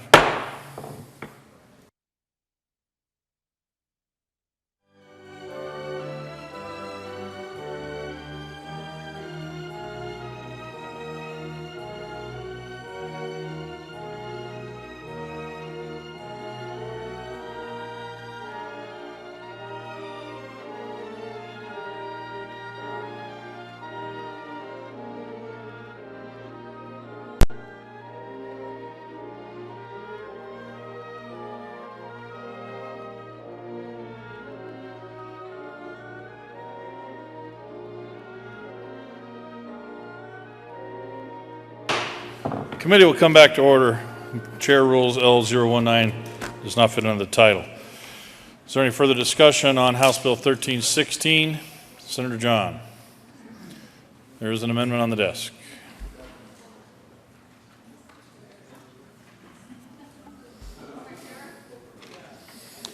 Mr. Majors, please read Amendment L020. Amendment L020 to House Bill 1316 by Senator John Amendment bringing gross bill strike everything below it. Thank you, Mr. Chair, and I move L020. And this is really a discussion that should have happened way back up front if we're really going to talk about deregulation and what that would look like. Instead of doing this literally for one company, because that's really what it is, I was hoping that we could have a discussion about true deregulation. And I think that there's still an opportunity to do that. I think that the whole thing should be opened up. We talked about that last year.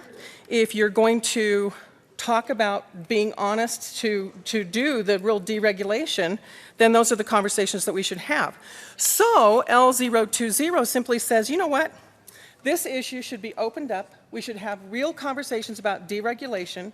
We should be able to have these companies operate under so much less regulation than they do. And this should go to the TLRC to review all of the taxi regulations. This would create a stakeholder process so that they can not only look at the market entry, but also at all the regulations.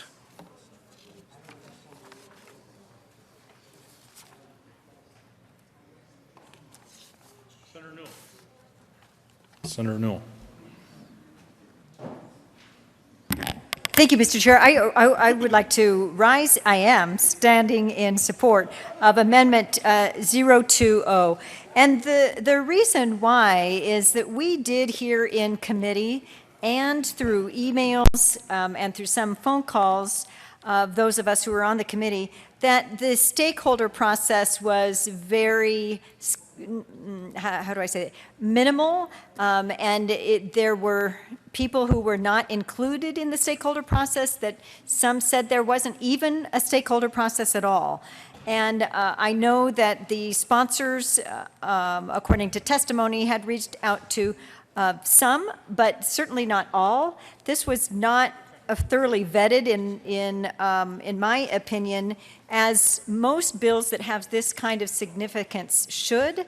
And so I think this is a great compromise in this bill, because it does belong holistically. The issue needs to be looked at holistically, not just to have a bill to allow one company into the free market. It should be the whole free market, looking at the legislative process. So I would ask for an aye vote on Amendment 020. Senator Hill. Thank you, Mr. Chair. Colleagues, I appreciate this amendment. I think it's a fantastic amendment. The only problem is it's a strike below, so I move that we sever the amendment and just adopt the transportation legislation review and add it to the end of the dereg bill that we already have. So I move we sever this and vote on separately, first the strike below, and then take lines 3 through 15 and vote on that separately. Senator Ulibarri. Thank you, Mr. Chair. I think that's an artful solution to this. We would keep the simplification of the certificate issuance in whole if we essentially call lines 1 and 2 L020A and lines 3 through 15 L020B. I would ask for no vote on L020A, which is the strike below, and then I would ask for an aye vote on L020B, which is the section sending the issue of regulation to TLRC. Senator Newell. Thank you, Mr. Chair. May I just ask clarification then how that would work? Does that mean that this bill gets adopted so that one company gets to enter the free market, and then you take the issue to TLRC? Is that what you're saying? Say that one more time. Sorry, we were conferring with the... Okay. I'll repeat my question, Mr. Chair. So how I'm understanding this severing is that you are suggesting that you are going to pass this bill as is to allow one company into the free market, and then take a look later, after this bill is passed, in TLRC to look at all of the taxi industry. Is that what I'm hearing? Senator Ulibarri. Thank you, Mr. Chair. No, actually, House Bill 1316 posits that you don't have to meet a market demand requirement when applying. Although there's one cab company interested in applying now, there are many others who could follow suit. And so what was said in committee, what has been said publicly, what's been said over and over, is that this is a bill that opens the ability for folks to apply for a taxi cab certificate if they can show financial fitness, if they can show operational fitness, but they don't have to prove market demand against a monopoly. So this is pretty straightforward in saying this piece is about the issuance of the certificate, and there's a question being raised, one that wants to be discussed in TLRC about all of the regulations connected to those cab companies after they've received a certificate. So that's the suggestion in this amendment. We need a senatorial 5.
Majority Leader Sheffel.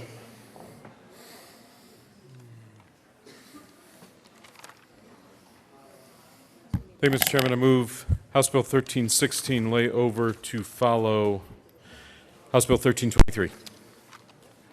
The motion is to lay over House Bill. Senator John, could you withdraw your amendment first? Thank you, Mr. Chair. I will withdraw L020 for further discussion.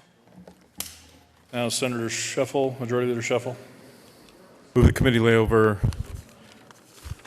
House Bill 1316 to follow House Bill 1323. Motion before the body is to lay over House Bill 1316 to follow 1323. All those in favor say aye. All opposed, no. The ayes have it. That will be laid over. Mr. Majors, please read the title to House Bill 1323. House Bill 1323 by Representatives Buckner and Wilson and Senators Holbert and Kerr concerning assessments in public schools in connection with codifying the consensus recommendations of the Standards Assessment Task Force created in House Bill 14, TAC 1202 and reducing an appropriation. Majority Leader Sheffel. Hey, Mr. Chairman, I move committee lay over House Bill 1323 to follow House Bill 1377. The motion is to lay over 1323 to follow 1377. All those in favor say aye. All opposed, no. The ayes have it, and that will lay over to after 1377.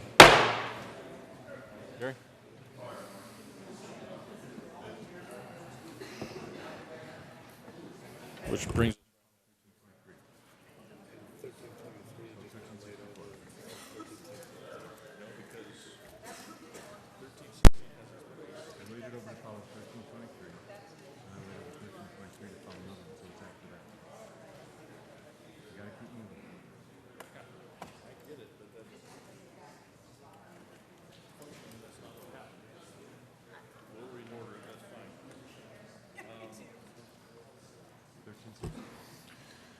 Mr. Majors, please read the title of House Bill 1364. House Bill 1364 by Representatives Corman, Mitch Bush, and Senator Sonnenberg and Donovan concerning a limitation on the scope of an inspection of a small hydroelectric energy facility conducted by the State Electrical Board.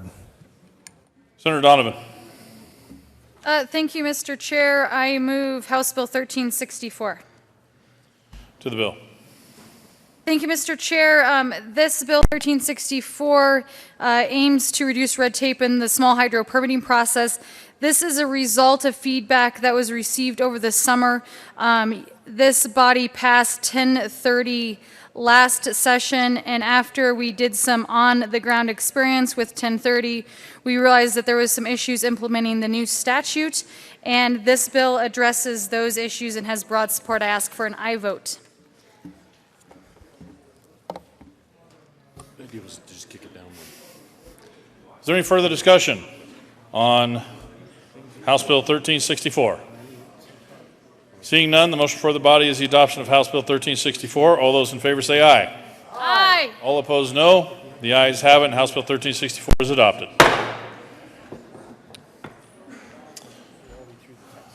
Mr. Majors, please read the title to House Bill 1377. House Bill 1377 by Representatives Moreno, Becker, James, Senators Grantham, and Donovan concerning the ability of a cooperative electric associations to obtain renewable energy credits for the operation of shared retail distributed generation facilities. Senator Donovan. Thank you, Mr. Chair. We move House Bill 1377. To the bill. Thank you, Mr. Chair. This is very similar to a bill that we saw earlier this session, which we voted out of here unanimously, and the House did as well, and through all committees. House Bill or Senate Bill 46, which dealt with the rural cooperatives and the retail versus wholesale distributed generation, and making solar gardens available to supply to the co-ops on the wholesale side of the meter. This is Son of 46. This allows essentially all of the renewable energy to be able to be used in that same fashion as the solar gardens are used in Senate Bill 46. If you like 46, you love 1377, vote yes. Further discussion on House Bill 1377. Seeing none, the question before us is the adoption of House Bill 1377. All in favor say aye. Aye. Those opposed, no. The ayes have it. 1377 is adopted. Mr. Majors, Would you please read the title to House Bill 1323? House Bill 1323 by Representatives Buckner and Wilson and Senators Holbert and Kerr concerning assessment of public schools in connection with codifying the consensus recommendations of the Standards Assessment Task Force, creating House Bill 14 Tech 1202 and reducing an appropriation. Senator Shuffle. Thank you, Mr. Chairman. I move the committee lay over House Bill 1323 to follow House Bill 1316. The motion is to lay over House Bill 1323 to follow House Bill 1316. All in favor say aye. All opposed, no. House Bill, that will lay over one bill. Mr. Majors, please read the title to House Bill 1316. House Bill 1316 by Representatives Love, Sacagawea, Senators Hill, and Ulibarri concerning simplification of the process by which the Public Utilities Commission may issue a certificate to provide taxi cab service in certain metropolitan counties. Senator Hill. Thank you, Mr. Chair. We move House Bill 1316 and ask for more amendments. Ask and ye shall receive. Is there any further discussion on House Bill 13? Senator John.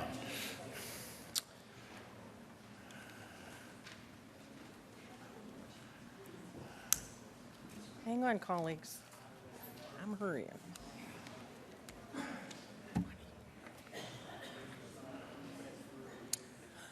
Senator John.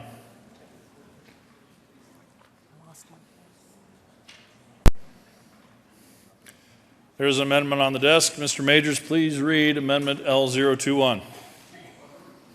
Amendment L021 to House Bill 1316 by Senator John. Amend Marine Growth Bill, page 2, strike line 6 and 7, substitute to provide taxi cab service, comma, and stricken language within and between the counties of Adams, comma, Arapahoe, comma, Boulder, comma, Broomfield, comma, Denver, comma, Douglas, comma, El Paso. I was enjoying that. Thank you, Mr. Chair. I move L021. Thank you. To the amendment. Now, this one should make sense to everyone, because if we are talking about a deregulation, which I am all for, I can't imagine why in the world we would just keep it for the Denver area. Why is this not statewide? It should not be limited to one area. So I think we should open it up, and the service should be provided throughout the state. Senator Ulibarri. Thank you, Mr. Chair. Colleagues, L021 eliminates the reference to the metropolitan counties that are explicitly outlined in the bill title, so I ask for a title ruling. We will be in a senatorial 5.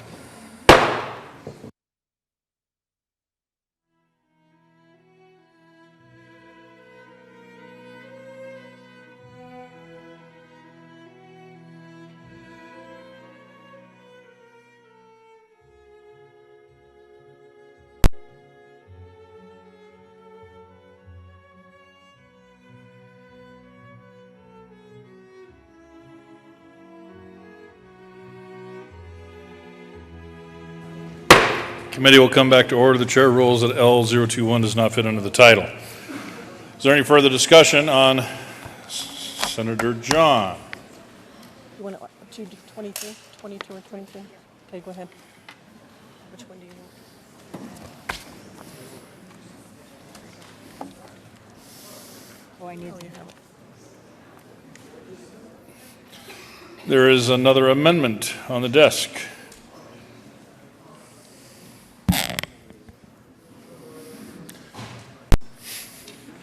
Mr. Majors, please read Amendment L022. Amendment L022 to House Bill 1316 by Senator Senator Newell. Thank you, Mr. Chair. I move Amendment 22. And members, we did hear this in testimony, where we had testimony of people waiting for sometimes hours for their taxis. And if that says that there is a need for more taxis, that's one thing. But what we heard was that there are a plethora of taxis. However, they just don't come if you have a wheelchair, or they just don't come if you are in need of being wheelchair accessible. So we heard this over and over again in testimony. And so what this amendment would do would just say, hey, at least 10% then of the vehicles providing taxi cab services for the taxi cab company would be wheelchair accessible. Senator Ulibarri. Senator Hill. Thank you, Mr. Chair. Mr. Chair, recently you ruled the exact same amendment except 30%. It doesn't fit under the title. We ask for the same ruling again. In the senatorial 1.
Committee will come back to order. Chair rules L022 does not fit under the title. Is there any further discussion on House Bill 1316? Senator John, would you happen to have another amendment? Yes, you do.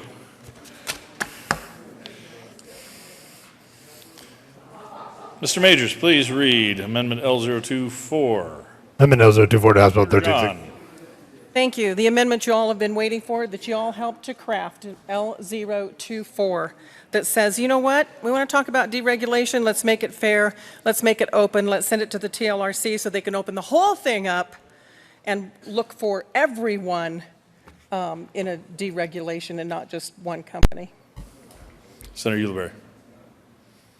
Thank you, Mr. Chair. This was the conversation we had here at the mic about the TLRC study about the deregulation components that were proposed in other amendments that didn't fit under the bill title. I'm supportive of L024 because it keeps the rest of the bill intact, allows the small portion of this bill, the simplification of the issuance of the certificate up front, and then allows for a study of the other issues that were raised in committee. Senator Hill. Thank you, Mr. Chair. Great amendment, great idea. I support this wholeheartedly. Ask for support. Senator John, could you move it? I'm not sure you did. Yeah, L024. Humor me. Oh, I'm sorry, I moved L024. Thank you, Senator John. Is there any further discussion on Amendment L024? Seeing none, the motion before the body is the adoption of Amendment L024. All those in favor say aye. Aye. All opposed, no. The ayes have it, and Amendment L024 is adopted. Glory be. Senator John.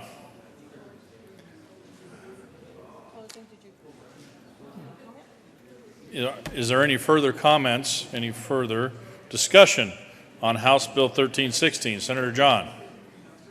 Thank you, colleagues, and thank you for your patience. And some of you, I mean, it's very possible you're sitting there wondering what in the world got into me that I wanted to have this debate. I'll tell you. If we're going to talk about deregulation, we need to talk about deregulation. I've worked on this issue for the 13 years that I've been here. Deregulation to allow one company to come into the market. Oh, yes, and I do have that. If anyone wants to see it, I do have, it's for the Green Taxi Company. If anyone wants to see that, I'll be happy to pass it around. But that's not complete deregulation. That is not deregulation. That is allowing one more company in. They are still going to go under all of the regulations that they went under before. So I wanted to have a real serious conversation about making it easier, cutting back on some of the regulations that are so burdensome, that are causing drivers not to be able to afford to stay in the market. But doing it around so limited means that it's just going to open it up. Well, it really is for one company. And I will tell you, that particular company, the company that brought this, I know Union Taxi, folks, just so you know, their drivers came and testified against this bill. The drivers for Union Taxi testified against this bill. So if we really want to have that conversation, and I do, because I do believe in the free market, I do believe we should have those conversations, and it should be made easier, not harder, to do business as a small independent contractor.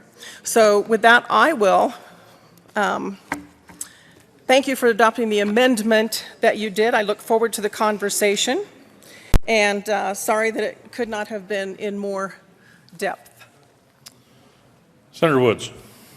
Thank you, Mr. Chair. Colleagues, I rise in support of this bill, and I do want to point out that the BLT committee report says this is open to multiple taxi cab companies. It's not just one. This is about free market. We heard these drivers come in and testify. All they wanted was a chance at the American dream. They'll make the investment. If they can't make it work, they won't be working. So we need an aye vote on this bill, and thank you guys for bringing it. Senator Newell. Thank you, Mr. Chair. Well, I am in opposition of 1316. Through the many amendments that were offered, it was sad that there was only one taken. But I did want to say that in testimony we heard that one, the disability community who really needs the taxi cabs were not being served. So if you bring in one more, which this bill is for, face it, it is for one company. If you bring in one more to the market who does not serve the community, the disability community, you are still exacerbating that problem. We heard over and over again that the market is already saturated. That we heard, I don't know how many, I was just trying to read all of the 492, 300, 262, 250, 152, all of these taxi cabs that are already on the market, and yet we're adding more for people to wait and wait and wait in lines at DIA. We heard about that. The people, the taxi cab drivers are literally waiting and not being able to work enough because the market is so saturated. So this is just honestly, it's disturbing of a mix-up of a bill that to me sounded like it was designed specifically for only one company. If you believe in free market, but if you believe in accessibility of transportation for people with those with disabilities, then we also had input from the disability community that they are opposed. And if we were not able to get the requirements in for accessible vans or taxi cabs. And then lastly, if the policy doesn't disturb you, then the process should, because there was not a stakeholder process, and it came in later in the session with no stakeholder process, and with that alone, I am a no vote. Senator Ulibarri. Thank you, Mr. Chair. Thank you, colleagues, for the debate tonight on 1316. 1316 is a bipartisan effort, one that was bipartisanly supported in the House, one that's been bipartisanly supported in the Senate and committee, and one that offers a very narrow solution to a very narrow problem. There are many other problems with the taxi cab industry. We recognize those, and we may, in different parties, have different solutions for those issues. But to do anything in this building especially this session with split chambers, we need to figure out how to collaborate, and this was a very narrow approach. What we said is that under current law, there are 3 things you need to prove to be able to enter the taxi cab market: financial fitness, operational fitness, and market demand.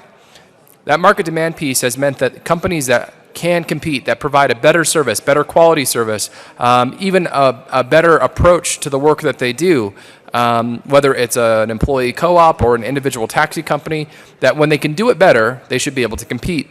And so we've eliminated in this bill the requirement that you have to show market demand. The reason being, we heard testimony, heart-wrenching testimony from individuals who talked about their experience with the major cab companies that nearly have a monopoly on the market. Those cab companies are charging individuals $800 a week. I'll say that again, $800 a week in leasing fees. And they have an F score from the Better Business Bureau around their customer service, their quality of service.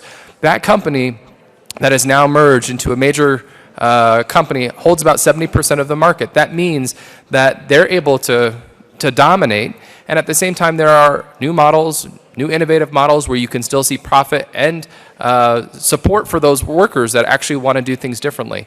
So this was a coming together, and we thankfully ask for your support.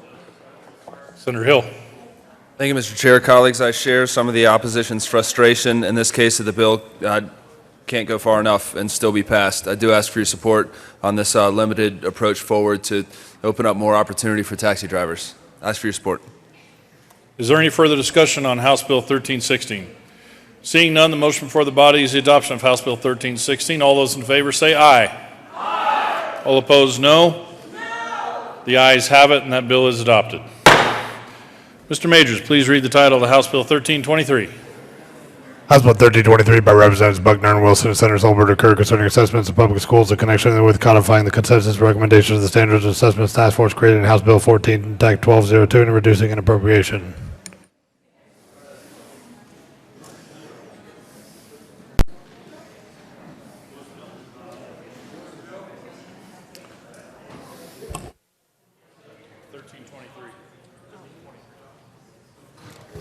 Majority Leader Shuffle.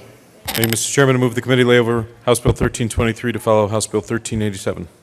Motion before the body is to lay over House Bill 1323 until after 1387. All those in favor say aye. Aye. All opposed, no. The ayes have it, and that will lay over till after 1387. Mr. Majors, please read the title to House Bill 1387. House Bill 1387 by Representative Babone and Senator Stedman and Lambert concerning the elimination of the authorized transfer of medical marijuana to retail marijuana at the time that a retail marijuana establishment license becomes effective.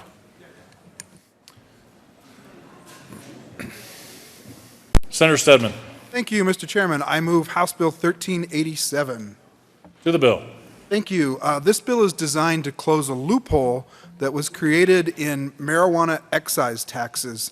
And we did this purposefully back in January of 2014 when the industry was just starting, but that loophole has outlived its usefulness, and by closing it, we will make sure that transfers of marijuana for retail sale are subject to excise tax, and we're doing that by making the transfers go through a retail cultivation center.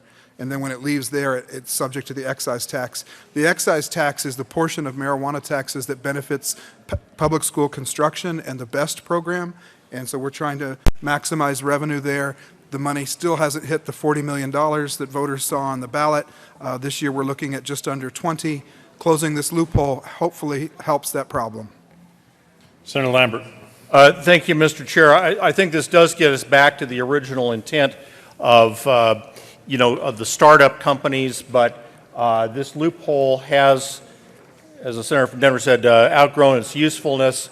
I'd ask for an aye vote on the bill and also move L011. We need there's no amendment on the desk. Oh, sorry. There is an amendment on the desk. I was mistaken. Mr. Majors, please read Amendment L011. Amendment L011 to House Bill 1387 by Senator Lambert. Amendment. Senator Lambert. Thank you, Mr. Chair. L011 strikes Section 2 of the re-engrossed version of the bill. In the House, They put really a redefinition of how money was to be distributed under BEST.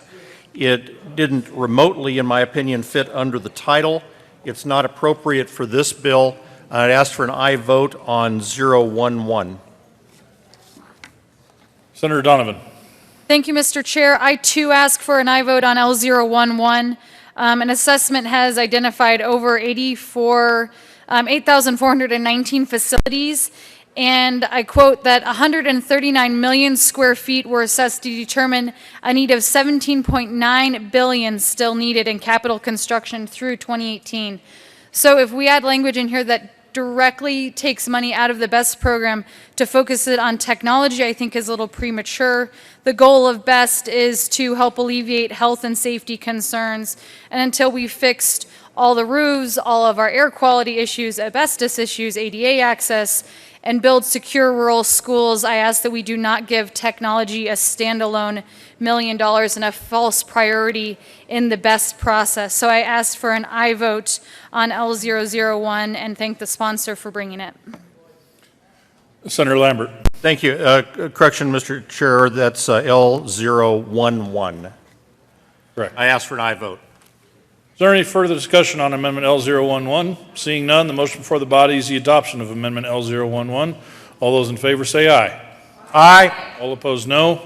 The ayes have it, and Amendment L011 is adopted. Senator Lambert. Thank you. We ask for an aye vote on House Bill 1387 as amended. Is there any further discussion? Seeing none, motion before the body is the adoption of House Bill 1387. All those in favor say aye. All opposed, no. The ayes have it, and that bill is adopted. Mr. Majors, please read the title to House Bill 1323. House Bill 1323 by Representatives Buckner and Wilson, Senators Holbert and Kerr, concerning assessments of public schools in connection therewith codifying the consensus and recommendations of the Standards and Assessments Task Force created in House Bill 14 Tac 1202 and reducing an appropriation. Majority Leader Shuffle. Thank you, Mr. Chairman. I move the committee lay over House Bill 1323 to later this evening. We will include it in the next special orders calendar. The motion is to lay over House Bill 1323 to later this evening. All in favor say aye. Aye. All opposed, no. The ayes have it, and that will be laid over till later this evening. Majority Leader Shuffle. Thank you, Mr. Chairman. I move the committee rise and report. Motion before the body is for the committee to rise and report. All those in favor say aye. Aye. All opposed, no. The ayes have it. The committee will rise and report.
The Senate will come to order. The court rule is relaxed for the remainder of the evening for the staff, members, sergeants.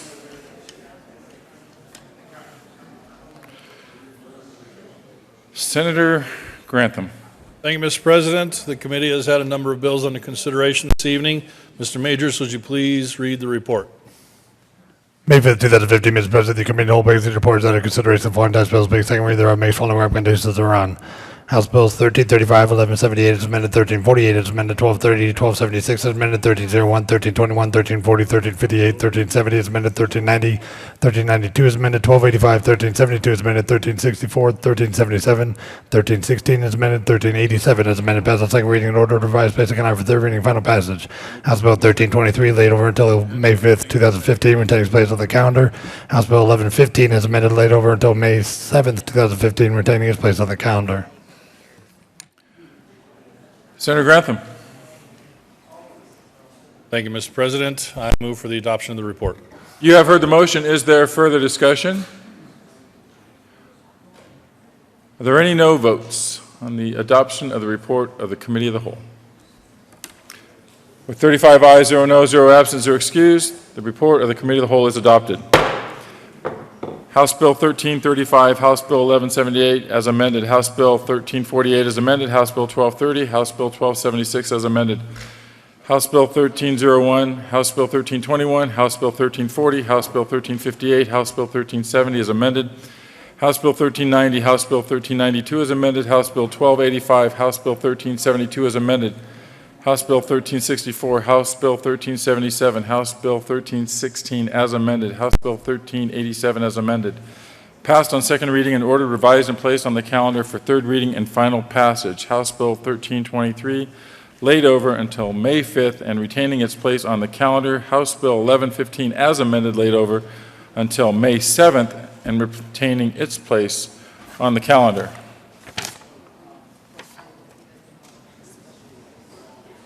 Message from the House. May 5th, 2015, Mr. President, the House has postponed indefinitely Senate Bills 269, 274, 286, 289, and 222. The bills are returned herewith. The House has adopted the first report of the First Conference Committee on Senate Bill 115 as printed in the House Journal May 5th, 2015, and has repassed the bill as so amended. The bills are returned herewith. Signing of bills. May 5th, 2015, the President signed Senate Bill 225. Delivery to the Governor. To the Governor for signature on Tuesday, May 5th, 2015 at 4:50 p.m., Senate Bill 225. Message from the Governor. May 5th, 2015, Colorado Senate. Ladies and gentlemen, I have the honor to inform you that I have approved to file with the Secretary of State the following act. Senate Bill 225 concerning the governance structure of the State Historical Society in connection therewith changing the method of appointment of the Board of Directors and creating a Directors' Council, approved May 5th, 2015 at 5:16 p.m. Sincerely, John W. Hickenlooper, Governor.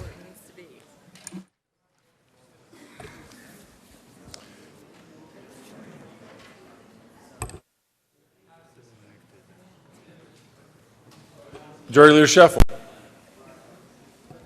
Thank you, Mr. President.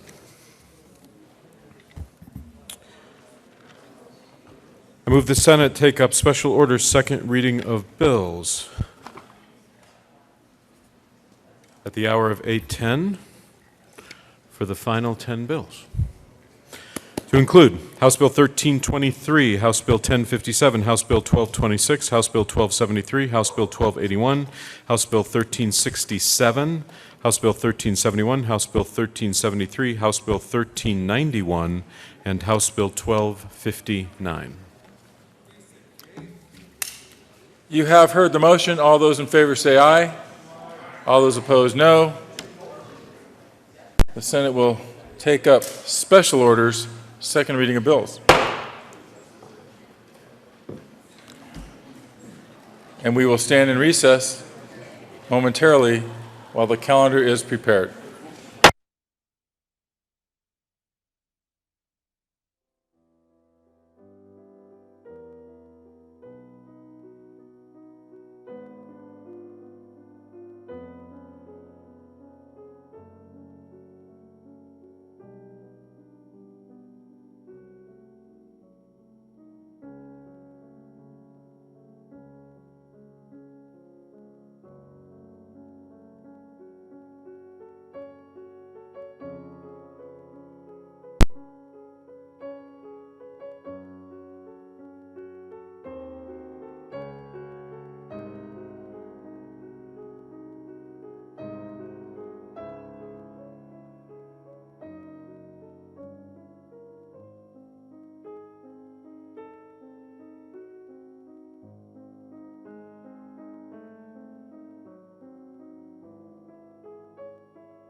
There you go.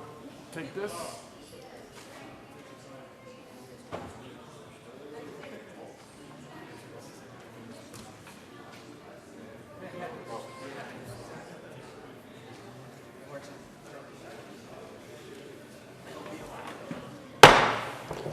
The Senate will come back to order. Senator Grantham. Thank you, Mr. President. I move that the Senate resolve itself into the Committee of the Whole for purposes of special orders, second reading of bills.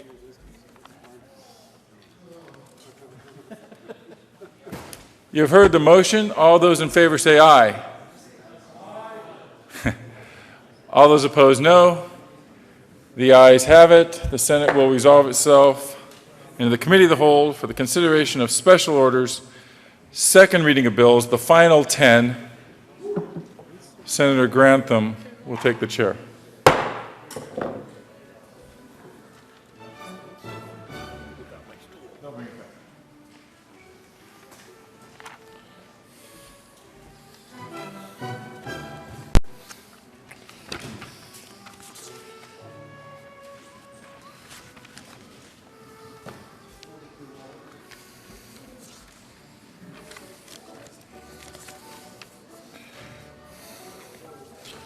Okay, Cindy's back. We can start now.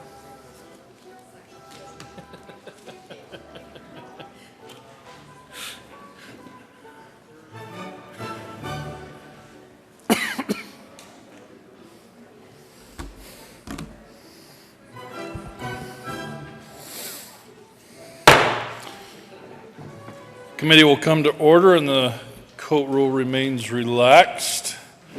Mr. Majors, please read the title to House Bill 1323. House Bill 1323 by Representatives Buckner and Wilson and Senators Holbert occur concerning assessments of public schools in connection with codifying the consensus recommendations of the Standards and Assessments Task Force created in House Bill 14, TAC 1202, and reducing an appropriation. Majority Leader Shuffle. Thank you, Mr. Chairman. I move the committee lay over House Bill 1323 to follow House Bill 1057. Mark, when was till after what? Motion is to lay over House Bill 1323 until after House Bill 1057. All those in favor say aye. All opposed, no. The ayes have it, and that will be laid over. Mr. Majors, please read title to House Bill 1057. House Bill 1057 by Representatives Corton, Del Grosso, Senators Sonnenberg, and Hodge concerning the process for a statewide initiative to be placed on a ballot in connection therewith making an appropriation. Senator Sonnenberg. Thank you, Mr. Chairman. I move House Bill 1057. To the bill. Members, this is about educating voters, giving the voters what they need to be able to make an educated decision with regard to ballot initiatives. Ask for a yes vote. Senator Balmer. Thank you, Mr. Chairman. I'm asking for a no vote on House Bill 1057. Let me tell you why. Imagine yourself back in 1992, and imagine if this was in place back in 1992. I believe 1992 was the year that we passed the Tabor Amendment in Colorado. I moved here in 96, so I've just heard about it. But imagine that, okay? Think about that just for a minute. What fiscal note would they have put on the Tabor Amendment? Something that is absolutely sacred to me. The Taxpayer Bill of Rights. Now, what would they have said? Well, they would have said, I don't know, $1992, I don't know. Maybe they would have said that it would have cost the state $750 million, something like that. I'm just guessing. That's a figure that I just made up. I bet you that if you were taking the Tabor Amendment today and you were passing the exact Tabor Amendment, I think the fiscal analysts would, especially if they know what they know now about the Tabor Amendment, they probably would have put like a $3, $4, $5 billion fiscal note on the Tabor Amendment. Now, those of you that don't like Tabor, you're getting excited by this conversation too. I know. Okay, don't get too worked up. Those of you who don't like Tabor. I love Tabor. Now, do you think the voters would have approved the Tabor Amendment if it said that it's going to cost the state $4 or $5 billion? Now, you could say, well, yeah, they would, because they would think, okay, all that money's coming back to taxpayers. But that's not how it would be sold. It would be sold that it's going to cost the state $4 billion, $3 billion, whatever the number would be in 2000 $15. So, do we give the voters more information? Yes, we do. Will it be information every single time that will make sense to the voters? We have to ask ourselves that hard question. Now, I can understand if you're talking about, I don't know, some oil and gas initiative or some other thing where you want to sort of clearly help the voters to understand that if you pass this that outlaws fracking, okay, then there's not going to be any more fracking, and that will do an economic ding to Colorado. I get that. But remember, every time we tinker with the right to petition, which is a constitutionally sacred right, we end up regretting it. Every single time we tinker with the right to petition in Colorado, we end up regretting it.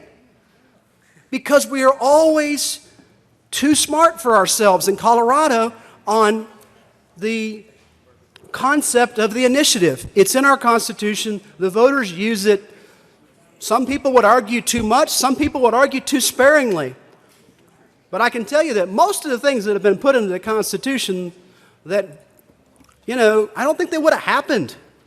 Would this legislature have passed legalization of marijuana? No, it wouldn't have passed the legislature.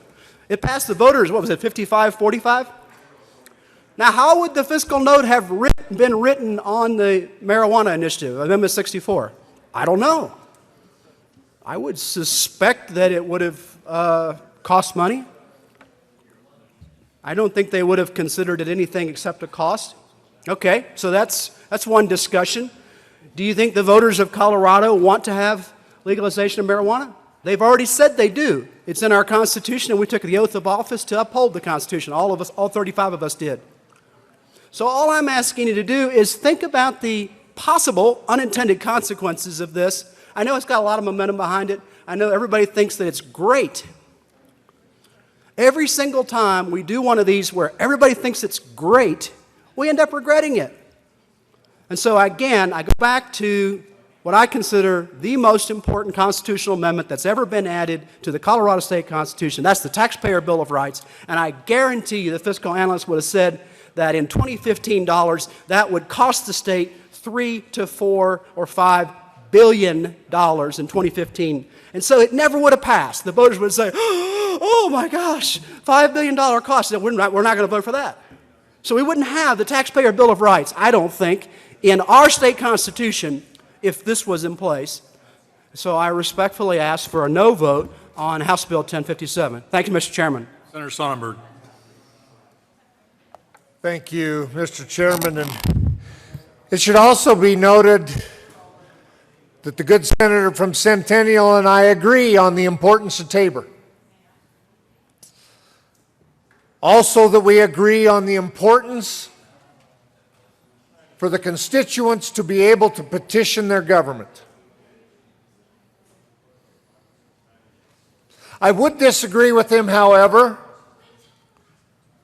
that the fiscal note may have been negative or positive when Tabor was passed, or quite frankly when any other ballot initiative was passed, including the spring bear hunt, including marijuana, including all of those items that we put on the ballot. Don't you thirst and don't you think the constituents hunger for information to help them make a decision? We do that now with the Blue Book. This just adds a little to the same thing we're already doing. Doesn't make it more difficult. I don't believe makes it more challenging. I actually think it helps us better understand what we're putting in our ballots and as on our ballots as initiatives. It's important to know what you're voting on. It's important for us to know, and many of us, matter of fact, most of us look at those fiscal notes on a regular basis to understand exactly from the economists what that will cost or what that'll save. With regards to Tabor, I think this helps us. I think this helps us understand what the impact would be. And do I think the fiscal note would say if you did away with Tabor, if you had a ballot initiative that did away with Tabor, what would it look like?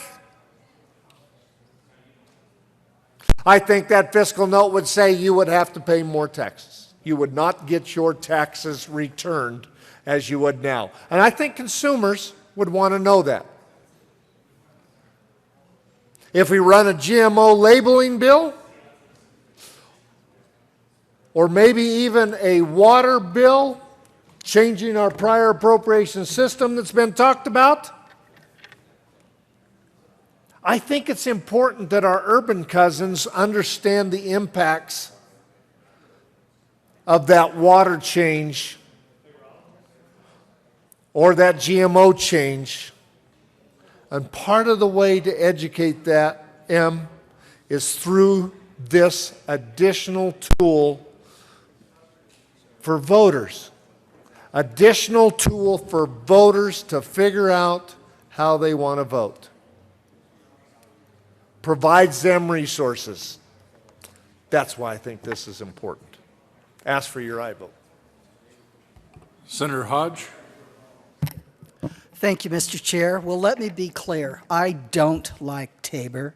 I do support the right to petition your government, and I think that our people who are voting have a right to transparency. But don't use the Tabor Amendment from 1992. That's a red herring. Since then, we've passed single subject. You'd have a real reason to hone in on what it will cost or what it would return to us. When Tabor was passed, there was no way we could have done this because it was so convoluted and so complex. Using Tabor as an example is not a good example, and I ask for an aye vote. Senator Ulibarri?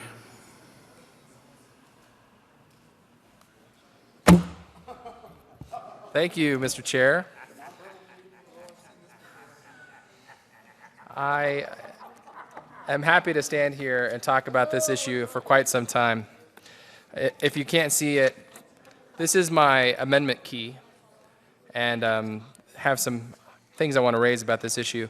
Like the previous bill sponsor just said, I am not in favor of Tabor. I don't support that policy, and I do support the ability for people to petition their government when we don't get it right. And so that's why I actually rise in opposition to House Bill 1057.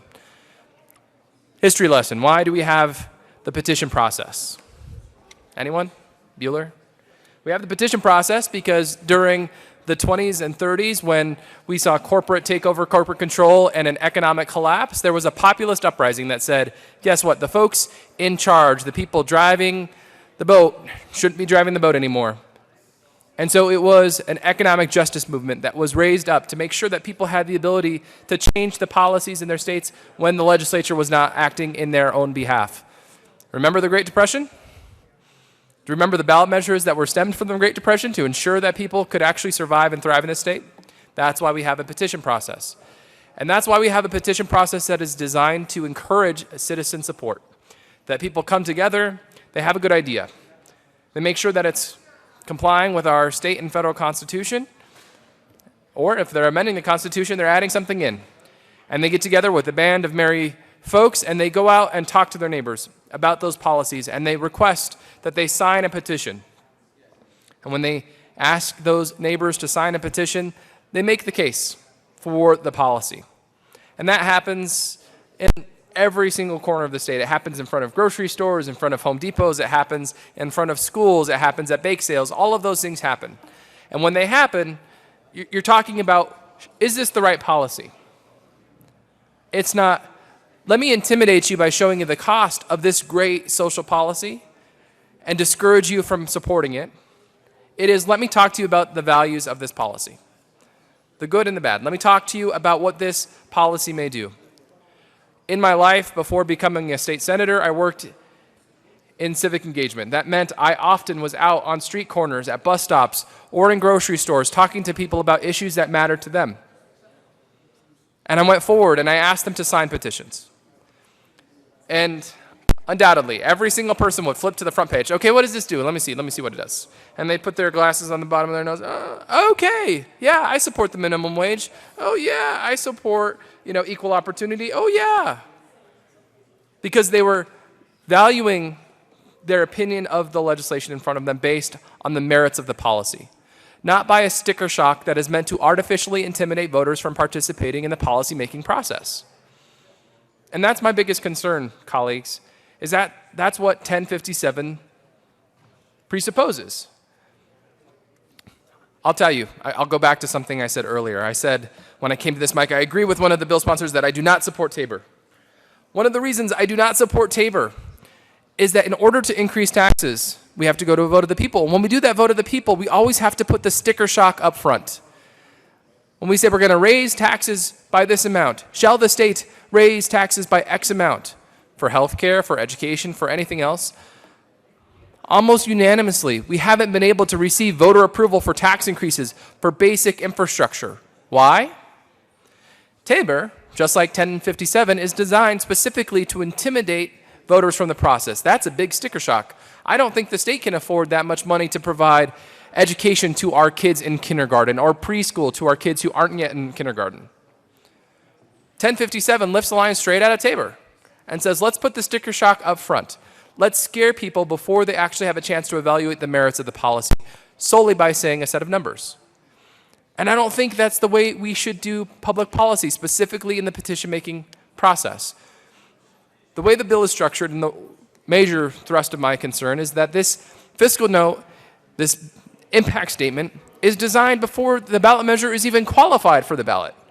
So you have to go through this hurdle. So if you're a group of citizens who are interested in raising the minimum wage, if you're a group of citizens trying to increase access to higher education or early childhood education, you have to go through this process on the front end, and it was truncated. That timeline was truncated before the title board is ruling your title to be in compliance. Then you have to print that on every single petition on the front page of the petition, and you have to go out and circulate with this information. Unlike the Blue Book. And that's my biggest concern. This is not like the Blue Book. I think people may say, well, we already have some level of research and information about the Blue Book. We have some information about the ballot measures that go forward. And yes, after those initiatives are qualified for the ballot, after over 80,000 residents of the state of Colorado have affirmatively signed and proven to be eligible electors, do they then put together a Blue Book? Take the time, energy, and resources to make the legislative analysis, to do all of the fiscal impact statement. And guess what? Voters then get that and have a chance to digest it, not while they're standing with their grocery cart outside of King Soopers. They get to evaluate it usually in front of their homes. When they receive that Blue Book, they go inside and they read the whole thing. I know I do. What did the proponent say? What did the opponent say? What will this cost the state? And then they can make a fully informed decision. Colleagues, I'm going to talk to some of the biggest issues that I see here, and I already made some amendments, offered some amendments in committee that were rejected. One was that we should also have a statement about the public good. How will this impact the safety, health, and welfare of the state of Colorado, the residents of the state of Colorado? That was outwardly rejected. Why would citizens need to know that information? They just need to know what it costs. I have amendments here that would require Ledge Council to reimburse proponents for any petition section printing costs. Why? Because now we're forcing citizens to go through a more costly printing process because they're going to have many more things to print. I offered amendments in committee about making sure that we could focus in on the economic and social benefits of policy. That was rejected too. Let me go through the list of what I have. I would love to have a conversation about ballot measures that specifically are targeted to improving our environment and exclude those. So we're not saying, oh, we'll look at the short-term financial costs and at the same time have no understanding of the potential human costs if we don't deal with climate change. I said, let's exclude any measure that negatively impacts employees because we should make sure that we're protecting employees first and not worrying about the cost. How about Any measure relating to women's reproductive rights, I think they should be excluded from this requirement as well. There might be a cost to the state to protect those reproductive rights. That shouldn't be the barrier. The cost shouldn't be the barrier for us protecting those reproductive rights. But if you put a sticker shock up front, what would happen? On 3 occasions, the voters in the state of Colorado have rejected personhood. What if there was a sticker shock? And they said, oh, let's do this differently. I don't know. I have so many amendments, and colleagues, the hour is late. This bill is moving at light speed. I will not be offering my amendments. I just ask you to think about this policy, and I respectfully ask for no vote. Senator Jones. Thank you, Mr. Chair. Members, for me, what this is about is that direct democracy where people can exercise their right to petition their government. And adding this note gives a potentially inaccurate and potentially unbalanced message to people. And it's because the way this bill is constructed. It dictates that the analysis is prior to setting the title, which is preliminary. So then once they set the title and they get the fiscal analysis in to do this, then they do the analysis for the Blue Book, and people could be voting on something that doesn't match the analysis in front of them. Secondly, many of these, because they set that fiscal language so far in front of the actual ballot,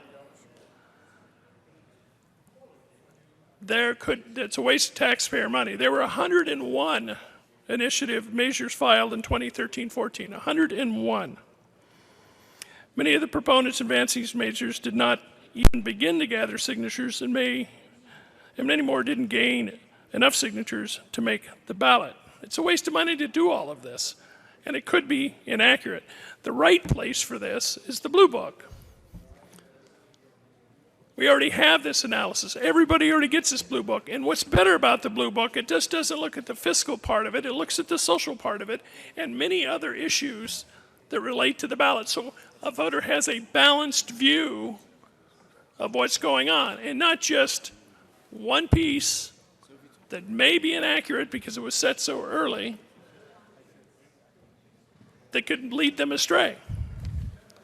I could see a petitioner saying, hey, look at this fiscal analysis. This is what it says, where it could be inaccurate because of the change in the initiative and the analysis. So it could be inaccurate as well. But bottom line, folks, we want people to be able to petition their government. This doesn't provide a balanced view for them. It may be confusing to them. And it works now. And I don't know about you, but I've gotten a lot of emails saying, don't mess with this. This is my right.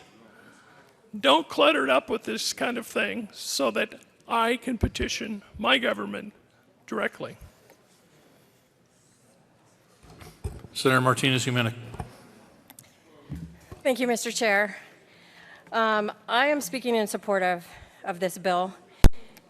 As a local elected official, I never once had a resident say that they didn't want information, that they didn't want to know what the costs were involved, especially when it involved taxpayer dollars, and we were supposed to be stewards of those.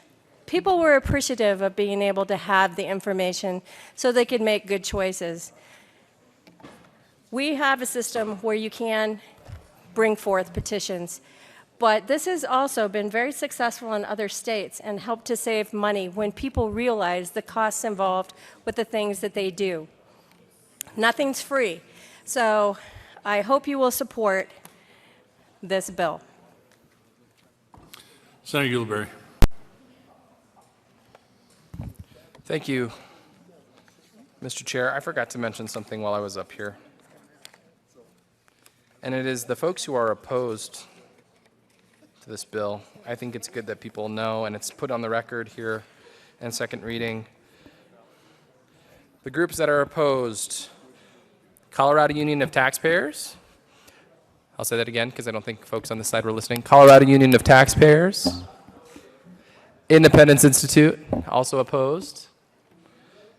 Conservation Colorado, Colorado Education Association, Clean Water Action, New Era Colorado, Mi Familia Vota, NARAL Pro-Choice Colorado, Progress Now Colorado, American Federation of Teachers, Colorado AFL-CIO, SEIU, Colorado Fiscal Institute, Common Cause, 9 to 5, Colorado Organization for Latina Opportunity and Reproductive Rights, COPERG, Food and Water Watch, and Padres and Jóvenes Unidos.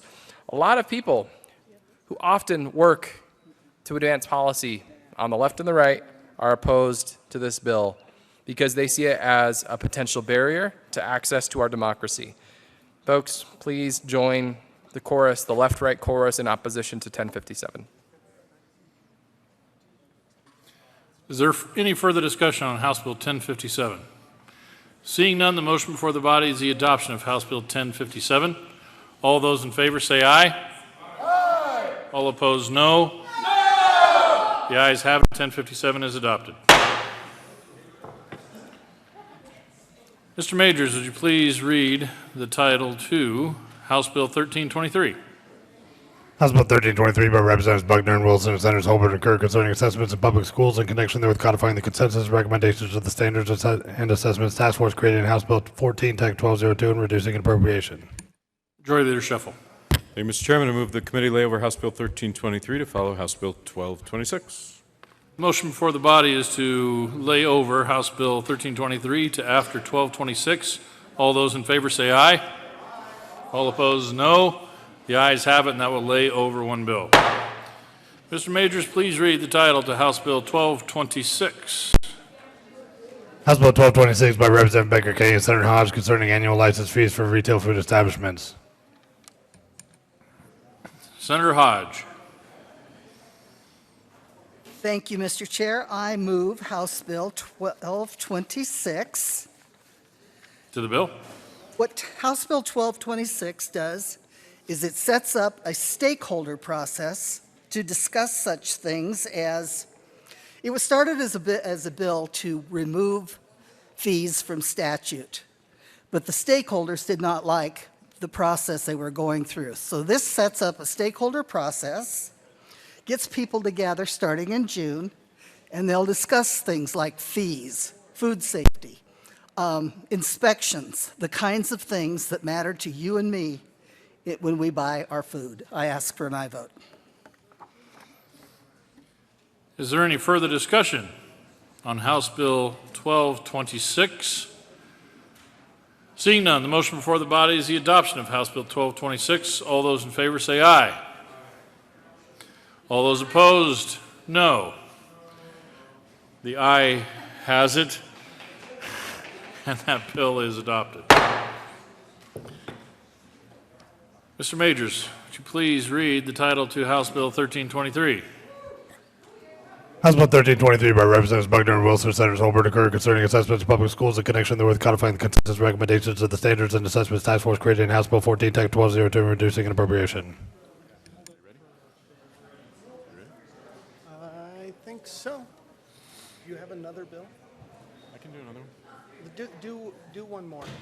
Majority Leader Shuffle. Thank you, Mr. Chairman. I move this committee lay over House Bill 1323 to follow House Bill 1273. Motion is to lay over House Bill 1323 till after 1273. All those in favor say aye. Aye. All opposed, no. The ayes have it, and that will lay over one more bill. Mr. Majors, please read the title to House Bill 1273. House Bill 1273 by Representative Lawrence, Senator Newell concerning additional comprehensive reporting requirements for school discipline reports and in connection therewith requiring a post-enactment review of the implementation of this act. Senator Newell. Thank you, Mr. Chair. I move House Bill 1273 and the Appropriations Committee report. To the committee report.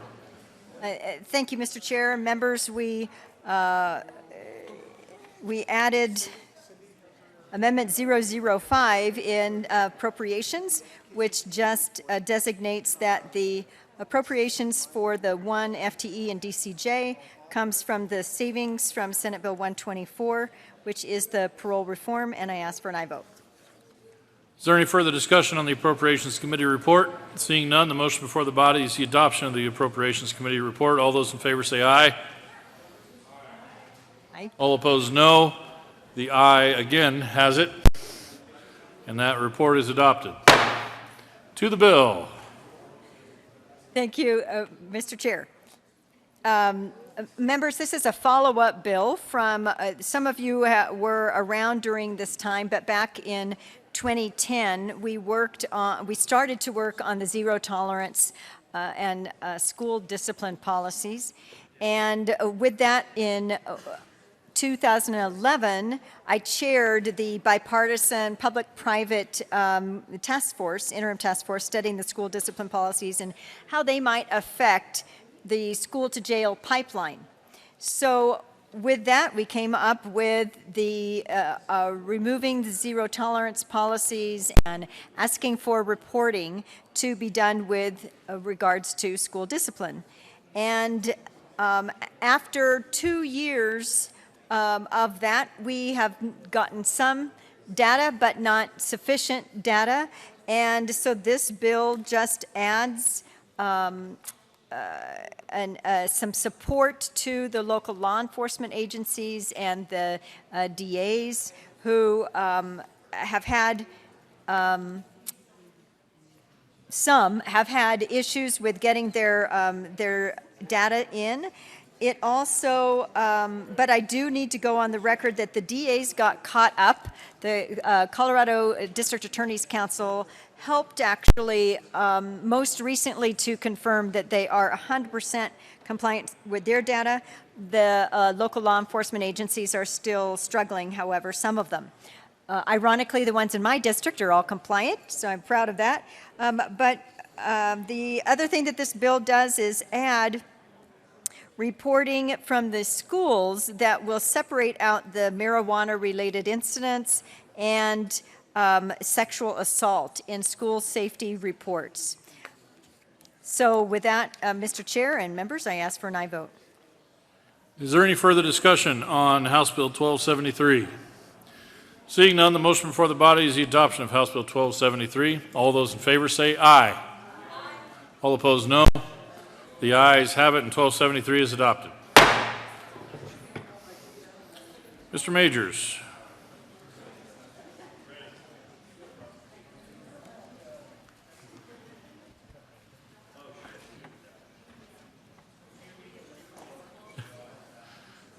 Would you please read the title to House Bill 1323?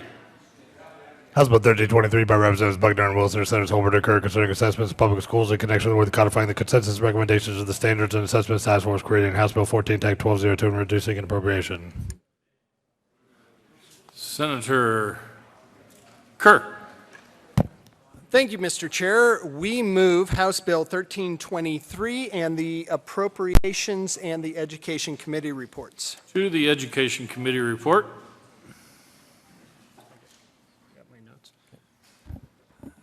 Thank you, Mr. Chair.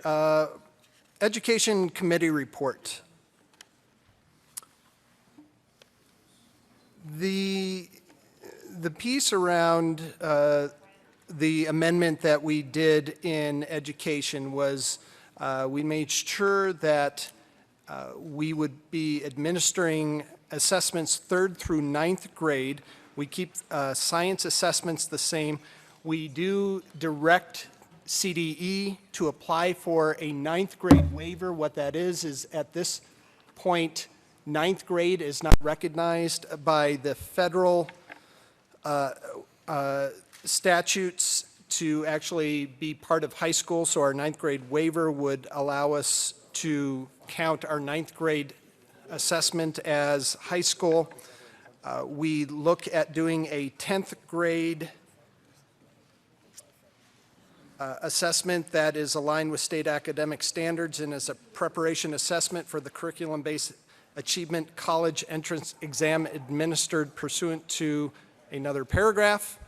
We keep the current 11th grade college prep assessment that we have right now. We change some language around our ELL assessment takers.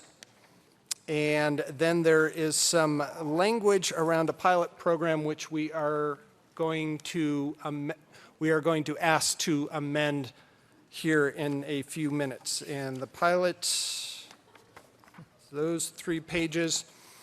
we do put in some language making sure that LEPs adopt a written policy to make sure that students are not, or students' parents specifically, can excuse students out of taking any of these assessments, and the students will not be punished in any way. They will not have a negative consequence for that action of not taking the test. We will make sure that we do not use the assessment data for 2 years, which I believe there are potential amendments on as well. And with that, that is the Education Committee report. Thank you, Mr. Chair. One of the things that we have struggled with as we've worked on assessments and as the House bill came over to us, and we thank you for those who supported Senate Bill 257 as we sent that out of the Senate. We have, some of us have turned our focus to how much relief can we provide to the frequency of assessments and the total footprint of assessments when we do administer those. So how many hours per year are required to get through those assessments? We have heard clearly from parents that they do not trust, enjoy, like, appreciate the product we know as PARC. So how can we build a pathway out of PARC? One of the visions that I have and would like to see Colorado become more like New Hampshire. We have districts like Mancos down in southwest Colorado who are working with small rural districts around the state to build their own assessment tool.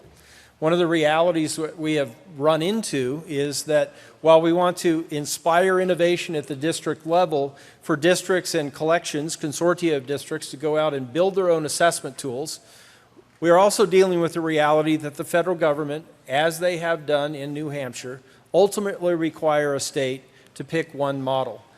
I would very much like to see Colorado develop a network of local assessment tools to feed data into a central database, but right now I'm told that the federal government won't allow us to do that. I would like us to push back on that.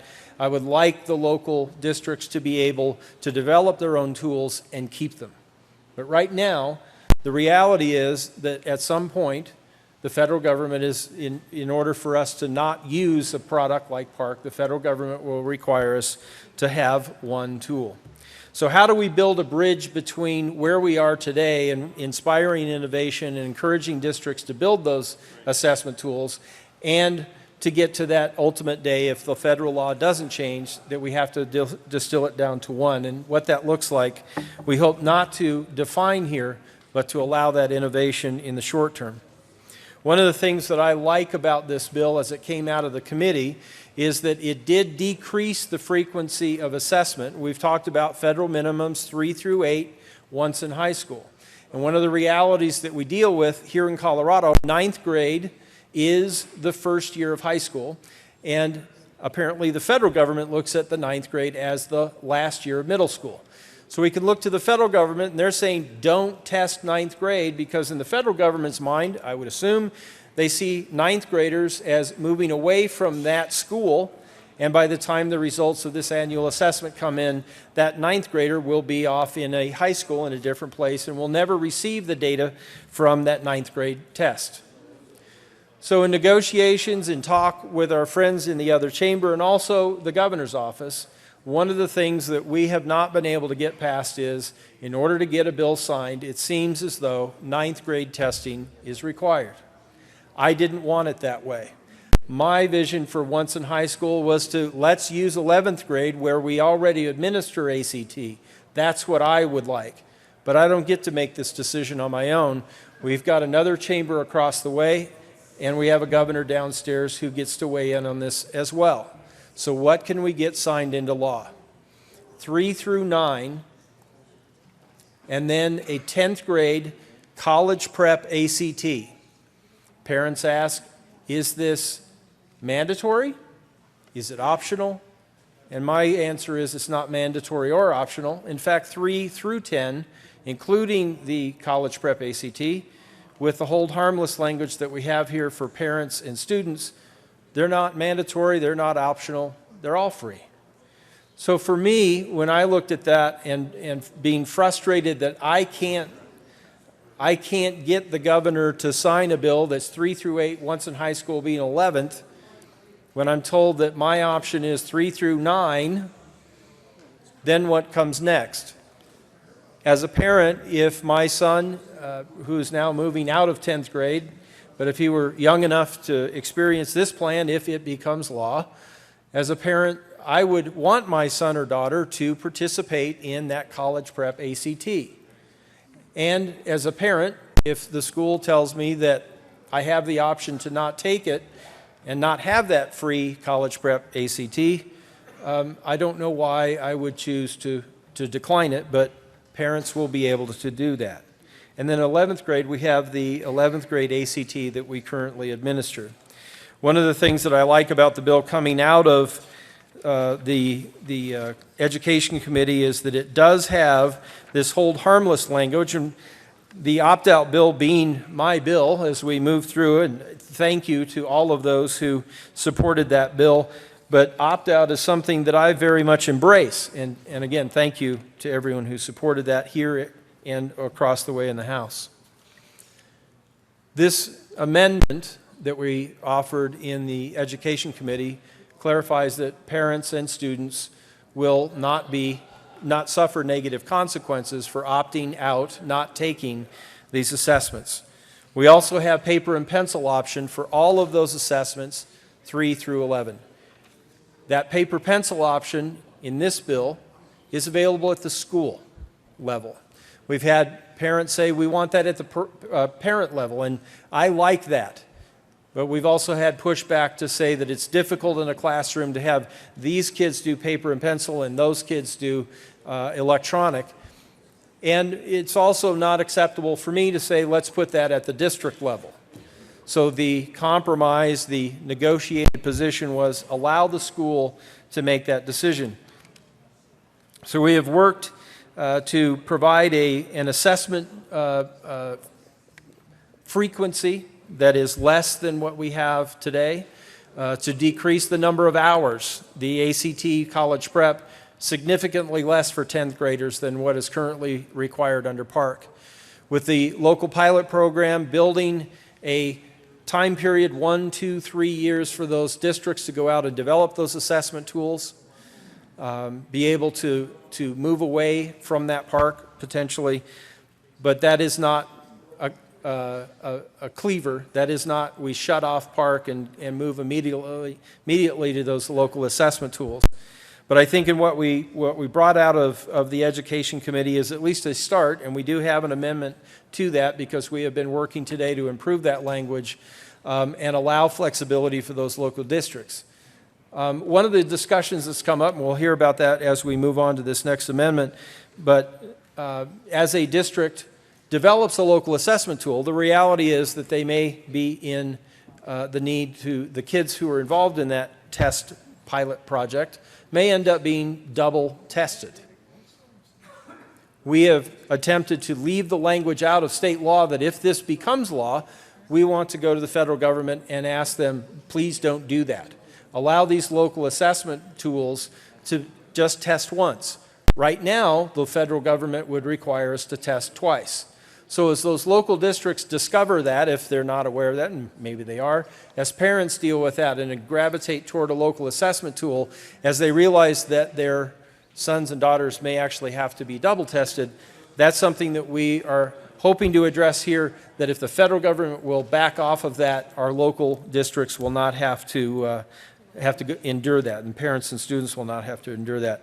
So that is the Education Committee report. I'm thankful for your patience, but we will have an amendment to that a little further. Ask for an aye vote. Is there any further discussion? Is there any further discussion on the Education Committee report? Seeing none, the motion before the body is the adoption of the Education Committee report. All those in favor say aye. All opposed say no. The ayes have it, and the Education Committee report is adopted. To the Appropriations Committee report. Senator Holbert.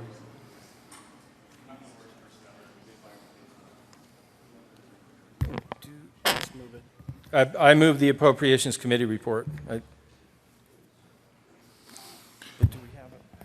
Is there any further discussion on the Appropriations Committee report? Seeing none, the motion before the body is the adoption of the Appropriations Committee report. Senator Neville. We'll be in a senatorial 5.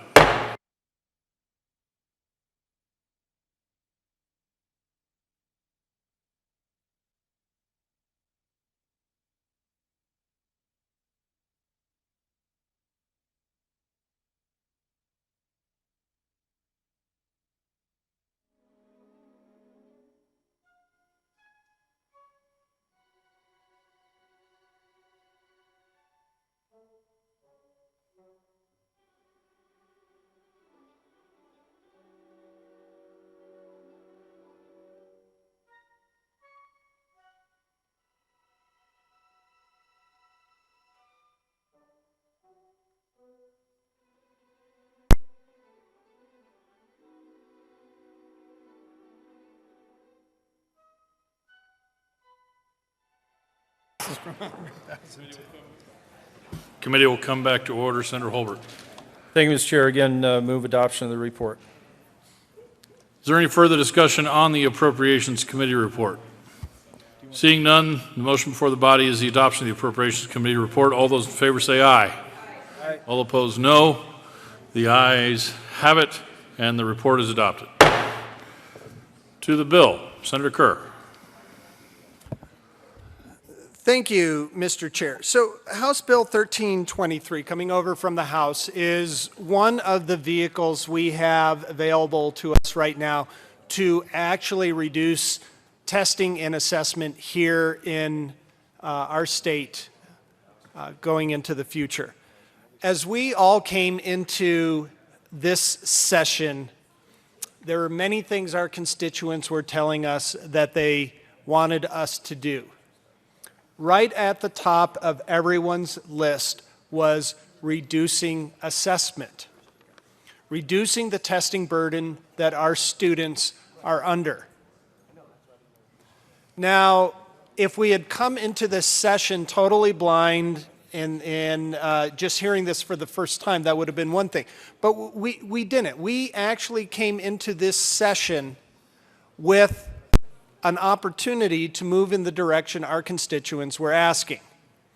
Because last year, due to some great work by, at that time, I believe his name was Representative Scott, and a certain senator whose name I can't use because she's a senator and still sitting here in a green jacket right now, but due to some great work by these legislators last year, we had House Bill 1202 pass, which set up a task force to really take a comprehensive look at the testing burden that our schools, our students, our teachers, our parents were under, and to give some recommendations as to where we needed to go. The 1202 task force reported to us, I believe at the end of January, towards the end of January. The joint education committees were there. We took those recommendations, and there have been various bills put forward at this point. I think I can talk about Senate Bill 215 since it has been postponed at least 48 hours from right now. So since we won't be seeing that anymore, I think I can talk about it. Senate Bill 215 was supported by some, not supported by others, but purported to do 1202 recommendations. We also recently passed another bill out of this body, which is in the lower chamber right now, and that was widely supported, not unanimously supported, but widely supported in this chamber, and really addressed many of the 1202 recommendations. House Bill 1323, coming over from the House, also addresses many of these 1202 recommendations.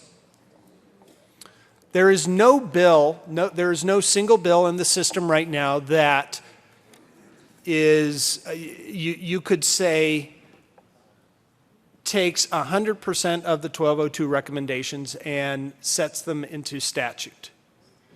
There were a few 1202 recommendations that there was not consensus on. There's a minority report. There's at least one other bill out there that deals with some of that, but after being amended in the Senate Education Committee, 1323 is actually pretty close to those recommendations. The 1202 recommendations did various things. It recommended reducing testing, especially in the high school level, 12th grade, 11th grade, which are addressed in here, and also making sure that we had one standardized state standards aligned bill moving forward. It also talked about our school readiness assessments, the READ Act, access, and technology recommendations. The vast majority of those recommendations from 1202 are found in 1323 as amended in the House Education Committee. There are still a few pieces that we're working on. We'll have an amendment moving forward. Now I believe there are several amendments out there trying to fine-tune some of the issues here. But as we move forward, and as I go back to some of the words of my co-sponsor on this bill, is that we have listened to our constituents, we have listened to the students, teachers, and parents in Colorado.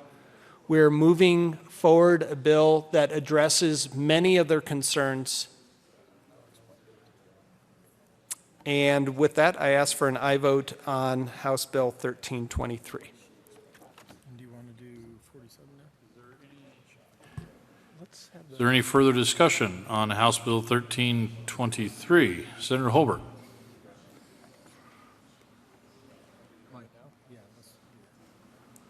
Introduce 61? Yeah, 61. There is an amendment on the desk. Mr. Majors, please read Amendment L061. Amendment L061, House Bill 1323 by Senator Kerr. Thank you, Mr. Chair. I move L061. To the amendment. Thank you, Mr. Chair. L061 fine-tunes the pilot program that we've talked about in this bill and actually other bills as well, but specifically in this bill, we're trying to fine-tune a pilot program allowing districts to have the flexibility to be innovative and to put out proposals that perhaps could someday become our statewide assessment. We're under some constraints here because federal law at this time is pretty prescriptive around this, and each individual district, each of our 178 districts, cannot just put in place a local assessment that completely fits for their district, but that also counts for our statewide assessment. So the first part of L061 deals with trying to fine-tune this pilot program. Also, if you look on the last page, page 4, we're also putting some language in here about making sure that our local education providers, which generally is the district, it could be a district, it could be a charter school, but the LEP shall not impose an unreasonable burden or requirement on a student that would discourage the student from taking a state assessment or encouraging the student's parents to excuse the student from taking the state assessment. So we put that language in as well. And then the last part of the amendment really aligns the language around here, making sure that our students, parents, districts, teachers are held harmless as we're going through this transition process, that they are held harmless not just for this current year that we're in, but also extending that for a year as well. Making sure that we put this, this language in around a local board needs to get the results of the state assessments within a 2-week period. Again, that's in current law right now. And but they need to receive that in time in order to use those results for evaluations. So with that, I ask for the adoption of L061. Senator Johnston. Thank you, Mr. Chair. I'm delighted to come to the well and support Amendment 61. I just want to put a little bit of frame on the total package you're seeing tonight. When you look at what we hoped we would get done over the course of this session on testing reduction. The bill you'll be asked to vote on tonight will reduce more than 50 hours of state standardized testing. For our youngest kids, our kindergartners, first, second, and third graders, it will reduce the current testing burden by more than 2/3, giving back 50 to 60 hours of administrative time to teachers to actually be spent working in classrooms. I will say when you go to our high school, even more dramatic changes. You're looking at almost 25 hours of reductions of high school testing. What does that mean? That means if you look at the 10th and 11th grade right now, where there are currently, given the testing windows, there are around 80 calendared days of testing windows in 10th and 11th grade. 80 days of calendared testing in your district for 10th and 11th grade. The passage of this bill will change those 80 days to 2 days over 10th and 11th grade. So I think there are some dramatic improvements here that people should be very supportive of and that keep in place the accountability system that we all wanted to preserve. I'll just add on the high points of what the sponsor before me mentioned, that I think this amendment does some common sense things to recognize that any request for a pilot is going to require some waiver to federal law. Federal law is pretty clear about that now. What this allows those districts to pursue them and requires the feds to weigh in on whether or not those are permissible. And in the absence of that waiver, they would need to do both sets of assessments. With that waived, they could proceed without both. And in addition, it makes clear that if we are going to make any significant change to our system, this requires 3 essential phases. The first phase is let all folks who want to participate in a pilot try that work. The second phase is you take those existing pilots and you try to narrow them down to 2 of those pilots that we think are the most likely to be a potential replacement assessment system. After those 2 pilots go forward, at the end of that time, the state board would select 1 assessment they think is the most viable, and that would then require a new piece of legislation to come back through this chamber for us to approve an overhaul and change of the assessment system if we decide to do that. So that means you have local district decisions, you have federal waivers, you have state board approval, and at the end you have our ability to weigh in on whether or not we think that's the best choice or not. I think this is a really good step in the right direction. Thank you so much for the sponsors on their work. Delighted to be in support of Amendment 61. Senator Holbert. Thank you, Mr. Chairman. I do want to encourage parents who are looking for relief to consider support of what we have here, 1323. We have the advantage here in the Senate of having started with Senate Bill 257, the assessments bill that we sent out of here. That's the one, if I had to pick, if I were the governor, that's the one that I would embrace. But the House has taken that bill and actually added things to it. We have the advantage here of taking the House bill and actually decreasing the level of assessment in this bill in its amended form than it had when it came over from the House. We're moving in the right direction. We have the advantage of trying to find this sweet spot, thread the needle, find what the governor would sign, what the House would support, after weeks of discussion and going back and forth, we've passed Senate Bill 257 out of here, and I was proud of that. But that bill no longer exists over in the House with the amendments that they put on it. It's more like what we have here today, but we have the advantage of moving in the right direction. We were able to decrease what was in 1323 when it came from the House. The question we have for parents is this relief, the hours of testing that my good friend from Denver described, having no more 10th grade park, having no 11th grade or 12th grade park, eliminating the 12th grade testing, eliminating the 11th grade other than ACT, and eliminating 10th grade other than the college prep ACT. Is that enough? For me, the answer is no. If I could make this decision myself, the answer would be no. I wanted 3 through 8 once in 11. But understanding the reality of this building and our government, I'm confident with the hours of work that I put in that this is the lowest burden of testing that we can get to the governor's desk and that he would sign. There are competing interests in our state and here in this building. I'm grateful to all of those in both chambers and on both sides of the aisle who have put their time and attention into this bill. And the question we have is, do we want to do nothing, or do we want to do this? Do we want to decrease those assessments as much as our political process will allow us to accomplish this year?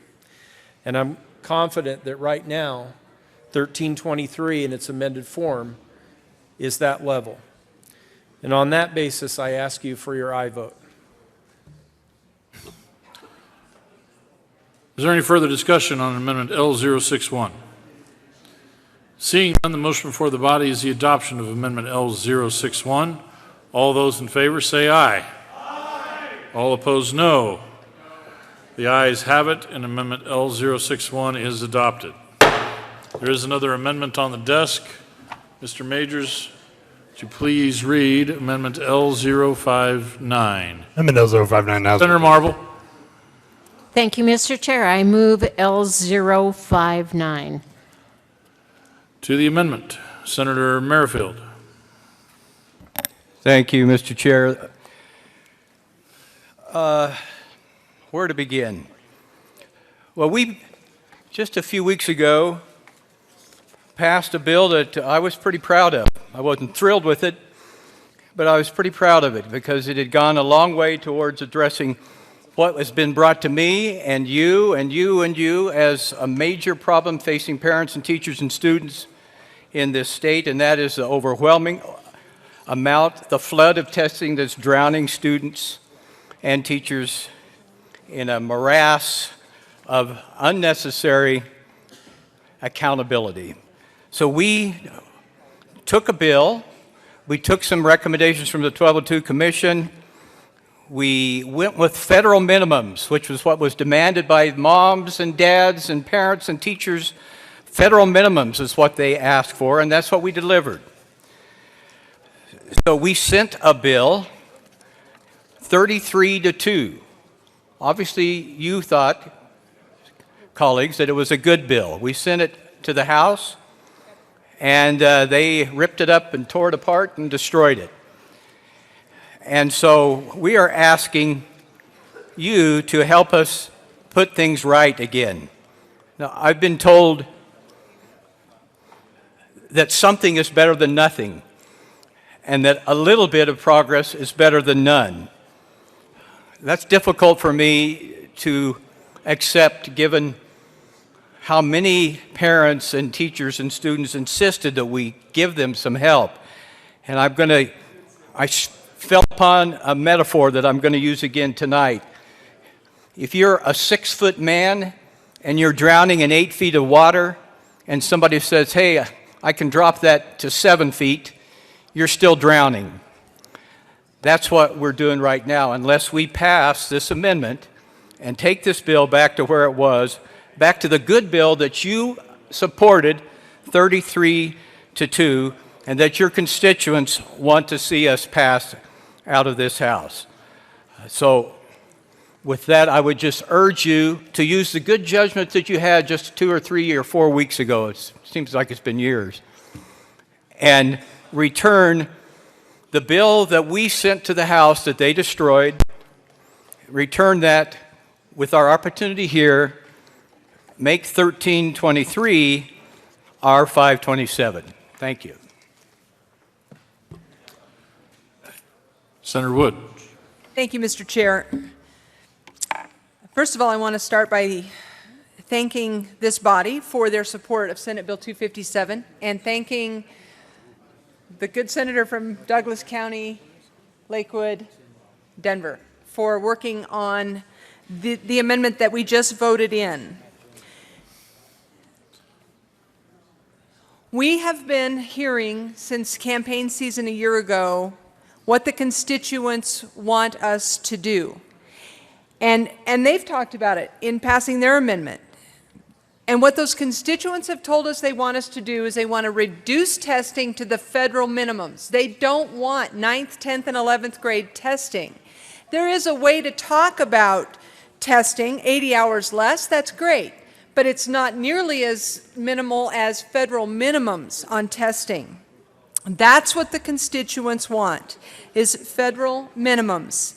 And they want a pencil and paper option when their kids are taking these assessments so that parents can opt their kids out of a computerized test, have them take it with a pencil and paper. There's less data collected on children when they're taking these tests with a pencil and a paper.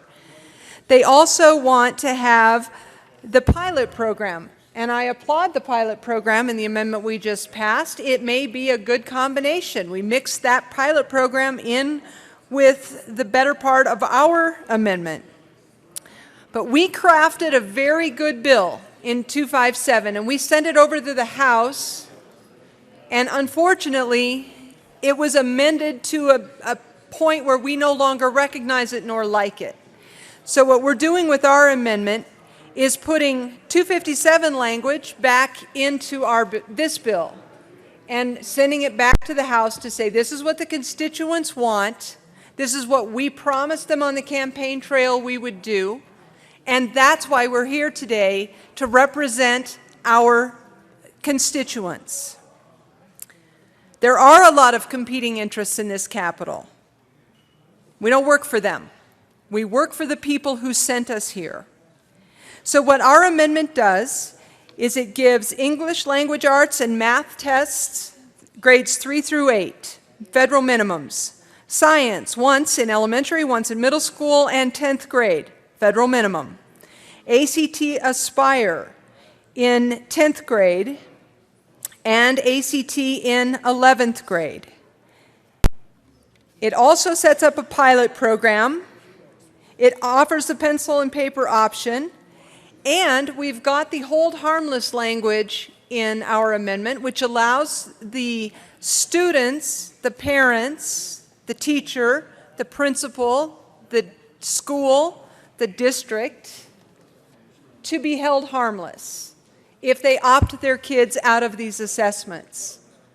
This is what our constituents want, colleagues, and I'm encouraging you to vote in favor of Amendment 61.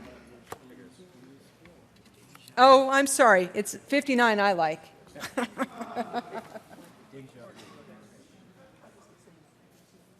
Senator Neville, you were next in the queue. Thank you, Mr. Chair. You know, and I rise in support of L059. I think it's extremely important. I don't think we have the vehicle that we need or what we promised the voters if we don't pass this amendment. This restores quite a bit of what we felt good about and what we were proud of and what we worked hard on to send out of the Senate. Unfortunately, it didn't look the same after it came through the House. When we take a look at the issues with L059 and what it takes care of, there are a couple of other pieces that we can talk about. The idea that we can submit an application to the State Board of Education to participate in a pilot program to create and implement alternative assessments and accountability systems to allow the districts to have that opportunity. Paper pencil option, that it may choose to, that the LEPs may choose to administer computer portions of state assessment using paper and pencil, and that they must adopt a written policy to allow parents to choose paper or pencil. Parents' rights to excuse students from the state test. This is extremely important. Folks, the language that currently is in 1323 for opt-out is weak and inadequate. It's not what our teachers and what our students and what our parents want and expect from us. If parents excuse students from participating in a state assessment, the local education provider cannot impose negative consequences on parent or student. That's in 59. If parent excuses student from participating in a state assessment, the local education provider cannot impose negative consequences on the school, on the principal, or the teacher, and CDE cannot impose negative consequences on the LEP or the school. That's extremely important. These are minimum requirements that our voters have asked us to take care of. We know that we have parents that have opted out of these tests and out of these assessments. It's important that we show them that we trust them with their judgment, and that we also give them the tools so that they can participate again and give the schools and the districts the opportunity to take these pilot programs and truly build assessments that they feel comfortable with, that they can buy into, that the parents can buy into, so that we can actually have an assessment system that has a chance to work. I encourage you to adopt L059 to make a difference in this bill and to salvage this bill. Senator Todd. Thank you, Mr. Chair. And I want to bring us back to why all of this conversation even started. And I think it started from the fact that we didn't see a buy-in from our students. We didn't see a buy-in from some parents. And there was some real concern from teachers, principals, administrators in terms of saying, we're trying something new. We're trying to change the test. We've gone from CSAP to TCAP and now to PARC. And during that period of time, that transition, it has been filled with turmoil. And the turmoil has come from the uncertainty. The uncertainty of what does it mean in terms of collecting data? What does it mean in terms of evaluating teachers and students? And there has been a lot of unrest with that. So I think last year when my good friend from Grand Junction and I sponsored House Bill 1202 together, it was to really try to address and get down to the nitty-gritty of what were the biggest concerns.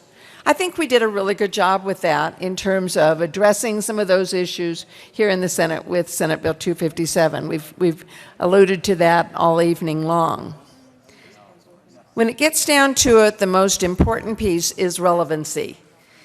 When a student has buy-in and knows that it's going to make a difference, when a parent believes that what it is that their child is spending all of that time doing, and when teachers are convinced that they will get feedback to help intercede and make students have a greater chance of success in schools.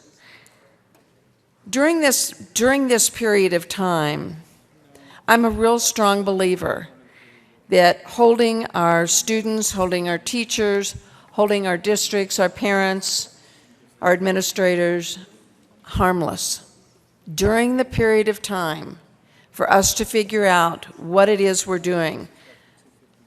I know some of you saw this today, and I just kind of want to share it with you from CDE. Had a meeting, and they had a gentleman who came from PARC, and his name is Dr. Derek Briggs from PARC, and he said, we want quality tests, something worth teaching to and developing curriculum for. Absolutely.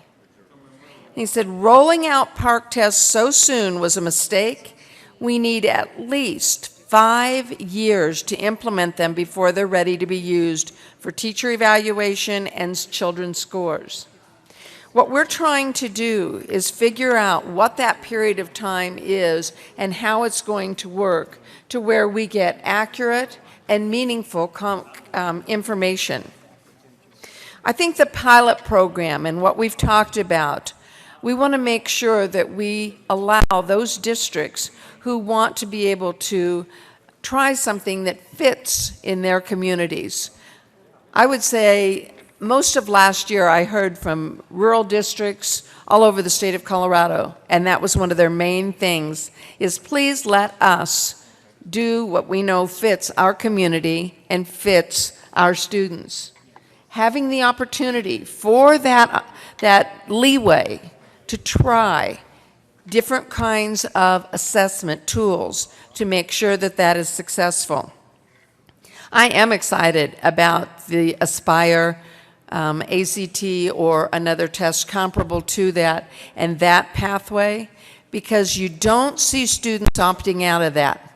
They see the meaningfulness, they see the relevancy.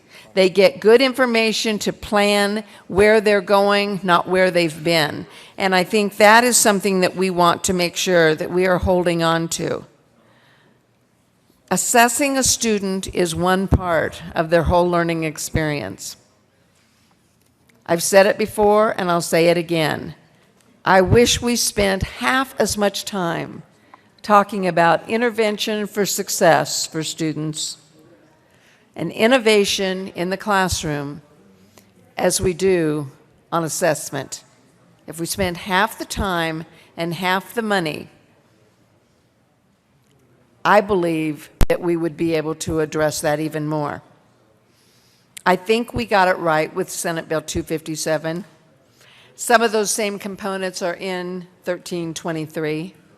My hope is that we are able to find that blend, we are able to find what that answer is to make sure that we are not just passing one more thing on and saying good luck and hope it works, but that we are really making sure that we are listening and we are responsive and that we are allowing a flexible amount of time before we hold teachers, students, parents, schools, and administrators feet to the fire.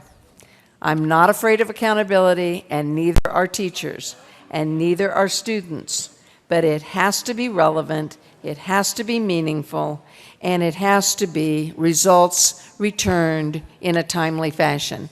Thank you. Is there any further discussion on Amendment L059?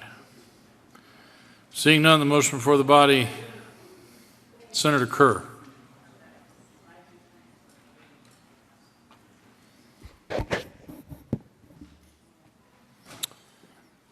Thank you, Mr. Chair. With Amendment L059,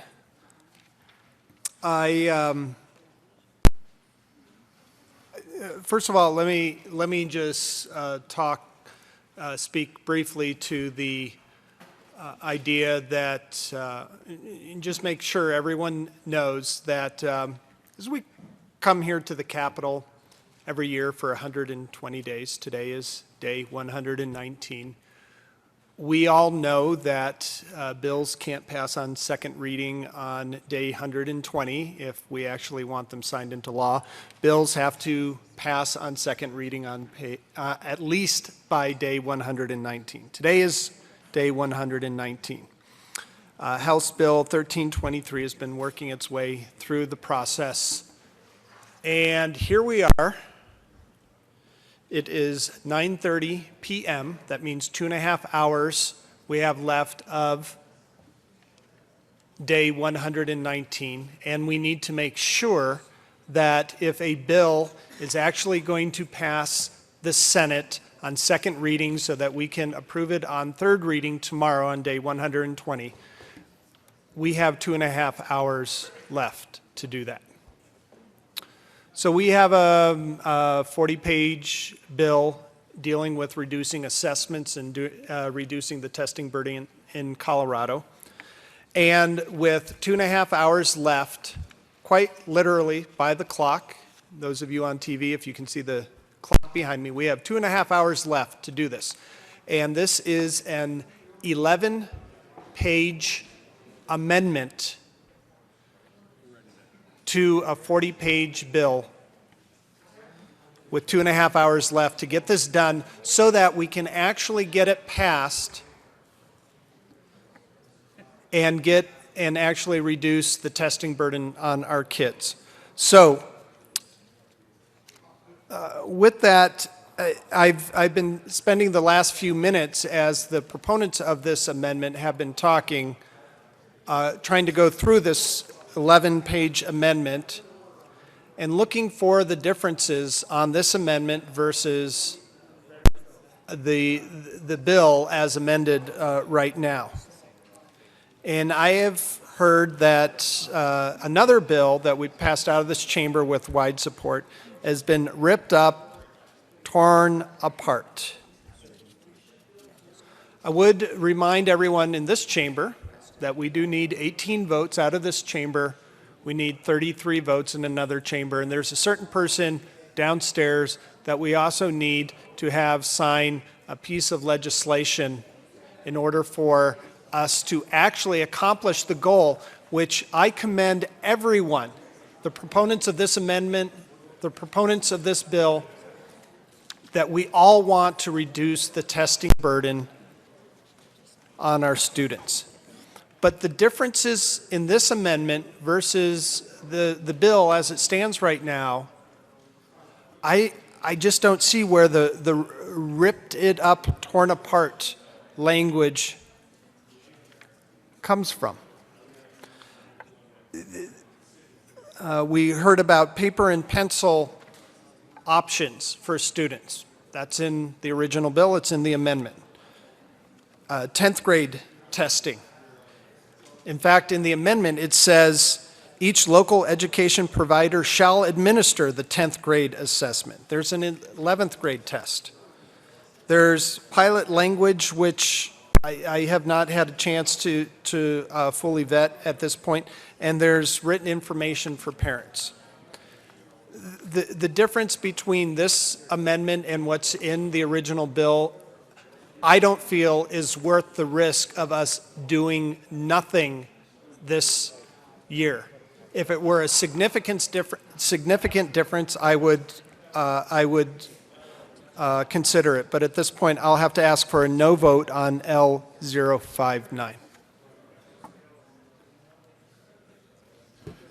Is there any further discussion on L059? Senator Marble.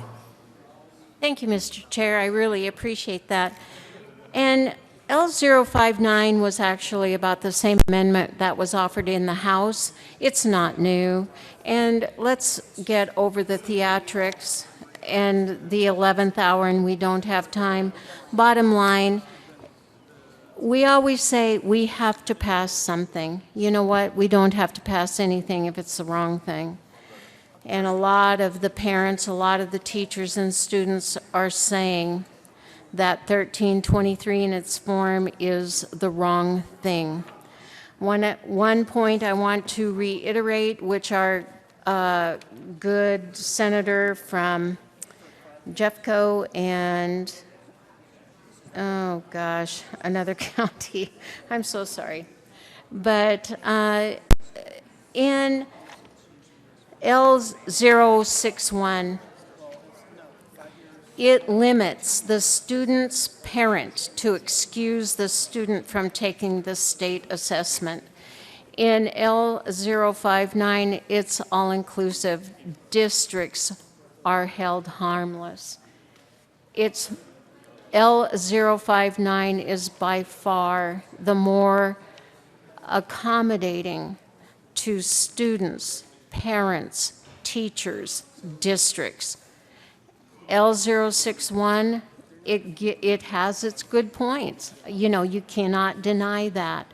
We're talking about the more inclusive, the all-inclusive, to which across the state, north, south, east, west, and everything in between, all of those parents, all of those students, all of those districts, all of those teachers agree L059 is what they want. And this is why we're carrying it.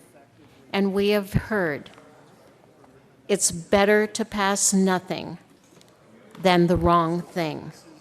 L059 returns it to the language that actually those people wrote. Those people, the districts who hold the parents, the teachers, the students, and everyone in between. I urge an aye vote for L059 because it is the biggest nonpartisan, most inclusive verbiage that they wrote. I urge an aye vote on L059. Senator Holbert. Thank you, Mr. Chairman. My good friend from Fort Collins is right. What she is pointing us back to is the best bill that we've seen this year. Senate Bill 257, as it passed out of the Senate, but that bill doesn't exist anymore because this is a bicameral process. We do not get to dictate the outcome. This is a bicameral process. And this amendment does give parents what they've been asking for. It's the closest that does that. We've already passed that out of this chamber, and the House dismantled that. Now we can do that again. We can make that same statement again. The definition of insanity, keep doing the same thing over and over again, expect a different result. We can do that. That is a principled thing for those of us who stood for Senate Bill 257. We can pass this through. We can make this Bill 257 and send it over there to the House, and that's where it ends. If I could pick one, it would be Senate Bill 257. But I don't get to pick one. This is a bicameral process with a governor who puts his signature on that bill.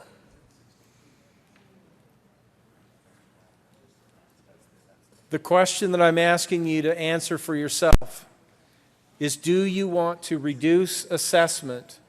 Do you want to create an opportunity for the districts to go out and build these pilots? Do you want to facilitate that to happen with a bill that could actually be signed into law? Or do you want to make a statement? We've already made a statement. We've done that. I ask for a no vote on the amendment. Senator Woods. Thank you, Mr. Chair. You know, the parents in this state have come to this Capitol and rallied. They've called us, they've emailed us, they've shown up here, they have worked on drafting bills with us, they have begged us to let their voice be heard. We can vote for 257. That's what we're asking you to do. The parents have said to us, this morning I woke up to an inbox full of emails, hundreds, saying, no more backroom deals at the Capitol. That's what they think we have been up to down here, is backroom deals. We send a good bill over there, they change it and send it back. They send a bill over here, and now here we are with two different amendments. The parents are frustrated with us because we're not standing up and representing them. I'm asking for a yes vote on this amendment. And if it doesn't pass the other house or it doesn't pass the basement, first floor, that's irrelevant to me. And it's irrelevant to the parents. They want to make a statement. They want their voices heard. They want federal minimums. They want opt-out. They want protection if they opt out. They want pencil and paper options. And if the governor isn't willing to give them that, then he will answer to them. I ask for your vote on this amendment. Senator Merrifield.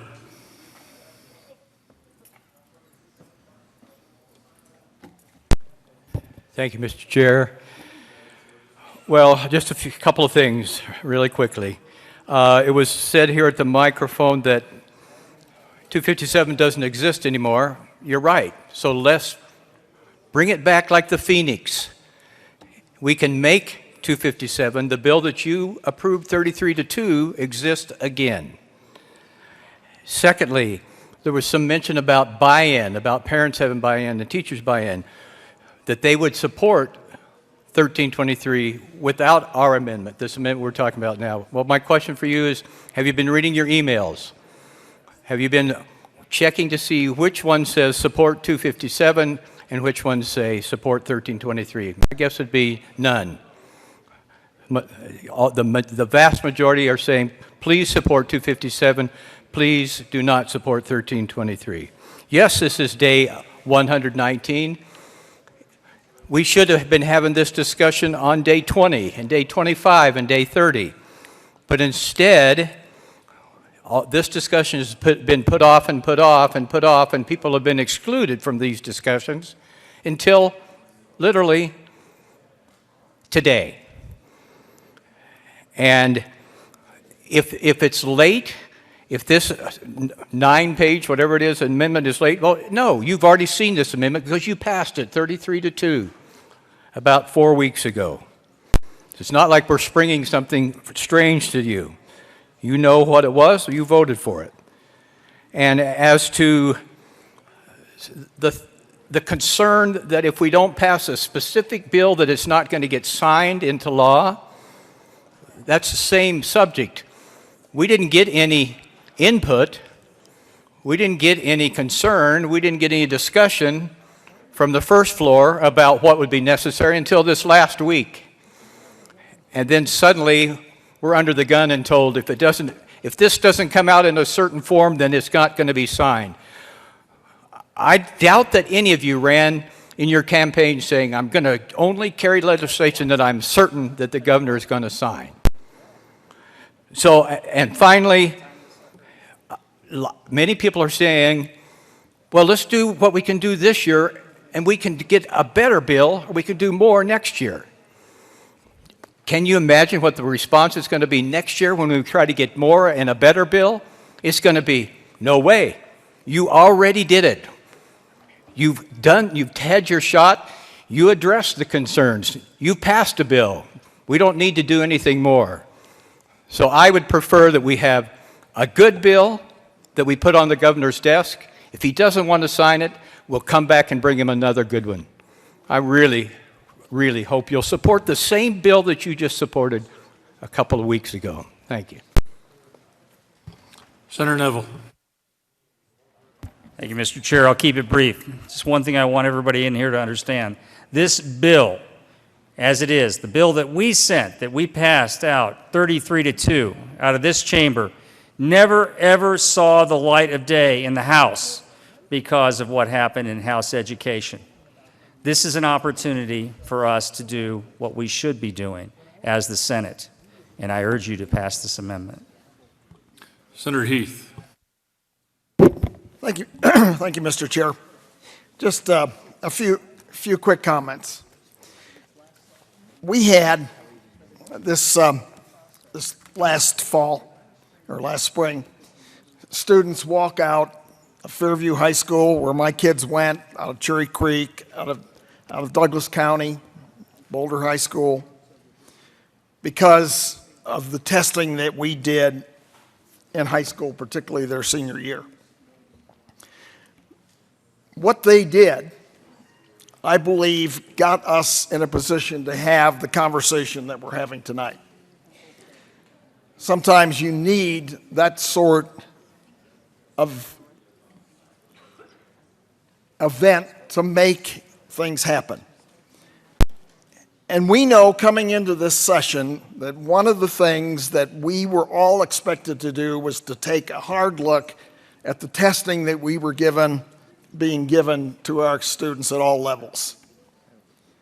And I think as a group, because I heard it in the opening addresses made by our leadership, both in the House and the Senate, that we were committed to getting something done to reduce testing at all levels and to make this work. That requires, colleagues, as you know, 33, 18, and 1.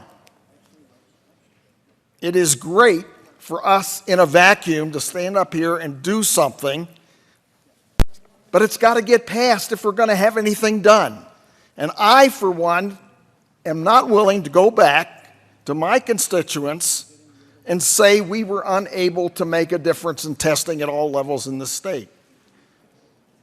And that's what we have been working on and have had countless meetings, hundreds, thousands of hours, literally, to come up with something that we could get passed and that would meet the criteria. Not all of it. This is not a perfect bill. We don't do perfect bills in this body.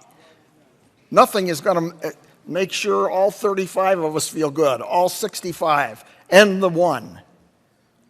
So we have spent a lot of time and effort to get to something that I think we can be proud of that met that first criteria was, let's reduce testing. And as you heard from the sponsors of this bill, we have reduced testing, particularly in high school, dramatically. No testing as a senior, ACT as a junior, and ACT prep as a sophomore. We can be proud of that. I don't know about you, but virtually every other state in the country, parents have to pay for their kids to take the ACT prep and the ACT. We're doing it for free. That's good. That's great. So I would say to you, we ought to take pride in the fact that we met the criteria as was expressed in Chalk Talk, as it was expressed in the Denver Post and every other paper in this state and every other media outlet that basically said we've got to reduce testing, and we have done it. And I think we all ought to be proud. Is it the maximum? No, but that's not the way the system works. We've got to make sure we get 33, 18, and 1, and I think we have a bill that we can be proud of and that will do that. I would ask for your no vote on this amendment and a yes vote on the bill. Senator Holbert. Thank you, Mr. Chairman. In talking with colleagues in the chamber, it was pointed out that a lot of this debate talks about the process and not so much about policy. For those who don't serve on the Education Committee, it might be helpful to just offer a comparison. Right now in Colorado, we have this dreaded system called PARCC, 3 through 11, and then we have been doing the social studies test in 12. In talking with students and visiting schools around the metro area, one of the things that we heard was stop testing our kids in 12th grade, leave them alone, let them get their college entrance paperwork and essays done. Don't do that. We've made that change this year. We're not going to do that in 12th grade, and thanks to my colleague from Jefferson County. Under this bill, we're not going to, if this amendment is defeated and we move forward with the underlying 1323, we will no longer have 11th grade PARCC. We will no longer have 10th grade PARCC. We'll have a college prep ACT. We'll reduce that down. The college prep ACT is my friend from Denver County. I would say one of the most well-versed legislators in the building when it comes to education policy. He pointed out the reduction in hours. I'm hearing from parents that want federal minimums. We hear you. That's what Senate Bill 257 was. But I also hear from parents who are saying reduce the burden, reduce the time that my son or daughter spends each year in these assessments that don't drive to letter grade. So for those who don't serve on the Education Committee, what this underlying bill would do is reduce the hours in some years, and it would reduce some years altogether out of the dreaded park. Senate Bill 257 did a better job of that. And a previous speaker suggested that it would be great to put Senate Bill 257 on the governor's desk. We don't have that option. It's not going to the governor's desk. Not in the form that we passed it out of here, because that was 3 through 8, once in high school, 11th grade, and combining it with the ACT. The governor won't support that. So what our options are is, do we take the reduction that we can accomplish this year, or do we send a statement out that I would totally agree with? I agree with 257, but I'm not the governor. I'm just one of 35 in one chamber, and the other 65 folks across the way, unfortunately, a majority of them, they'll stop this bill if this amendment passes. They'll stop this bill cold, and it will never go to the governor's desk. So for those who don't serve on the Education Committee, what we are asking you to do is defeat this amendment. Let's work on the underlying bill. We can talk in third reading tomorrow about the realities of that. I know there's been a lot of change. But this is one of the toughest votes we'll have so far this session here on the 119th day. Do you want to reduce this burden some or none? Do you want some or none? That's your decision. 257 was a better option. Love that bill. So proud of everybody who supported it. So proud of the bill. But that's not our choice tonight. Our choice tonight is between some and none. And I'm asking you to side with some with a no vote on this amendment. Is there any further discussion on Amendment L059? Seeing none, the motion before the body is the adoption of L059. Division has been called. Will all those not entitled to vote, please be seated.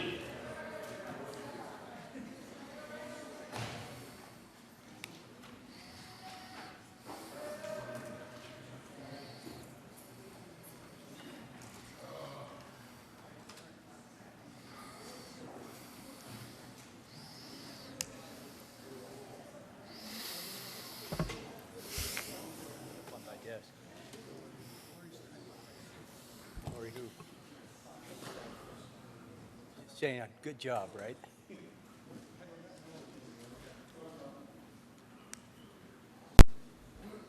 All those in favor of Amendment L059, please stand.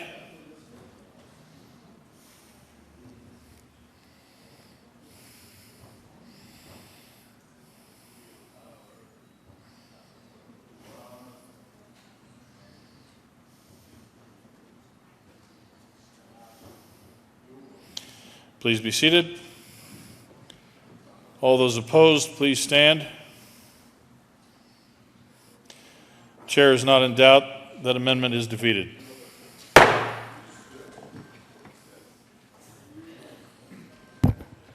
There is another amendment on the desk. Mr. Majors, would you please read Amendment L062? Amendment L062, House Bill 1323 by Senator Senator Kirk. Kirk. Thank you, Mr. Chair. I move L062. To the amendment. Thank you, Mr. Chair. This amendment makes sure that the tests, the assessments in grades 10 and 11 are put out to competitive bid at least every 5 years. I ask for an aye vote. Senator Is there any discussion on Amendment L062?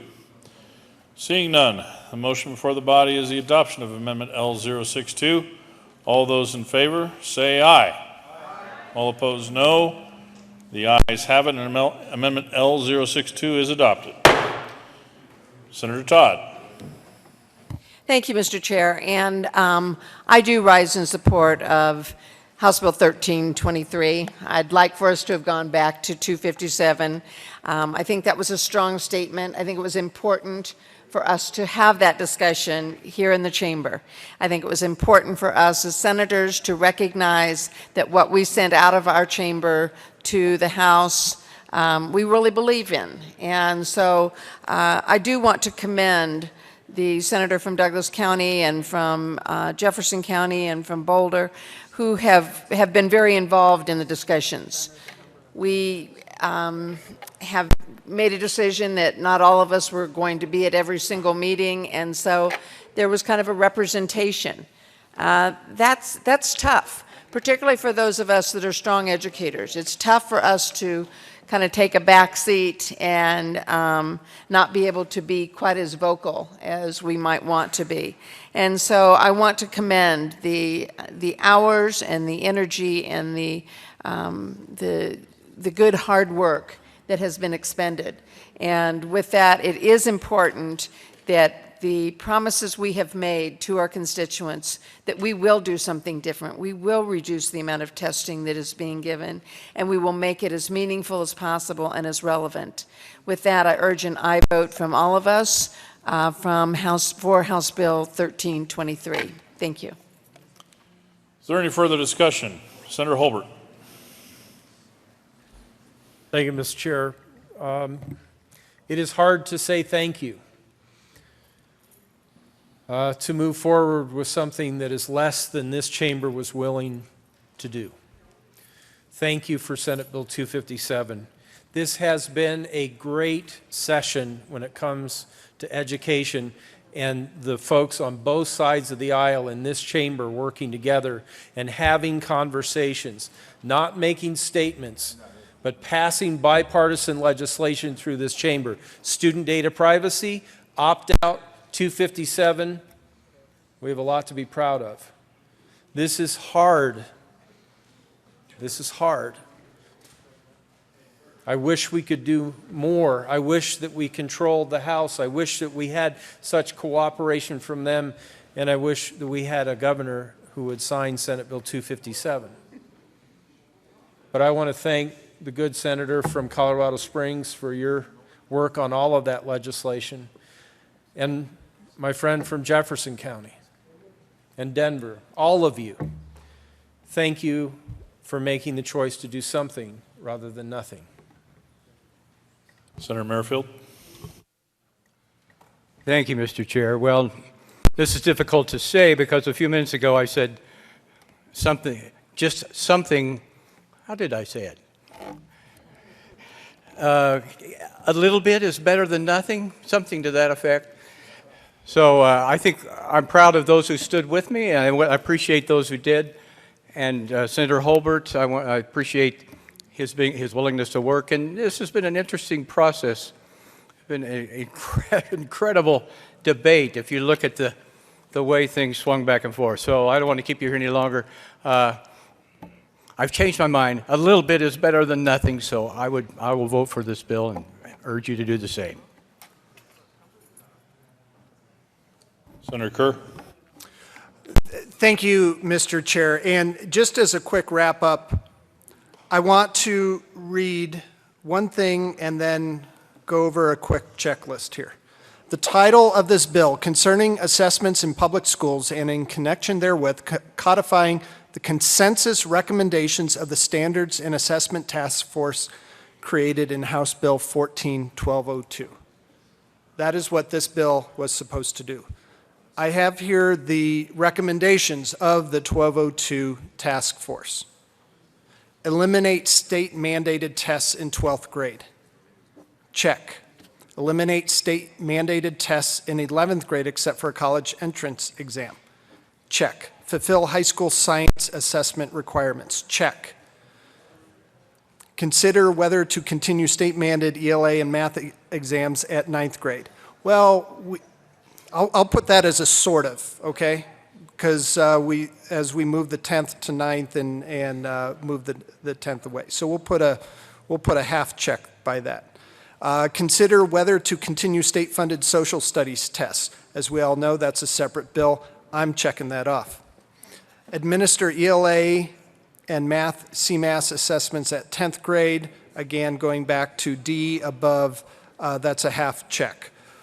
Hold all schools and districts harmless from the consequences associated with school and district performance accountability frameworks through 2015-16. Check. Provide paper and pencil options for all tests. Check. Proactively address parent and student opt-outs. Checked. Getting on to the READ Act recommendations. Kindergarten students should be allowed to take the first READ Act assessment within 90 days. Check. Student who demonstrates grade level proficiency on the initial READ Act assessment should not be required to take further READ Act assessments. Check. C is student who does not demonstrate grade level proficiency in the initial READ Act assessment. Check. Page 2, 3. I'm going to stop reading these off, but again, the recommendations, go over the recommendations. The title is clear. We're implementing the 1202 recommendations. We have done almost everything. And as somebody who has done many of these task force and drafted bills on many task force said, it's almost unheard of for so much to come out of a task force to actually get implemented in a bill. Thank you, members. Congratulations on actually accomplishing this. I ask for an aye vote on House Bill 1323. Is there any further discussion on House Bill 1323? Seeing none, the motion before the body is the adoption of House Bill 1323. All those in favor say aye. Aye. All opposed, no. No. The ayes have it, and 1323 is adopted. Mr. Majors, please read the title of House Bill 1281. House Bill 1281 by Representative Primavera Senator Hodge concerning newborn congenital heart defect screening through the use of pulse oximetry and in connection therewith making an appropriation. Senator Hodge. Thank you, Mr. Chair. I move House Bill 1281. What House Bill 1281 does is it makes a pulse oximetry, and I don't think I'm saying it right, but it's a pulse ox test, one of the mandatory testing done on newborns that live under 7,000 feet. Above 7,000 feet, we're not entirely sure yet that we've got the measurements right to have them be as accurate as they need to be. But as those tests prove out, we'll also do the kids over 7,000 feet. Ask for an aye vote. Is there any further discussion on House Bill 1281? Seeing none, the motion before the body is the adoption of House Bill 1281. All those in favor say aye. Aye. All opposed, no. The ayes have it, and 1281 is adopted. Mr. Majors, please read the title to House Bill 1367. House Bill 1367 by Representative Hamner and Senator Stedman concerning retail marijuana taxes and in connection therewith making an appropriation. Senator Stedman. Thank you, Mr. Chairman. I move House Bill 1367, and I move the report of the Committee on Appropriations. To the committee report. The Appropriations Committee report made adjustments to the appropriation clauses. The Appropriations Committee was also the committee of reference, and so there were some other cleanup amendments that were adopted, particularly to the grant program to local governments in the Department of Local Affairs. I'll ask for an aye vote. Is there any further discussion on the Appropriations Committee report? Seeing none, the motion before the body is the adoption of the Appropriations Committee report. All those in favor say aye. Aye. All opposed, no. The committee report is adopted. There is an amendment on the desk. Mr. Majors, please read Amendment L009. Amendment L009. Mr. Crowder. Thank you, Mr. Chair. I move L009 on 1367. On 1367, to the amendment. Yes, sir. What this is basically a situation where we're looking for excise tax on either county and or municipal or a combination of both. We have a situation in several towns where the excise tax has already been voted on by the people, and we're just trying to codify this. And this would be a perfect example to tag this into 1367, and with that, Mr. Chair, I think it's pretty self-explanatory. I would ask for an aye vote on the amendment. Senator Stedman. Thank you, Mr. Chairman. I also ask for an aye vote. Is there any further discussion on Amendment L009? Seeing none, the motion before the body is the adoption of Amendment L009. All those in favor say aye. Aye. All opposed, no. The ayes have it, and the amendment is adopted. To the bill. There is an amendment on the desk. Mr. Majors, please read Amendment L011. Amendment L011. 7. Thank you, Mr. Chairman. I move Amendment L011. The amendment. This is a technical amendment brought to me by the drafter. It inserts the word "the" in a place where it was omitted. It rewrites a clause because of date changes that occurred in a House amendment, and it strikes all of the sections of the bill that are contingent upon the outcome of Senate Bill 1. And the reason for that is that Senate Bill 1 met its demise just a short while ago this evening, and it's no longer necessary for us to have contingent things based on whether or not Senate Bill 1 becomes law, and so we're taking those out of the bill. Is there any further discussion on Amendment L009? Seeing none, the motion before the body is the adoption of Amendment L009. All those in favor? Aye. I am looking at the wrong number. Excuse me. Let's try that again. The motion before the body is the adoption of Amendment L011. All those in favor say aye. All opposed, no. The ayes have it, and Amendment L011 is adopted. Easy for me to say. There is another amendment on the desk.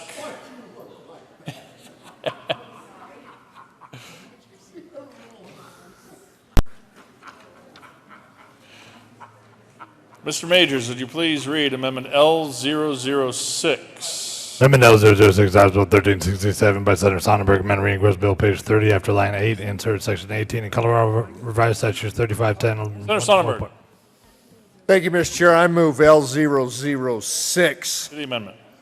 Thank you. What this amendment does is make sure that we just maintain a normal process and the process of statewide emphasis on use of pesticides within the marijuana industry as well. So I ask for your aye vote. Senator Stedman. Thank you, Mr. Chairman. I also ask for an aye vote. Is there any further discussion on Amendment L006? Seeing none, the motion before the body is the adoption of Amendment L006. All those in favor say aye. Aye. All opposed say no. That amendment is adopted. Senator Stedman. To the bill. Thank you, Mr. Chairman. Colleagues, this bill concerns the Proposition AA marijuana taxes approved by voters in November of 2013. And I'm going to just recount a little bit of the history of how it is that we need to refer a measure to the ballot this November to fix some problems that have come up with the way Proposition AA was referred to voters. In 2012, Colorado voters adopted Amendment 64, legalizing marijuana and instructing the General Assembly to come up with a law to regulate legal sales of marijuana in our state, and they also directed the General Assembly to come up with taxation of legal marijuana sales. The very next session in 2013, we passed implementing legislation, and we referred to the ballot Proposition AA, a tax question that included both the excise tax contemplated by Amendment 64 and also a special sales tax to generate additional income to deal with marijuana issues. The voters overwhelmingly approved Proposition AA in November 2013. The problem arises because of the Blue Book that was mailed out to voters, and this is my Blue Book that was mailed to my house. Every one of us should have received this, and it had certain information illustrating the impacts of Proposition AA, and it had this little table on page 22 of the Blue Book that listed the anticipated revenue in the first full fiscal year of implementation of Proposition AA, and also it listed what state fiscal year spending would be with and without the new revenue from Prop AA. Now, the estimate that voters saw on the ballot was that the taxes would generate $70 million. The Blue Book actually revised that number to $67 million. And currently, we are projecting that in the first full fiscal year of implementation, we will collect $58 million. And so the Proposition AA taxes have not exceeded any of the estimates that were provided to voters when they approved it. Where the problem arises is that state fiscal year spending exceeded the limits that were expressed in the Blue Book. And really, these were just an illustration for voters to put in context the new taxes, but because of paragraph 3C of the Tabor Amendment, this becomes a binding limit. And unfortunately, our recovering economy and healthy tax revenues in the intervening time from when the Blue Book was written to when this fiscal year is going to end June 30th of this year, we've gone way over the estimate of state fiscal year spending. The consequence of this, the penalty for this under the Tabor Amendment, is that we have to refund 100% of the new marijuana taxes collected during the first full fiscal year of implementation. We also need to reduce those tax rates to zero. House Bill 1367 addresses these constitutional mandates for what you do when you have this Tabor problem. This bill first will lower the tax rates to zero and the auditors certify fiscal year spending for state fiscal year 14-15. That will happen on September 15th of this year. On September 16th, if we are indeed in violation as we're projecting, the tax rate will be reduced to zero. However, Proposition AA gave the General Assembly the authority to raise and lower those tax rates without further voter approval. And under that authority, after lowering the tax rates to zero, we will raise them back up the next day to where they were before. We also owe a refund of 100% of the taxes collected. And this bill refers to the ballot whether they legalization and called for its taxation. The way House Bill 1367 lays, and it makes it really clear, it puts asking voters for permission to retain the revenue, and the bill will spell out, if they vote yes, what will we do with that $58 million? If we're allowed to keep the money, the vote we're going to do is transfer $40 million. And when people voted for Amendment 64 ballot, $40 million for school construction. When we wrote the ballot question for the taxes, Prop AA, we wrote into the ballot question $40 million construction. Well, guess what? Even though excise tax this fiscal year, projecting it to generate under $20 million. If they vote ballot question this November and obtain these revenues, now if it's for a refund, it spells out the refund mechanism, and that required to be completed by the end of the next fiscal year, by June 30th of 2016. So it's important for us to have a refund mechanism in place if that's the situation we're in, if that's the choice voters make. There are other and ballot and year because passes, your voters, your constituents will be asked to weigh in on this question this November. We will all be leaders in educating to the voters in this situation what the value of their yes vote will mean. Thank you, colleagues, for your...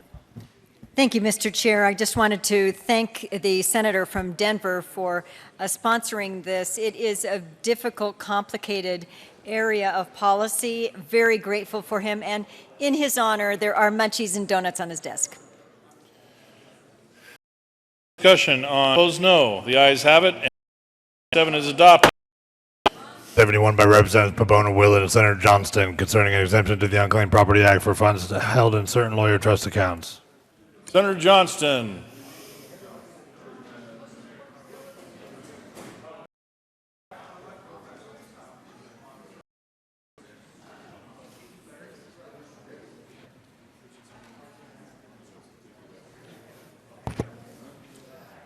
Majority Leader Shuffle. Thank you, Mr. Chairman. I move committee lay over House Bill 1371, one bill, Bill 1370.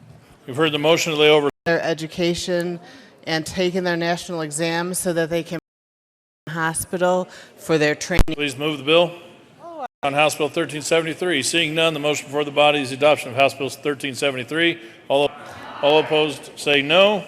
and with the association. Senator Stedman. Thank you, Mr. Chairman. I move House Bill 1391. There are no committee reports. I ask for an aye vote. Is there any further discussion on House Bill 1391? Seeing none, the motion before the body is the adoption of House Bill 1391. All those in favor say aye. All opposed say no. The ayes have it, and 1391 is adopted. Mr.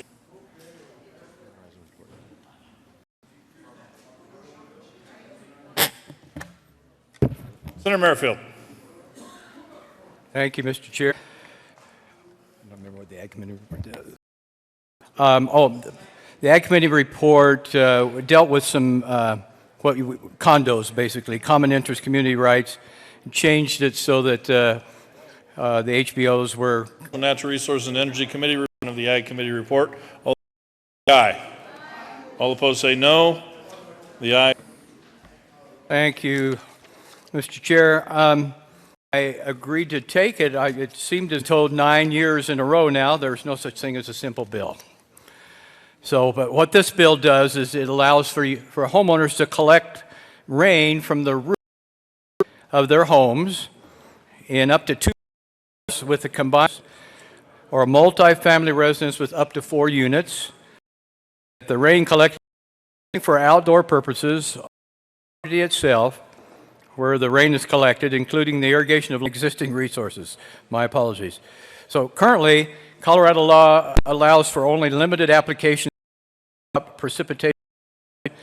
Certain property owners who are legally entitled to have a well may collect the rain from rooftops after receiving a special permit. Potable users. So basically water, if you really think about it.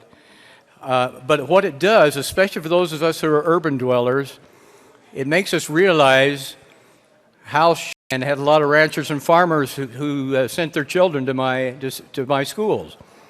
And I understand the value of water. And this gives other urban dwellers an opportunity to see what it really means to have to be cautious with the amount of water you use. It gives them of what it means to be careful, to save. And my hope is learning the value of rain and how narrow our opportunity, how squeezed we are with the amount that we can use, and how valuable it is to those on the western slope and the farmers and ranchers who count on it for a living, that we understand and are sympathetic and learn to be more cautious with our use of. It's a good chance to teach urban dwellers what it means to be an irrigator in a little bit. So, you please.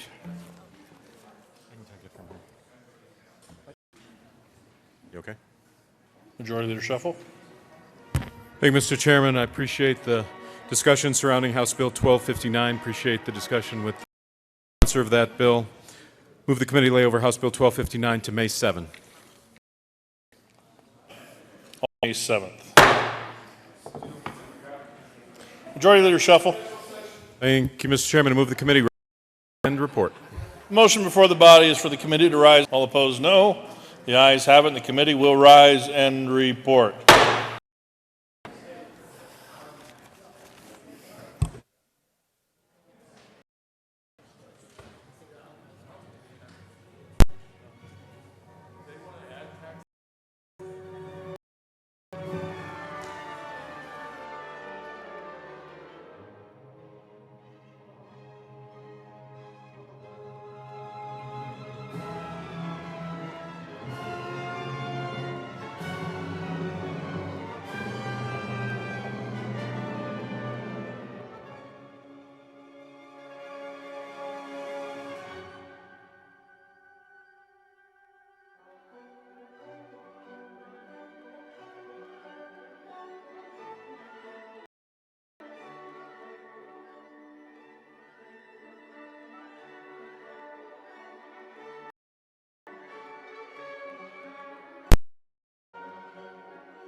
The Senate will come back to order. Senator Grantham. Your committee has had a number of. 2015, Mr. President, your committee homepage report is under consideration of the following tax bills being second. The reading thereof makes following recommendations are on. House Bills 1057, 1226, 1273 is amended, 1323 is amended, 1281, 1367 is amended, 1373, 1371, 1391. Passed on second reading. Order 2015 retains place on the calendar. Senator, there you go. Senator Grantham, come on down. You are the next contestant. Is right.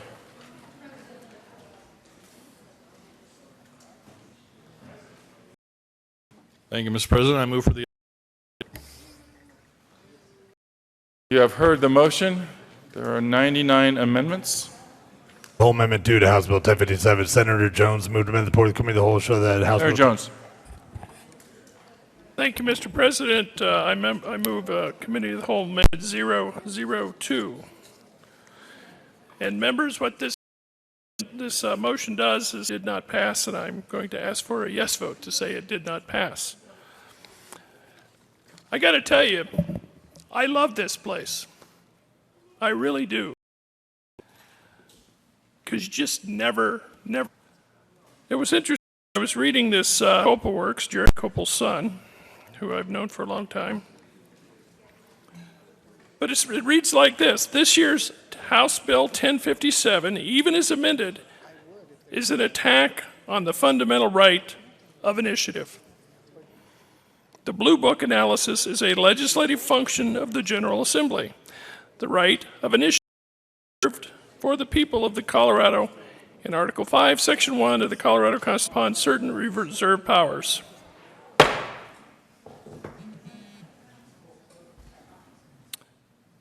By mandating that the legislative body must draft a fiscal impact statement that proponents must include on each initiative petition, the bill impermissibly burdens the fundamental right of initiative reserved to the people. I agree with that.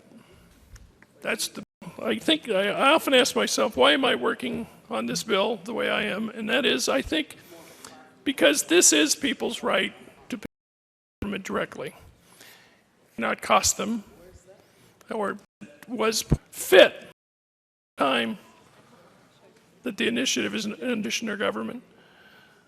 And so I ask you to vote yes on this for the people we represent, and the people who want to keep this initiative. But I want you under somebody's nose when they're asked to sign a petition, and the confusion it may cause, and that it may not be accurate. So I ask for a yes. Is there further discussion? We are not interfering with anybody's right to petition. We are only giving them additional information. Please vote no on this Committee of the Whole amendment. Senator Balmer. Thank you, Mr. President. Raise your hand. Now, those of you on TV can't see, but no one in this chamber, one senator raised their hand on the fiscal notes on their bills. We always complain about how these fiscal notes were written, and it's not very fair. Us down there work very hard, but we try to live in this world where we think, well, oh my gosh, I don't like the way they wrote the fiscal note. Now, where do they get their information from? Well, they go to a lot of places, but primarily they ask the departments, because that's their job. They're supposed to go ask the departments. And do we like the way those things turn out? Do they have dynamic modeling? No, don't do dynamic. For example, on fiscal notes, and I'm asking you to vote yes on this Cal. I don't know if I made that clear, Mr. President, I apologize. I'm asking you to vote yes on this Cal because I think 1050 Constitution to have the petition power, but more importantly, this is going to be the king of unintended consequences. This and putting a fiscal note on every will be just on our bills. How many times have you, as a free market, liberty-loving legislator, have you asked yourself, oh my gosh, this is such an unfair fiscal note? They have not even thought about how this will actually grow the this will actually cause more people to make income, and therefore it will raise revenue for the state. No, no, no. The fiscal notes always just talk about the costs. It's the same thing they're going to do with all the ballot initiatives. Every single time we have a ballot initiative, it's going to show up as a big cost. And the voters are going to look at that and go, oh, no, that's terrible. And everything they've heard about government, about all the gigantic costs. Okay, great. Well, then I can understand why you're for 1057. I can completely understand that. If you want the voters to always vote no on every ballot initiative, then I can fully understand why you want to pass this bill. But what about those ballot initiatives of the legislature, the executive branch, the judicial branch? Because the people feel as if they have been violated. Very often, they don't pass very often, but they do pass. The foundation of our government is the people are in charge, not us. We're elected by the people. Not the governor, he's elected by the people. The people. And so if we pass House Bill 1057, all we're going to be doing is giving them reasons to vote no, fooling them into voting no, fooling them into thinking that it's wishes. It's against their tax rights. And so they should vote no. I almost guarantee you that's what's going to happen. Read your fiscal notes. You've been reading them all session and grumbling about them. You're going to have the same thing on the ballot measures now. God bless the people that go out there and figure out a way to get a ballot measure on the ballot. God bless them for standing up. God bless them for fighting for their rights. I'm so glad we live in a state where you have this right. There are some states that basically don't even have this right. It's really, really hard to get on the ballot in some states. God bless Colorado for getting that part right. So I strongly ask for a yes vote on this cow. And let's stand up for the people. Thank you, Mr. President. Is there further discussion? Senator Sonnenberg. Thank you, Mr. President. And again, I have to agree with my good friend and the senator from Centennial. We all get with fiscal notes, but there's also fiscal notes that you know as well as I do that we like. The fact of the matter, I want this money to go from A to B.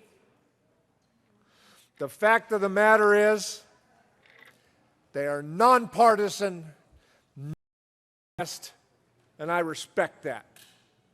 There's also one more thing that you need to know. The fiscal notes for a ballot initiative are not going to be like the fiscal note that you and I look at. There is a provision in the bill that asks the fiscal note analyst to assert how it will affect the voter themselves. Will it save them money? Well, it's not to use it and those mail ads they get without doing the research, but we provide the opportunity for them. They need that opportunity that they be educated, those that want to be educated. And so I would ask you to help us provide that tool for them and ask for a no vote on this amendment. Further discussion? Seeing none, the motion before us is the adoption Committee of the Whole Amendment 2 to House Bill 1057. Are there any no votes? Senator Hodge, Senator Sonnenberg, Senator Woods, Senator Crowder, Senator Hodge, Senator Scott, Senator Sonnenberg, Senator Marble, Senator Neville, Senator Lundberg, Senator Roberts, Senator Holbert, Senator Lambert, Senator Grantham, Majority Leader Shuffle, Senator Baumgardner, Senator John. Please include the President. With 16 ayes, 19 noes, 0 absent, 0 excused, Committee of the Whole Amendment 2 is lost. Mr. Majors, would you please read Committee of the Whole Amendment 3 to House Bill 1057? Committee of the Whole Amendment 3. Carroll. Thank you, Mr. President. I move Committee of the Whole Amendment 3. Is there further discussion? Minority Leader Carroll. Thank you, Mr. President. Members, this is actually a relatively small amendment that does still show that the bill passes if we adopt it. But significantly, we're opening up a process where several times in the bill we're saying that interested groups and interested parties, in other words, special interest groups, are going to be weighing in on what is otherwise supposed to be a neutral fiscal note process in here. So if you look on page 5 of the bill, again, we're talking about information presented by designated representatives, proponents, interested persons, interested parties. Same thing on page 6. And it is true as written that, you know, there's some discretion as to whether that information is taken or not. But on page 12 of the bill, it actually amends the definition of lobbying to include the different work that special interest groups would be doing to try and influence this process. And so I think Amendment 3 significantly is short, but it just says to the extent the abstract includes any information from any of these special interest groups, that it just discloses the source of that information. It may be credible and it may be fine, but like all of us who rely on the flow of information, I think we and the voters, if the goal is to empower them with more information, would benefit from knowing the source of the information. So all 003 does is add the source of the information if used from any interested party. Senator Sonnenberg. Thank you, Mr. President, and I appreciate the comments and actually the amendment by the minority leader. It's important that we have this discussion. I am going to ask you for a no on the amendment, and here's the reason why. I actually think this makes it more difficult for us to petition our government. If we're going to have to put a footnote by every comment, every time someone adds something to the record, imagine what that would look like on your fiscal notes. That's why I ask you to be a no on this amendment. Understand we're already disclosing all of that documents. All of that information will go on the website. I'm just asking for you. I don't think there's a need, and I think it makes it much more difficult for us to petition our government if we start having to footnote every comment that's made. So I ask for your no vote. Minority Leader Carroll. Thank you, Mr. President. Except the amendment doesn't do that. So this is just the little abstract that is on the page of what we're disclosing. This isn't footnoting every comment. It is to the extent that Legislative Council is relying on information that an interest group gives them, that they simply list the source. If they don't rely on it, no need to. If they do, it is not adding any extra barriers for anyone to petition anything. It's simply saying that to the whole point of your bill, you're giving them information, and if they rely on an interest group, they disclose it. And if they don't rely on an interest group, they don't disclose it. So I'm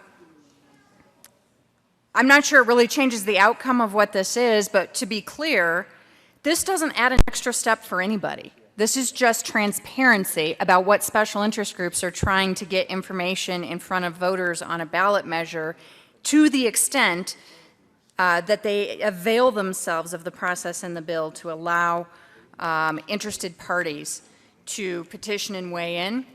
I think to give people numbers without a source is to give them an incomplete and very likely skewed picture, whatever the issue and whatever the interest group is. So this is just sourcing it. That's it. Is there further discussion? Seeing none, the motion before the body is the adoption of Committee of the Whole Amendment 3 to House Bill 1057. Are there any no votes? Senator Hodge, Senator John, Senator Cook, Senator Johnston, Senator Sonnenberg, Senator Martinez-Humenick, Senator Neville, Senator Lambert, Senator Baumgardner, Senator Roberts, Senator Holbert, Senator Marble. Mr. Majority Leader, Senator Woods, Senator Scott, Senator Crowder, Senator Hill, Senator Grantham, Senator Lundberg. Please add the President. With 15 ayes, 20 noes, 0 absent, 0 excuse, Committee of the Whole Amendment 3 is lost.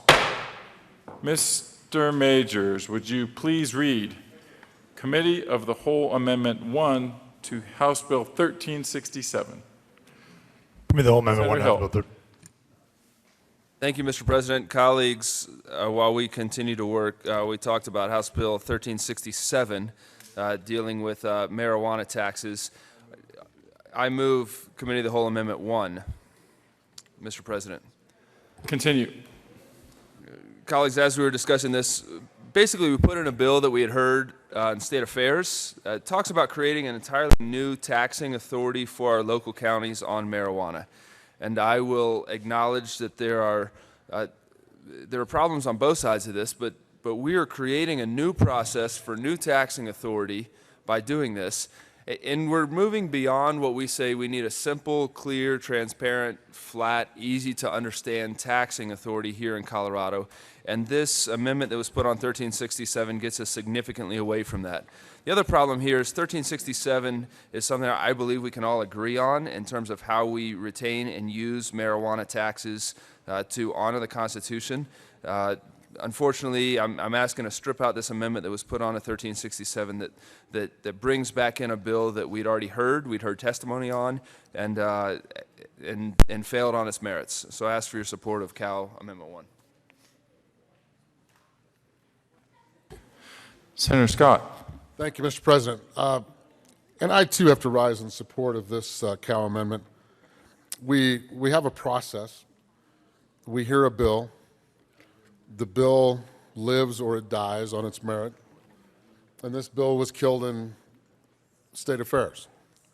Now, we can like that or we cannot like that, but to try to run an end-round game on this particular bill, I just feel is inappropriate. I would ask you to support this Cal Amendment. Is there further discussion? Senator Crowder.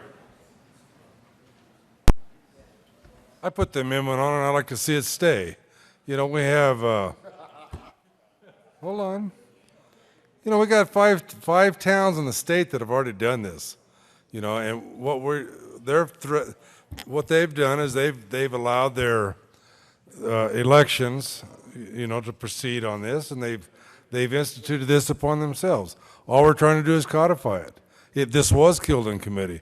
But it was killed in committee unjustly. And, you know, what are we going to do with those 5 towns that have that excise tax now? You know, so this is a good amendment. There's so much movement in these committees right now that people don't have a really, they cannot quite grasp exactly what's coming through, and I understand that. But, you know, the thing about it, this needs to go forward.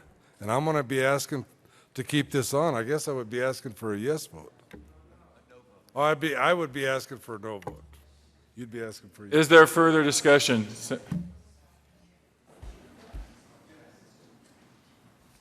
Oh, this is for rural Colorado, too. Senator Crowder, did you?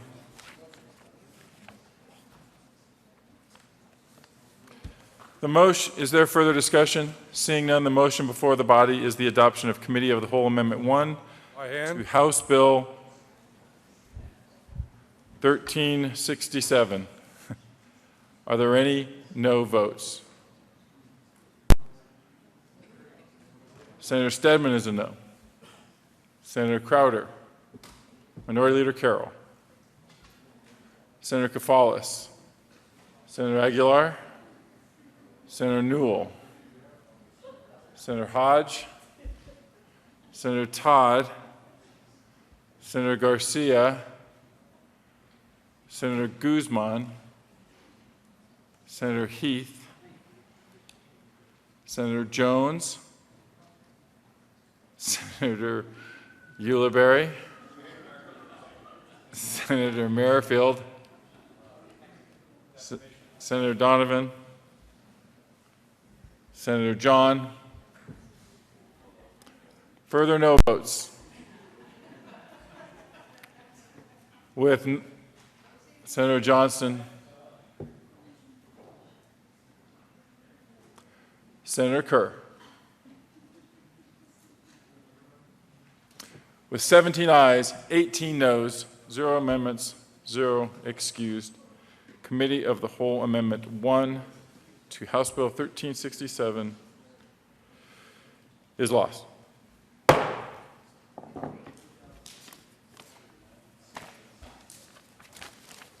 No further amendments. The motion before us is the adoption of the report of the Committee of the Whole. Is there further discussion? Are there any no votes? With 35 ayes, 0 noes, 0 absent, 0 excused, the report of the Committee of the Whole is adopted. Amen.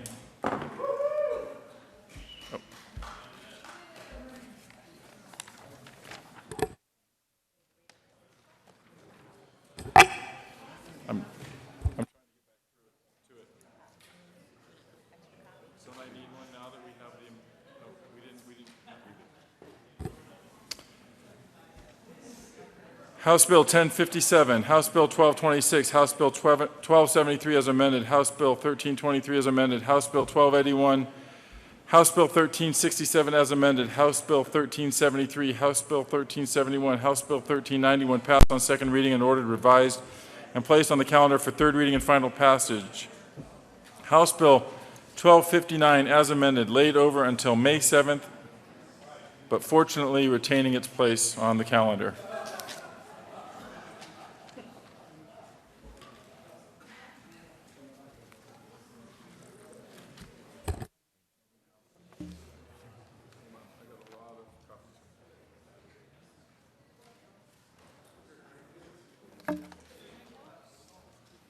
I don't think so, but he'll, sure.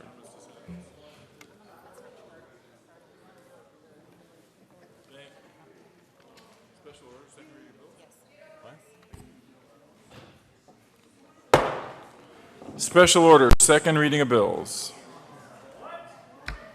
Majority Leader Scheffel, listen up. Thank you, Mr. President. I move the Senate layover special order second reading of bills calendar making up Senate Bill 284, Senate Bill 273, and Senate Bill 277 to May 6th.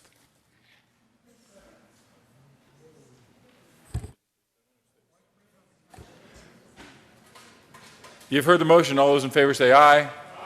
All those opposed, no. The ayes have it. Special order second reading of bills calendar, including Senate Bill 284, Senate Bill 273, Senate Bill 277, will lay over until May 6th. Consideration of resolutions. Majority Leader Scheffel. Thank you, Mr. President. I move the Senate lay over the consideration of resolutions calendar to May 6th. You have heard the motion. All those in favor say aye. Those opposed, no. The ayes have it. The consideration of resolutions calendar will lay over until May 6th. Consideration of memorials. Majority Leader, Mr. Majors, would you please read the title to Senate Joint Memorial 2? Senate Joint Memorial 2 by Senator Lambert and Representative Neville memorializes the United States Congress regarding the pending international agreement permitting the nation of Iran to continue its efforts to develop a nuclear weapons capability. Senator Lambert. Thank you. I move Senate Joint Memorial 2. Is there further discussion? Minority Leader Carroll. Thank you, Mr. President.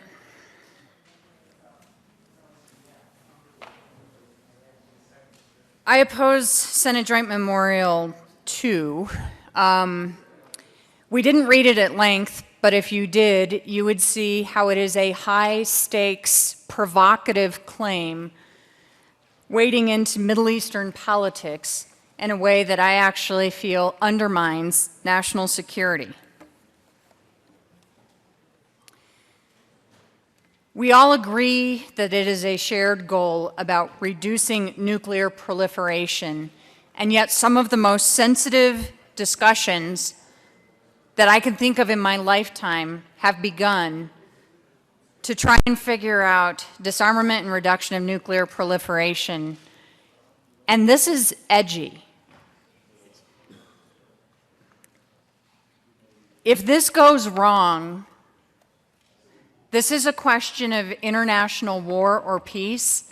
This is a question with potential nuclear fallout, literally. I don't care what administration is in place or what Congress is in place. It is fundamentally the purview of our commander-in-chief and those that are doing diplomatic missions to negotiate highly sensitive, highly confidential information. We have recently achieved an agreement in the state of Colorado why we would do essentially a provocative resolution that, in my opinion, undermines national security on an issue of national threat on nuclear proliferation is beyond me. We saw something I never thought I would see in my lifetime in Washington, D.C., a letter sent by 47 senators deliberately trying to intervene in the negotiations and undermining nuclear negotiations with foreign powers. I never thought I would see that in my lifetime. I am pleased that the negotiations have moved forward. But this isn't what we do in the state of Colorado, and it was a mistake for those 47 senators to actively undermine our international security on nuclear arms talks, and it's a mistake for us to do that in Senate Joint Memorial 2 here tonight.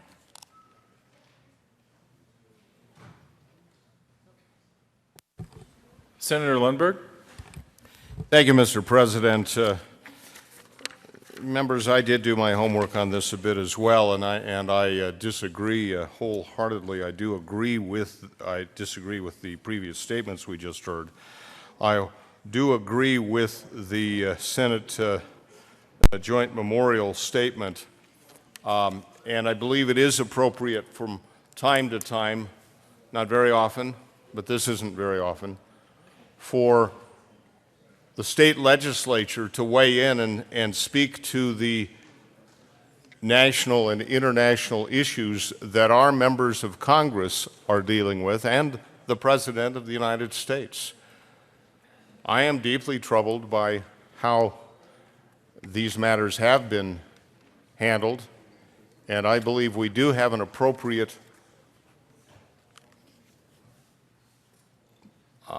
podium to speak from, and I will be supporting this measure.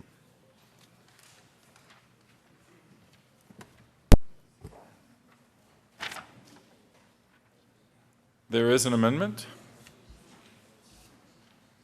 Mr. Majors, would you please read Senate Joint Memorial 2, Amendment 1? Amendment L001 to Senate Joint Memorial 2 by Senator Carroll. Leader Carroll.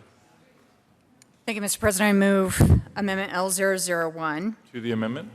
This amendment replaces provocative and what I would say feels like reckless language in this memorial with language that I think we can agree on, that is wishing that we pursue the full array of all diplomatic efforts to prevent Iran from acquiring or proliferating on nuclear weapons. And I do think that we have a shared interest in pursuing that, and if there's any interest in seeing what unites us on sending a strong and positive message, would urge the adoption of L001. Senator Lambert? Thank you. I would ask for a no vote on L001. Let's look at what this strikes. As a matter of fact, maybe we should read the whole bill at length. Let's read the whole bill at length. I request the whole bill be read at length. Mr. Majors, would you please read Senate Joint Memorial 2?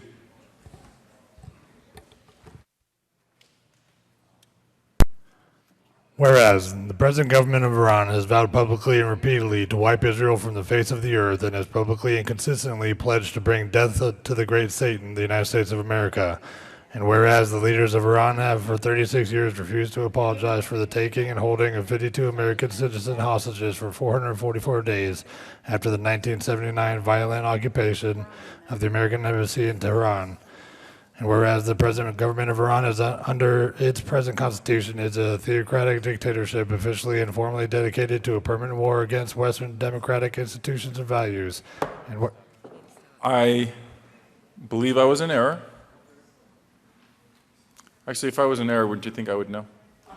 Actually, we were on the amendment, so we must deal with the amendment first before we read the bill at length. So we are back to the amendment. My apologies, Minority Leader Carroll. So we are now on the amendment. Please maintain comments towards specifically the amendment. Senator Lambert. Thank you, Mr. Chair. Mr. President. The first line on line number 1 of the third reading amendment is amend printed memorial page 1. We have not read the memorial page 1. This is talking about the amendment.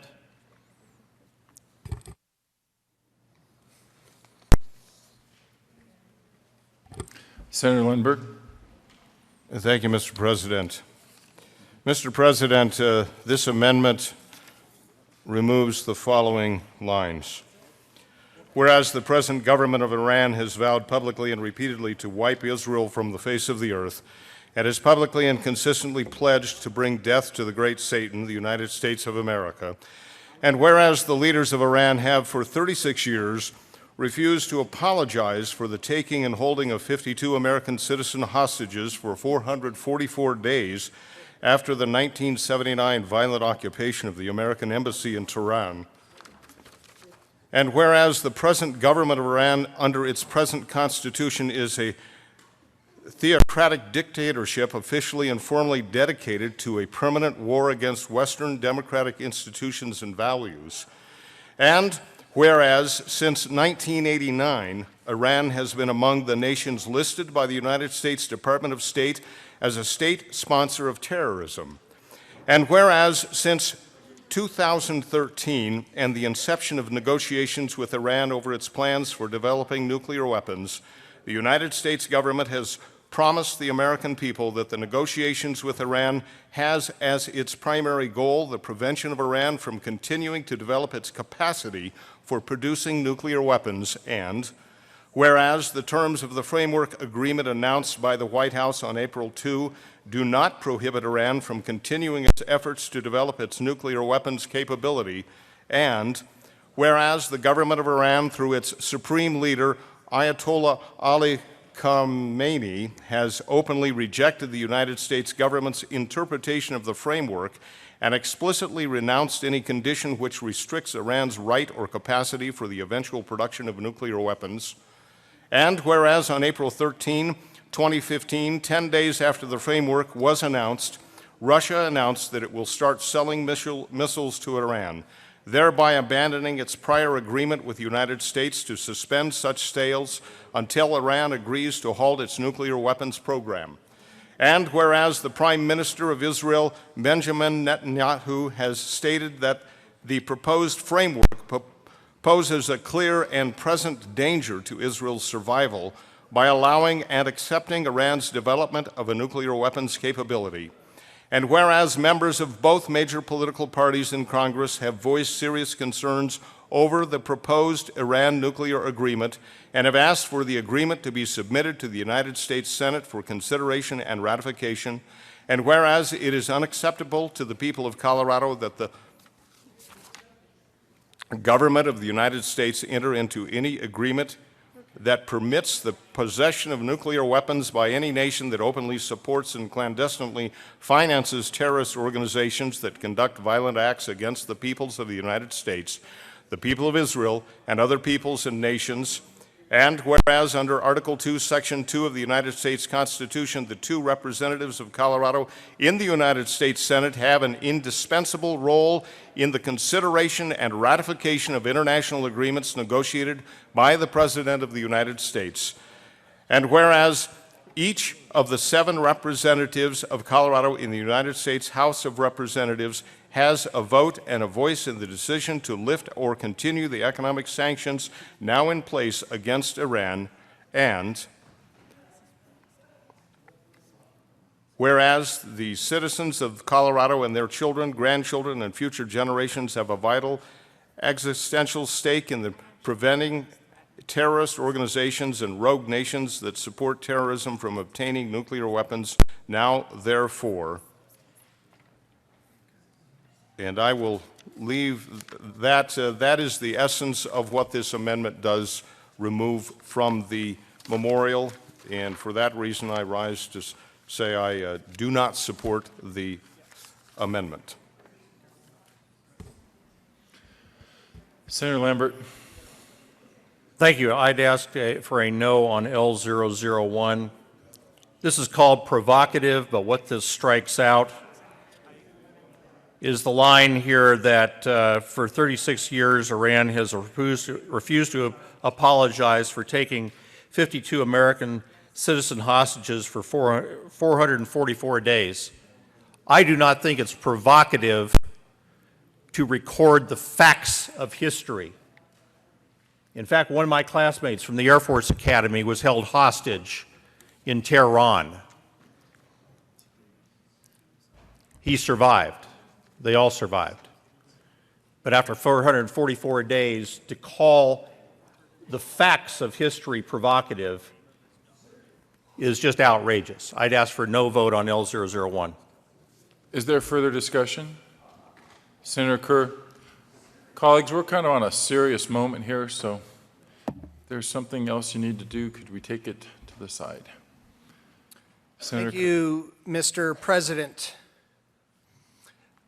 I rise in support of L001 to Senate Joint Memorial 2. A few words here.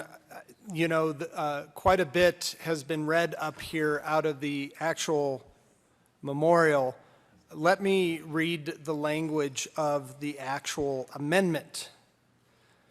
Whereas the General Assembly supports all diplomatic efforts to prevent Iran from acquiring those nuclear weapons. Now, therefore, be it resolved by the Senate of the 70th General Assembly of the State of Colorado, the House of Representatives concurring herein. So at least we can agree on that we make the statement the House has to concur with us. So I think that's something all 35 of us can agree with. That we, the members of the Colorado General Assembly, hereby petition and request that the 9 members of the Colorado Congressional Delegation support all diplomatic efforts to prevent Iran from acquiring nuclear weapons. Is there anyone that disagrees with any of that? I'm not so sure about the rest of the memorial. It sounds like there might be some small pieces that we could disagree with. I'm going to go out on a limb here and say that none of us disagree with what is here in this amendment. Pass this amendment. The language there is clear. We all agree on it. We all go home.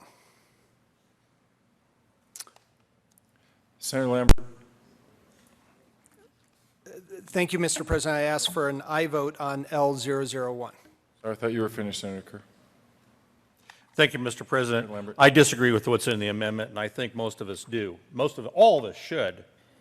Strike page 2, strike page 3, lines 1 through 14. Strike page 3, line 18 through 28. This is editing history.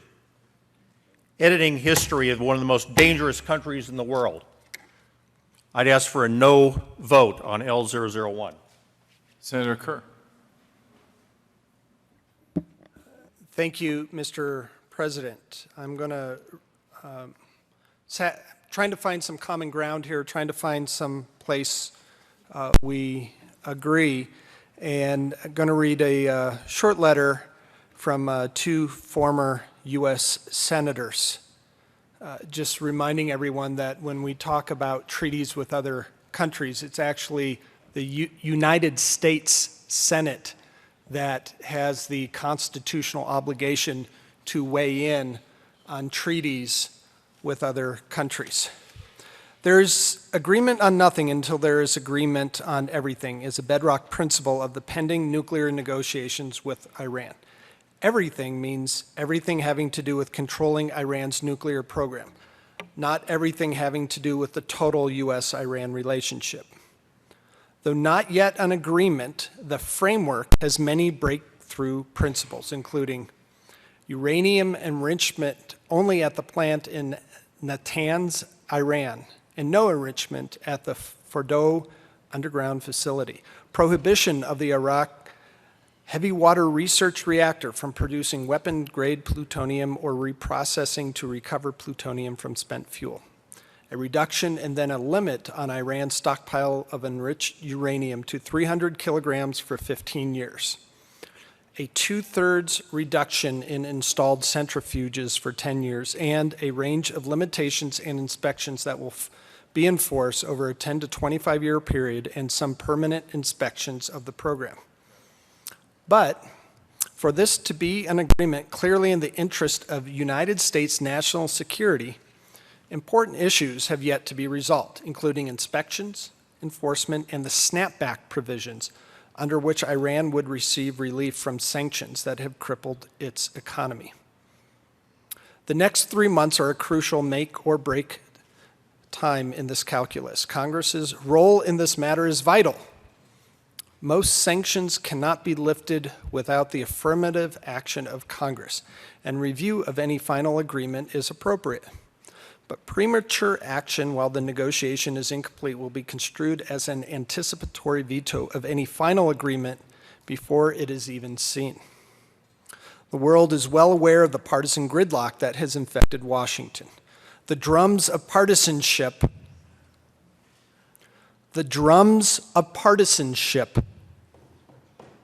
have already begun to beat in both the United States and Iran. We urge that Congress rise above these distractions and not prematurely undermine these historic negotiations. If there is a final agreement, Congress will have plenty of time and the information required to take effective action on the issue. A unified international effort in implementing an effective sanctions program has made these negotiations possible. Further cooperation from our international allies will be essential. We will need their cooperation to put in place the snapback provisions in any final agreement. If final negotiations fail, there will certainly be a return to a strengthened sanctions regime. A thoughtful and thorough congressional and public review of any final agreement is the right way to obtain continued international support for our positions. The worst of all outcomes is to be held accountable by the international community for the failure of these negotiations. From Timothy E. Worth and Gary Hart, both former U.S. senators from Colorado. Is there further discussion? Senator Lambert. Ask for a no vote on L001. Seeing no further discussion, the motion before the body is the adoption of Amendment 1 to Senate Joint Memorial 2. Are there any no votes? Senator Lundberg, Senator Sonnenberg, Senator Scheffel, Senator Marble, Senator Scott, Senator Woods, Senator Crowder, Senator Lambert, Senator Roberts, Senator Balmer, Senator Hill, Senator Baumgardner, Senator Cook, Senator Martinez-Humenick, Senator Holbert, Senator Neville, Senator Grantham. Please add the President. With 17 ayes, 18 noes, 0 absent, 0 excuse, Committee of the Whole Amendment, Amendment 1 to Senate Joint Memorial 2 is lost. Majority Leader Scheffel. Mr. President, I move the Senate lay over Senate Joint Memorial 2 to May 6th. You have heard the motion. All those in favor say aye. Aye. All those opposed, no. The ayes have it. Senate Joint Memorial 2 will lay over until May 6th. Majority Leader Scheffel.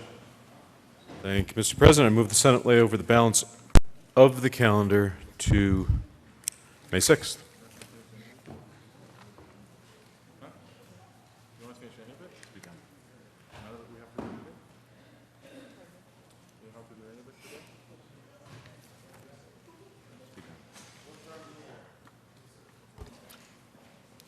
You have heard the motion. The Senate lay over the balance of the calendar until May 6th. All those in favor say aye. Those opposed, no. The ayes have it. The calendar will lay over until May 6th.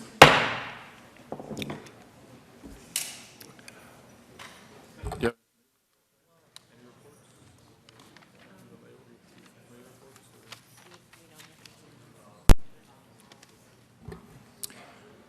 Announcements. Senator Newell.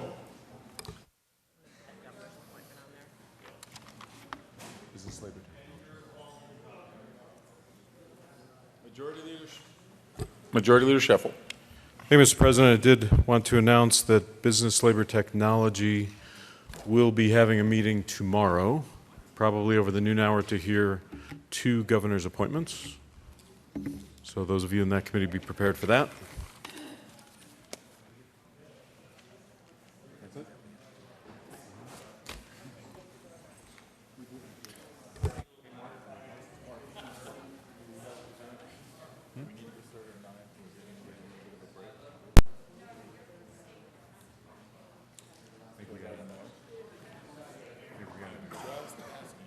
I don't think it was heard you said about business. 7. Majority Leader Scheffel. Thank you, Mr. President. It was said that somebody didn't hear that last announcement. What I said was that Business Labor Technology will be having their final committee meeting tomorrow. We're thinking around the noon hour they will be hearing a couple of the final governor's appointments in that committee. With that, Mr. President, move the Senate adjourn to 9 a.m. Wednesday, May 6th. The motion is that Senate adjourn until 7 a.m. May 6th.